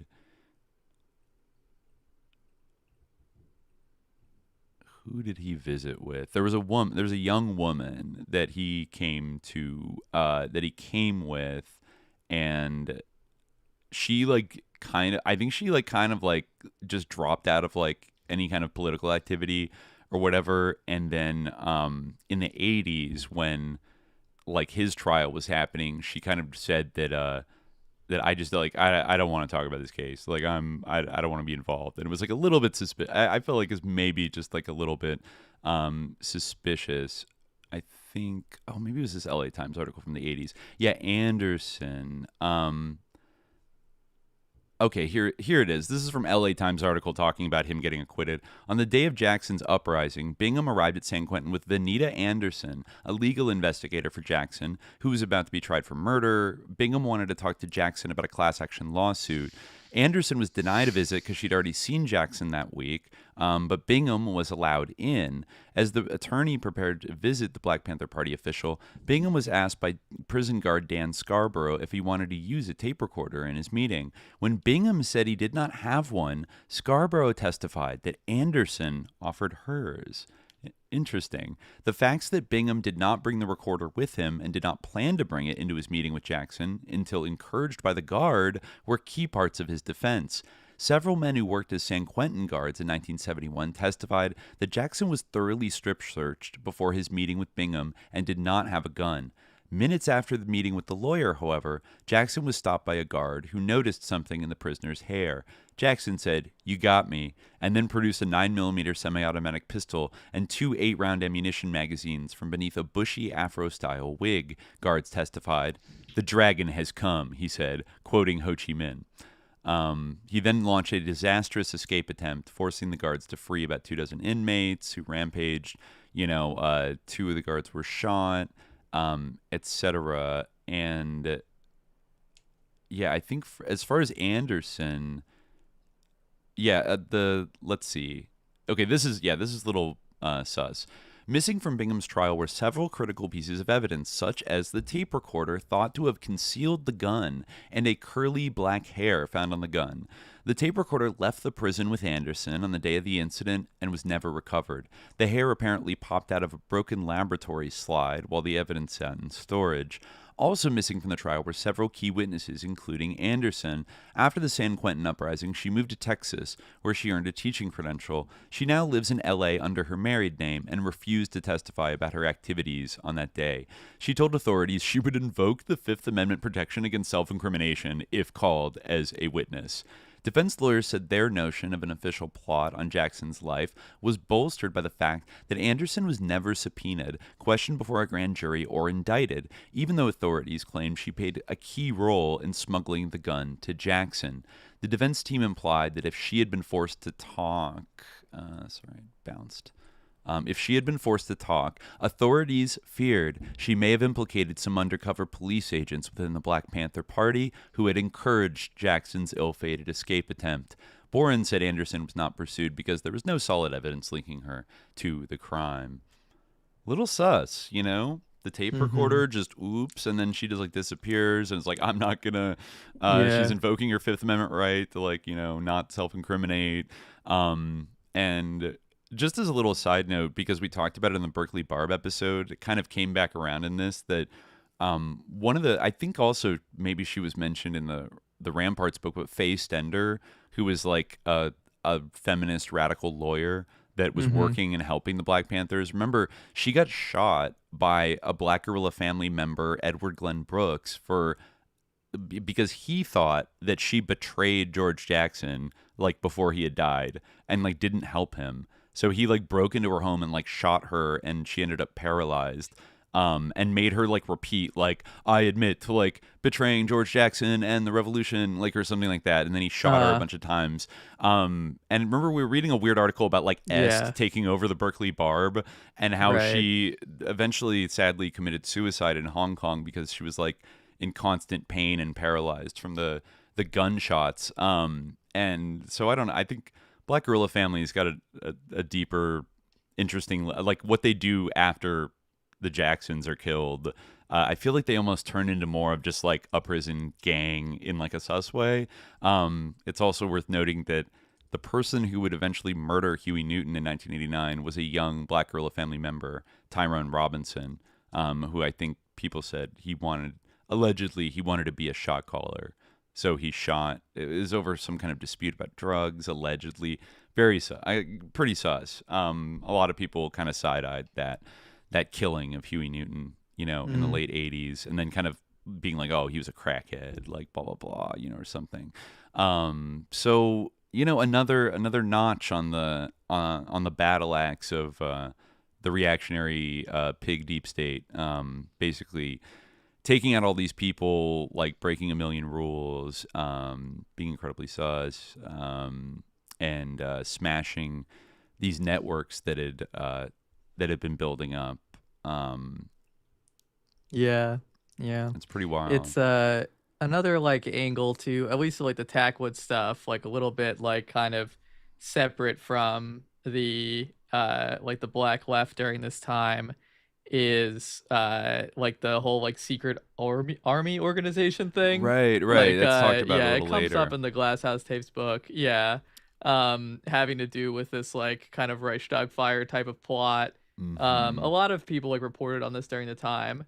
There's even like a Ramparts article about it, which basically kind of says more or less similar things to what you see in the Glasshouse Tapes book, probably like the ultimate source. You see an interesting like you see how differently right-wing groups are handled and their relationship with the police and the FBI. It's not to say that they never get busted, but like you get a sense more that a group like the Secret Army organization around there was like a right-wing group in San Diego County made up with like I think people that were associated with the Minutemen, you know, that kind of group.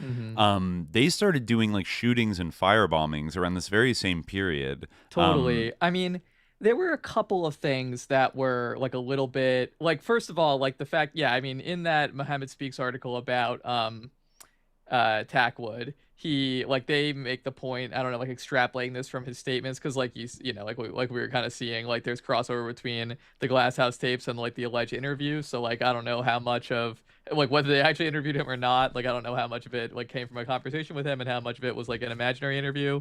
You know, that they just kind of said, but they certainly ran his you know, they ran like a 3-part article over multiple issues about it. So you'd think they did have a sit down, but he said something, or they inferred something that was like, you know, they have never arrested anyone who was like in a right-wing group, and they like buy weapons from the right and they sell them to the left. Like it was kind of like the allegation that he made. And there's an other strange thing that was in both the Glass House tapes and repeated there, where he said that it was I think Keel, right? Like Lieutenant Keel, yeah. He liked to call people up in the middle of the night and threaten them and pretend to be a member of a right-wing organization. Yeah. Dare I say that there's a porous wall between like certain extreme right-wing groups and like the feds and the police departments themselves, and you know, it can be hard to tell exactly which is which, but they're all often kind of like the same people.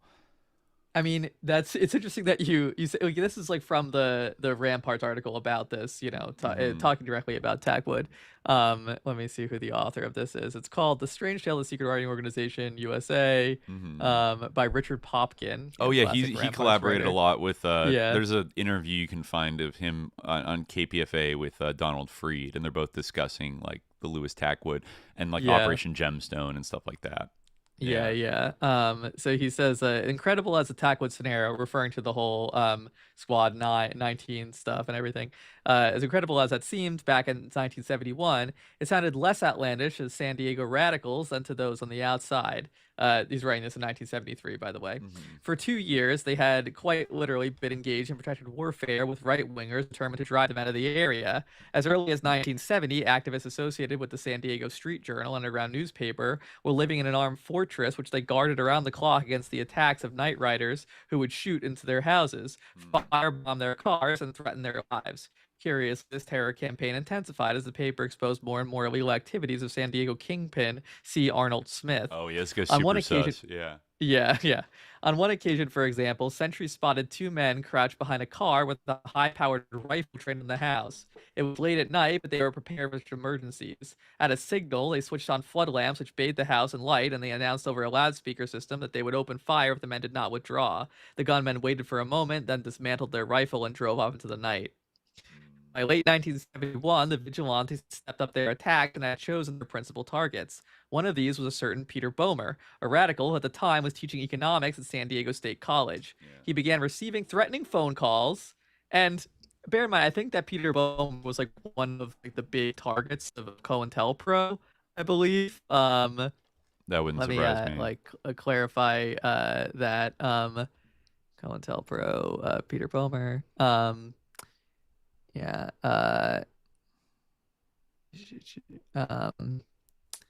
This is in this is from the Harvard Crimson. In the space of a couple of years during the early 70s, Peter Boehmer, professor at San Diego State University, was repeatedly threatened, shot at his office firebombed as a result of his anti-war activities.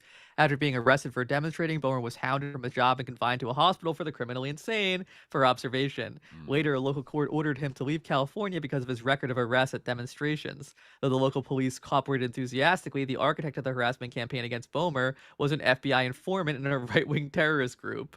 Boehmer's experience was only one of the more ghastly results of COINTELPRO.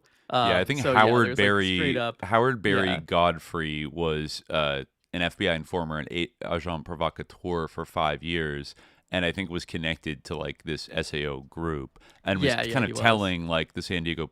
He was keeping the FBI abreast of what was going on, but kept the San Diego police in the dark about what was happening. And then there was even more like misconduct. It said that like they had to bomb a lot of stuff like before the FBI was like, all right, we probably should go after these guys. But at the preliminary hearings of the 9 arrested for the 2 acts of violence, the FBI and the DA's chief witness Godfrey testified that he and Hoover had been surveilling Boehmer's home for the SAO, as was their custom, when Hoover took a 9mm pistol from under the seat and fired 2 shots in the residence. Godfrey said he didn't know that Hoover was going to shoot, and as his SAO superior, he ordered him to stop. Hoover left the gun in Godfrey's car, and the informer turned it over to his FBI contact, Steve Christensen. Christensen, said to be sympathetic to the secret army, hid the gun under his couch for 6 months until the DA's office learned of its existence by talking to Godfrey after a theater bombing. The agent has since left the FBI and cannot be found for comment, but the FBI office denies knowing anything about the gun previous to the bombing. So that was one of the FBI agents that, received like a piece of hard evidence, like the gun, and then just like hid it under his couch instead of telling any of the other authorities about it. Because he was sympathetic. Godfrey has admitted to being a captain and commander of the local SAO and second in command of the California State Section. Other rightists contend that Godfrey was a co-founder of it after the Minutemen were, quote, destroyed by communists in the Justice Department. Right, yeah. Godfrey said he had supplied information almost daily for 5 years through 3 FBI contacts, Christensen, Earl Peterson, and Jordan Naylor. Yeah, damn. That's pretty wild. Godfrey allegedly, I guess he got represented by the ACLU for some reason, and saying that he was being kind of like framed for the bombing, or no, he's representing somebody else that was being charged, and said that Godfrey is like the real culprit. He says the SAO commander Jerry Davis said that Godfrey supplied 75% of the money for the SAO. So you got the FBI informant. His FBI salary, like $250 a month. Right. Right. He. Godfrey was in charge also of the SAO's counterintelligence unit. There's also a couple funny like profiles in this book of other like exposed COINTELPRO kind of operatives, and kind of comparative analysis of like what their game was. I guess one of these guys involved in this header links Godfrey, or maybe that's the ACLU lawyer. The ACLU lawyer links Godfrey with Tommy the Traveler, the SDS member who set up bombings in the East Coast for the FBI and blamed them on the left. That was, Tommy, like, he was like a Thai, right? And I forget what his last name was, but he was like a classic like Tom Mosher kind of guy of like, we need to start blowing stuff up. I forget what college he was sort of like embedded at, but he eventually did whip up some of his radical buddies basically to go and like try to blow up one of these, like the drafts at the ROTC Center or something like that. And then eventually was like exposed as being like a COINTELPRO agent the entire time. There are a number of Tommy Tongyai. I called him the Thai crazy Tom Mosher. It's writer Ron Rosenbaum commented about him. Tommy never had much in common with the people he was infiltrating. He only had, or thought he had, 2 things in common with them: a cowboy versus Indians view of revolutionary struggle, and a devotion to guns and violence as the only solution. And SDS members at the University of Rochester recall that all he'd ever talk about was killing pigs, putting pigs up against the wall, and guns. Boyd Douglas, the FBI provocateur informer, had begged the nuns and priests in the Berrigan case to use a gun to kidnap Henry Kissinger. Okay, he repeatedly offered to get explosives for students, urging them to become, quote, real revolutionaries to create more Columbias. Tommy participated in the November 15th, 1969 moratorium in Washington, D.C., urging students to stick with the weathermen, quote, because that's where all the good violence will be. FBI agent, it's really crazy. So there's an essay here they quote from by Frank Donner called The Agent Provocateur as Folk Hero. It says, but more serious is the implication that informers are subject to control, that they are cool operatives doing their job, and if they become provocateurs, this means only that they have been carried away for a moment. Tommy's history shows how unrealistic such reasoning can be. The control theory shows how, the control theory ignores the strange drives and hostile passions that cause people to act as spies in the first place, as well as the ways in which the atmosphere of risk in which they work is likely to intensify such feelings. As the informer becomes more involved, new and terrible energies may be released in him. The need to preserve his cover gives him a pretext to act out hatred and rage, washing away the cautions prescribed by his controllers or handlers. The notion that the political spy can hang his clothes on the hickory limb of involvement but avoid the water of provocation is a comforting but dangerous fiction. Damn. Yeah, it's a good point. Yeah. Yeah, there was also, they go back and talk about James Jarrett, like the trainer of the SWAT team that also, a former Green Beret in Vietnam, probably doing Phoenix program shit, who also decided to like LARP and infiltrate the Friends and the Panthers for the CIA and LAPD to render that organization ineffective by whatever means necessary. And that's why he set up the hand grenade thing, where he planted it on Donald Freed and Shirley Douglas Sutherland. And interestingly, Freed writes about interacting with Jarrett, the spy, that, quote, he did not conceal his racism, male supremacy, and hunger for violence. But, as a Marxist humanist, Freed thought that he and the left could correct Jarrett's alienation. He also thought that Jarrett's pathology proved he could not be a conscious agent of the state. The professor of philosophy did not realize that pathology and provocation are often the necessary conditions for a system of secrecy, deception, and finally, repression. That's a good point, actually. They're like, he's too crazy to be a Fed. Like, he's so crazy. It's common, yeah. He's crazy. You couldn't be a Fed, you know? Like, and it's like, no, that's actually like the type of person they often screen for. Like, you kind of have to have a little bit of a crazy side to you to want to play this like double game of like deception, right? And really like throw yourself into it successfully. You got to be a little bit like even not even as a front, but like genuinely like a little bit unstable, right? If you're gonna be a real Discordian warlock. But yeah, then let's see. There was I thought what were you gonna say? Oh, I was gonna say that I just thought like the Godfrey's like account of like his various like plots that he wanted to execute was kind of interesting. I think he told Jerry Bush this. Another SAO militant. He and Don Segretti. He was talking about at Gunsmoke Ranch what they might want to do to take care of those red punks in the event that the GOP held its convention in San Diego. And the plans that he proposed were first, the use of massive dosages of LSD, cyanide, or strychnine introduced into the punch at an anti-war group meeting. No. The bombing of the VVAW headquarters, the Guild Theater, and several porno shops. Bombings of the homes or offices of anti-war leaders, kidnapping or assassination of anti-war leaders and activists, firebombing of vehicles and other property belonging to anti-war activists. By November and December 1971, Godfrey had become more ambitious. He wanted to acquire drone planes, which would carry payloads of high explosives and phosphorus to be dropped on the demonstrators. In addition, Godfrey spoke of using similar aircraft loaded with TNT or C4 plastique to blow up Air Force One and assassinate Nixon. The idea was to fly a bomb into the presidential jet as it landed either at Lindbergh Field or at El Toro Marine Base.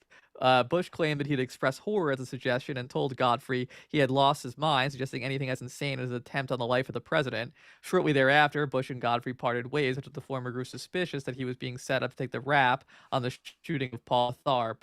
By March 1972, he had left San Diego and not yet returned.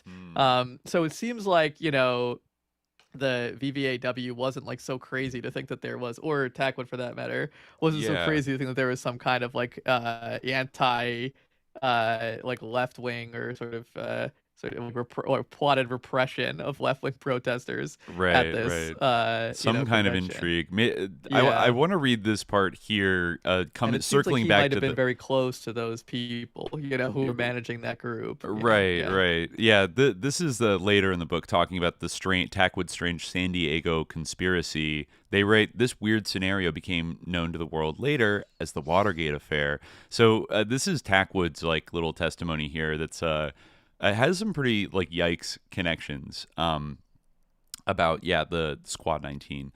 Tackwood said, "I'm not going to show CRIC. I'm not telling nobody all what I got on Squad 19 and the San Diego conspiracy, but I'm going to show you some of it since it's starting to come out anyway.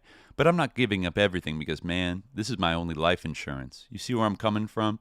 I'm only giving up 2 names. There's Martin and there's White. All right, now Martin was a code name for my contact, and I'm going to tell you, he's CIA all the way. You ready for this? He was in Dallas when they got Kennedy. He left out of there for the Caribbean. And Martin is in on the cancellation of the election, some way, and in on the concentration camp thing. Do you see what I'm saying? Now the control, the man over Martin, is White. I only heard little about him, but they say he's the money man. Nobody's over him but the top dogs. Martin and White, that's all I'm going to give you now. This is my life insurance." 8 months after that tape was made by Louis E. Tackwood, 2 mystery men were catapulted into the headlines. Their names were McCord and Hunt. Their various code names included Martin and White. These names were used by several operatives. The Watergate affair began in June 17, 1972, with the arrest of 5 men in the Democratic National Committee offices in the Watergate Hotel. There was a lawsuit. But I think like Nixon pushed the court, the creep group that Nixon was running, asked the district court to postpone the suit until after the election. Right. Because it would be so disruptive. It says that, what was really happening at DNC headquarters, electronic devices were involved, but that seems to be the least serious activity. They found out that this wasn't just a bugging budget or a squad. The invaders were discovered putting forged documents of some kind in files, not taking papers out. They were not burglars. These were only the first major contradictions. The men wearing evening clothes and rubber gloves carried electronic devices so sophisticated that according to the New York Daily News, they could have been used for months without detection. These veteran clandestine operatives are the same men that sources close to the White House called circus tramps and burglars. Yeah, there's kind of a thing. Even that HBO miniseries about them a few years ago was like, look how dumb, they're chuds, they're so stupid. They got caught on. It's like, no, I don't know. I don't know why they maybe got caught on purpose, but like it's very suspicious. Also in their possession were incendiary and bomb manufacturing devices and implements. They had previously planted a super-sensitive listening device in a fire alarm box. The men had been in the committee offices before, and the listening devices were still working. In fact, as they broke and entered, another team of agents was dismantling a listening post in a motel across the street from the Watergate.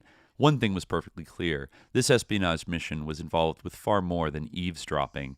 As the investigation unfolded during the 1972 campaign, it became clear that Watergate was but the tip of the iceberg. Hundreds of thousands of dollars and scores of men were revealed as part of a national network for political espionage, sabotage, and provocation. The contacts for the provocateurs who were recruited turned out to be men from the White House, the president's closest advisors. And it gives a kind of breakdown. Charles Colson was one that he was a big deal in terms of managing this like kind of creep shadow network. He was Nixon's hatchet man. He said he accused candidates for office in 1970 of being advocates of everything from narcotics addiction to immediate surrender in Vietnam. Secret planner for extreme right-wing leader Reverend Carl O. McIntyre. Liaison for pro-war organizing between McIntyre, Marshal Kai, the U.S. Embassy in Saigon, and the White House. Then, of course, we have G. Gordon Liddy, E. Howard Hunt, James McCord Jr., all these guys involved with the Bay of Pigs, and they're all like CIA old boys, right? Also James McCord, this is important, assigned a top-secret Pentagon special unit in charge of domestic political control of radicals in time of emergency. It must be kept in mind that an operation such as the Watergate affair or the San Diego conspiracy is tightly compartmentalized. That is to say, those in charge above the cutoff man are almost impossible to identify unless, as in this case, there are major blunders. So they, setting aside speculations about Hunt, we can trace Hunt as he contacts James McCord, who, according to the Post, headed a Pentagon unit that develops lists of radicals and draws up contingency plans for the censorship of the news media and the U.S. mail. McCord's employed by several GOP committees. Hunt, brought in people from the Bay of Pigs, connected to Governor Claude Kirk of Florida. When the Tackwood revelations and the ITT scandal forced the GOP convention to switch to Miami, Cubans replaced blacks, Chicanos, and Jesus freaks as provocateurs, but the new teams would still be run from Washington, D.C. by White and Martin. That's the book doesn't quite get into why did this not end up happening? Was it simply too exposed? And they did win. They did a lot of fuckery, right? But it turns out even this, it may have been that the point was to make try to instigate, cause the protesters to do this. But the protesters, I guess, didn't end up. They didn't end up coming to 72 the way they did in 68, where you could argue that they really did try to provoke a confrontation, thinking it would redound to the left's benefit. That seems to have been the main strategy, by Tackwood's own account, was we have FBI records of, for instance, the Panthers and the US people going back and forth, or them going back and forth with the US people saying we want to provoke a retaliation. Let me see if I can get up the FBI's file on Ron Karenga, for instance. I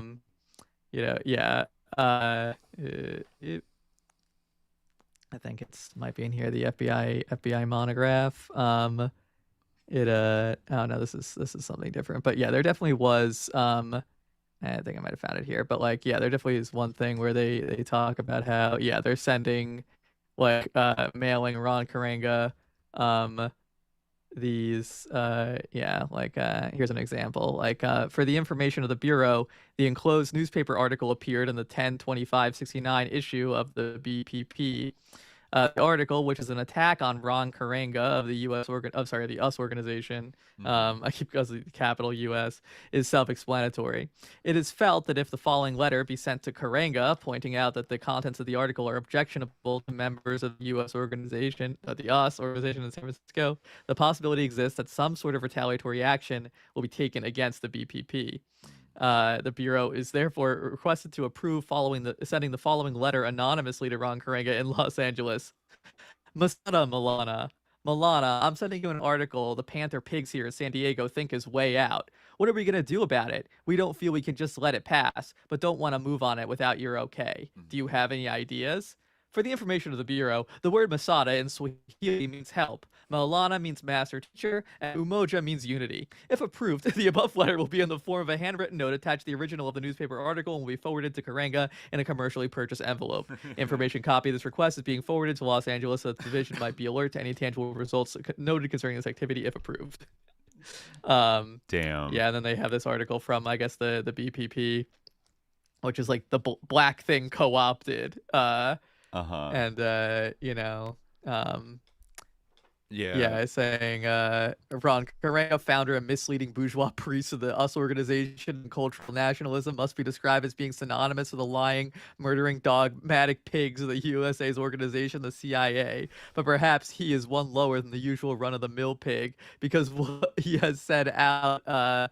He has sold out and he's still selling out. He is using his black skin and the foul knowledge embodied in his bald head to mesmerize black people, to lead the people into believing a dashiki is more powerful than a pig speeding bullet. The reason that pork chop nationalists have been able to get people to support their banner, I mean, you get it, He called them pork chop nationalists. Political rhetoric is because black people are looking for something, for anything functional to eliminate the oppressor country fascists that have gone crazy, misleading, denying, and murdering them, et cetera, et cetera. They're like, oh, if we send this, then they're gonna like attack the Black Panther Party in retaliation, probably. Something similar to that as well. There's a money trail here also for that does lend some credence, considering Bernard Barker, who was telling people in like the fall, I guess, of 1971, that something was going to happen at the time of the conventions. And on April 24th, Barker and a secret team of 7 men went to Miami to hire provocateurs for a New York demonstration.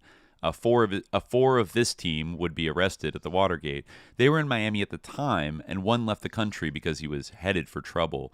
They actually paid demonstrators to make an ugly scene while J. Edgar Hoover's body was lying in state because he had just died, right? This is also a weird period where J. Edgar Hoover dies, I think, in like May 1972.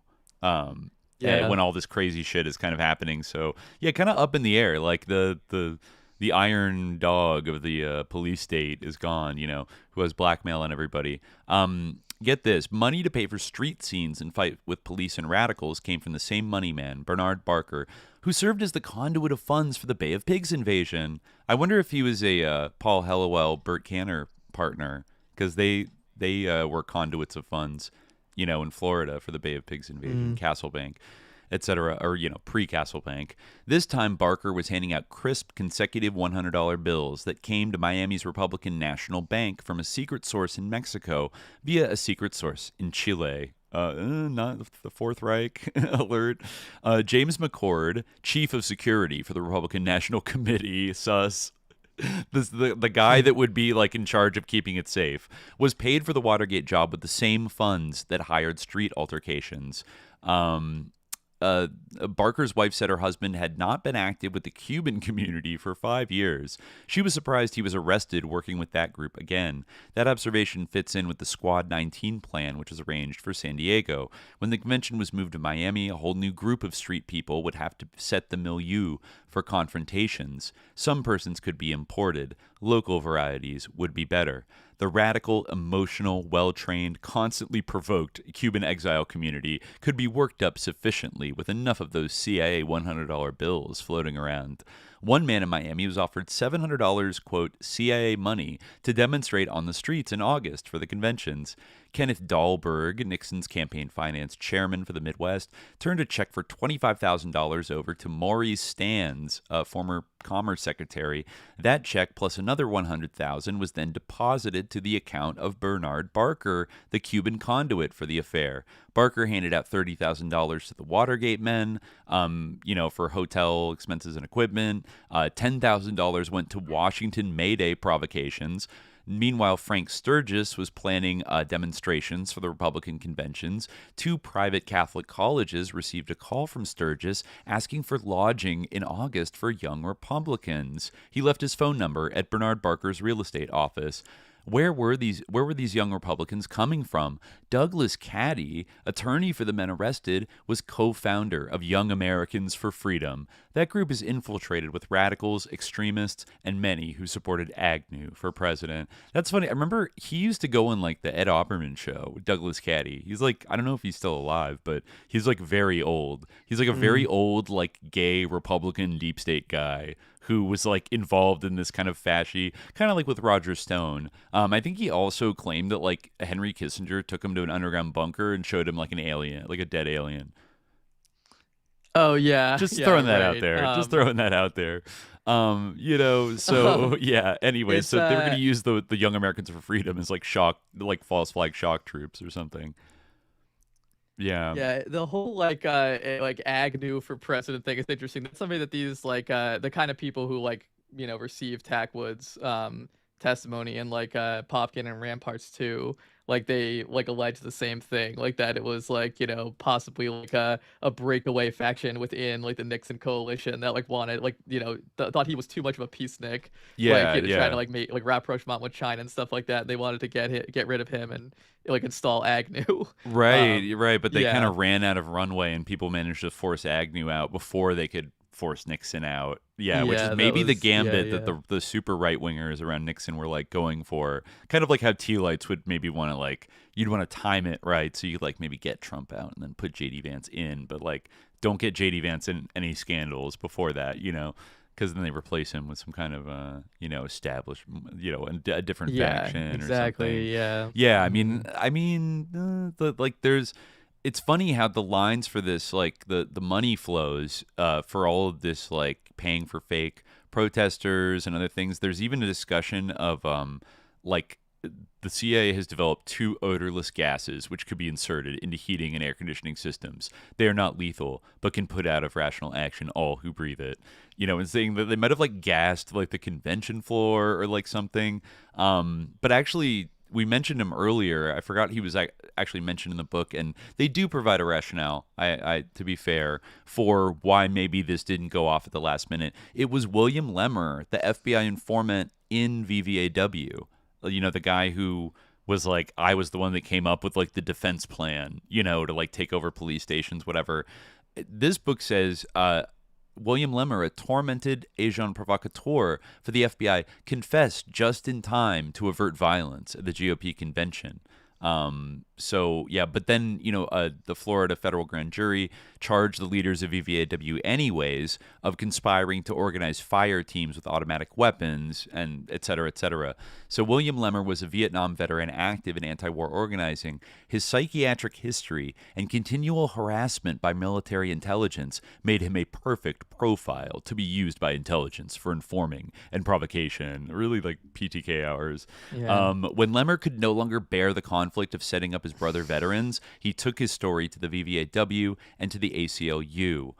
Frank Donner from the ACLU concluded of his sad case that in using Lemmer's mental anguish to betray his friends, the FBI sharpened already unbearable conflicts and brought him in from the cold. So that's maybe the most coherent explanation for why it didn't go off, is because this guy like cracked at the last minute and is like, I gotta go public with this shit, and like they're setting a false flag, you know. Yeah, I mean, yeah, Tackwood did say that, like, you know, relative to what you were just talking about, he did have that claim that like more than $300,000 was like allotted to house militants at the convention. Yeah, right? A lot of money. Yeah, a lot of they were bussing in these little like Charlie Kirk, like Young Americans for Freedom type, the Brooks Brothers riots. Yeah, like Brooks Brothers goons. I mean, it's an interesting example. I mean, yeah, like to kind of start wrapping it up, like it's an interesting example, like of, you know, a case where like people, you know, always say like, oh, you can't have like a conspiracy like this because everyone would find out about it. It's like, well, it kind of did come out, but like no one actually knows about it or remembers it.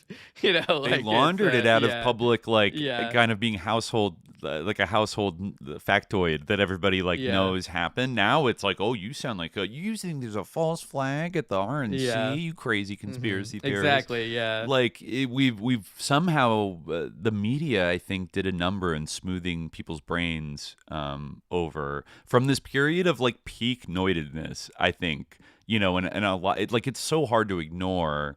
But, you know, I'll give credit to people, the alternative press that was trying to like wrap their heads around this and like really emphasize that it's important. I mean, even little dirtbag Paul Krasner himself had like his conspiracy phase around this time, and was like, I'm paranoid about the FBI. I'm gonna publish May Brussels conspiracy stuff. But then like around like the late 70s, his love of porn kind of took back over, and he was like, I'm gonna go work for Larry Flint.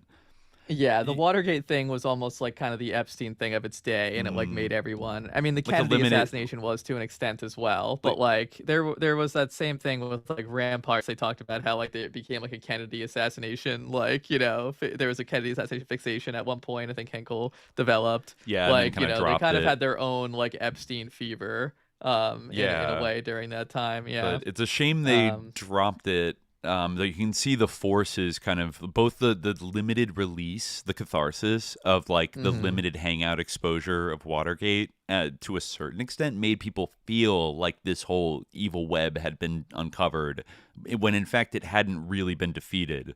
This is like a tactical, this is like the intra kind of ruling class security state kind of like dispute that was like played out partially in public and claimed like the victim in like the president and vice president, and got like Gerald Ford and like a Rockefeller into the White House, and then, you know, like and then the system was, after all the bullshit of the 60s and 70s, that liberal like myth that like, well, we got the bad guys and like we went back because we're a good country and even the president isn't above the law, like the Aaron Sorkin bullshit got to take over. It's amazing. Yeah. It's wild.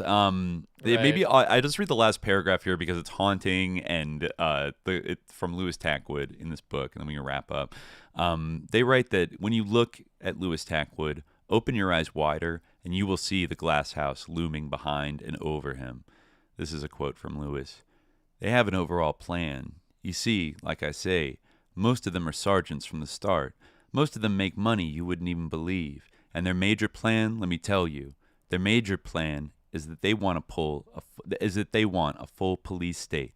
I don't just mean California, but all over. They talk about it all the time. Total police state. You see my point. And when they get to the top of the organization, they're saying that whenever it comes, they're going to be number one man, number two man. And I'm going to tell you, they talk about making that big dough. See my point? Plus the prestige of being on the top. I'm saying people who are involved are now looking at the future. Wow. When we do get this police thing, phew, look out. They got a plan working right now where they're trying to figure out how they can get Nixon to declare martial law. It's in the planning stage right now. He would create martial law, and that would give an excuse to arrest hundreds of people, hundreds and hundreds. See what I mean? And once they arrest all these people, I'm going to tell you, there'd be no stopping it. Even if tomorrow morning you say martial law wasn't in effect, you see my point. They'd still have been out there, and they got control out there now. In other words, this would be a police state ever afterwards. Yeah. It's us. Yes. And in a way it did, right? Like, all this infrastructure is now normalized. And in every police department, every major police department has a SWAT team. Exactly like the nightmare that they were describing, has become 100% true. I mean, we have like super militarized like police, like just roaming the streets like in American cities, like just squads, like like goon squads, basically. You know, essentially. Totally. I would recommend to people, like, if you want to go read this book. We didn't really get to it today, but there's a really great like social history of the Los Angeles Police Department and like California law enforcement that comes kind of at the end of this book and traces the lineage of like this bullshit. The reason it was picked as like the concept car for this like techno surveillance like police state is, like the bona fides of the LAPD were really in like labor busting actions, like in the 1920s, 1930s. I forget the one, the chief read something, blanking on his name right now, but like he started his career in law enforcement as an infiltrator into the IWW, I think maybe around like 1920, and he did so well that he got elected like treasurer of the strike committee and was like completely informing and snitching on everybody, and then got them totally busted up and like driven out of Los Angeles. They were very, very hostile to like unionization and the views of like Ed Davis. And some of the early chiefs in the 30s and 40s were basically like Charles Lindbergh tier, like eugenics, like beliefs and shit. And they were always like heavily subsidized by big business and the mafia and everything else. Like it's always been in a way, like, despite the LA California reputation, there's always been really sinister like right wing forces here. And it was a proper petri dish for, and even like Nixon and Reagan. Like we don't even almost think about them so much as like Californians in the modern sense, but like that's who like that's who's been president from California. Nixon and Reagan, like America first, like imperialist, like reactionary fascist lord. People, but propped up by like the people that would have been on the America First committee or be like Nazi curious, like in the 30s, or just believed in the ultimate power of like the authority of big business and labor infiltration and racism and everything else. But so I guess we'll leave it there for today. But definitely check out this book. There's some KPFK recordings, I think, from Our Hidden History on that account on YouTube.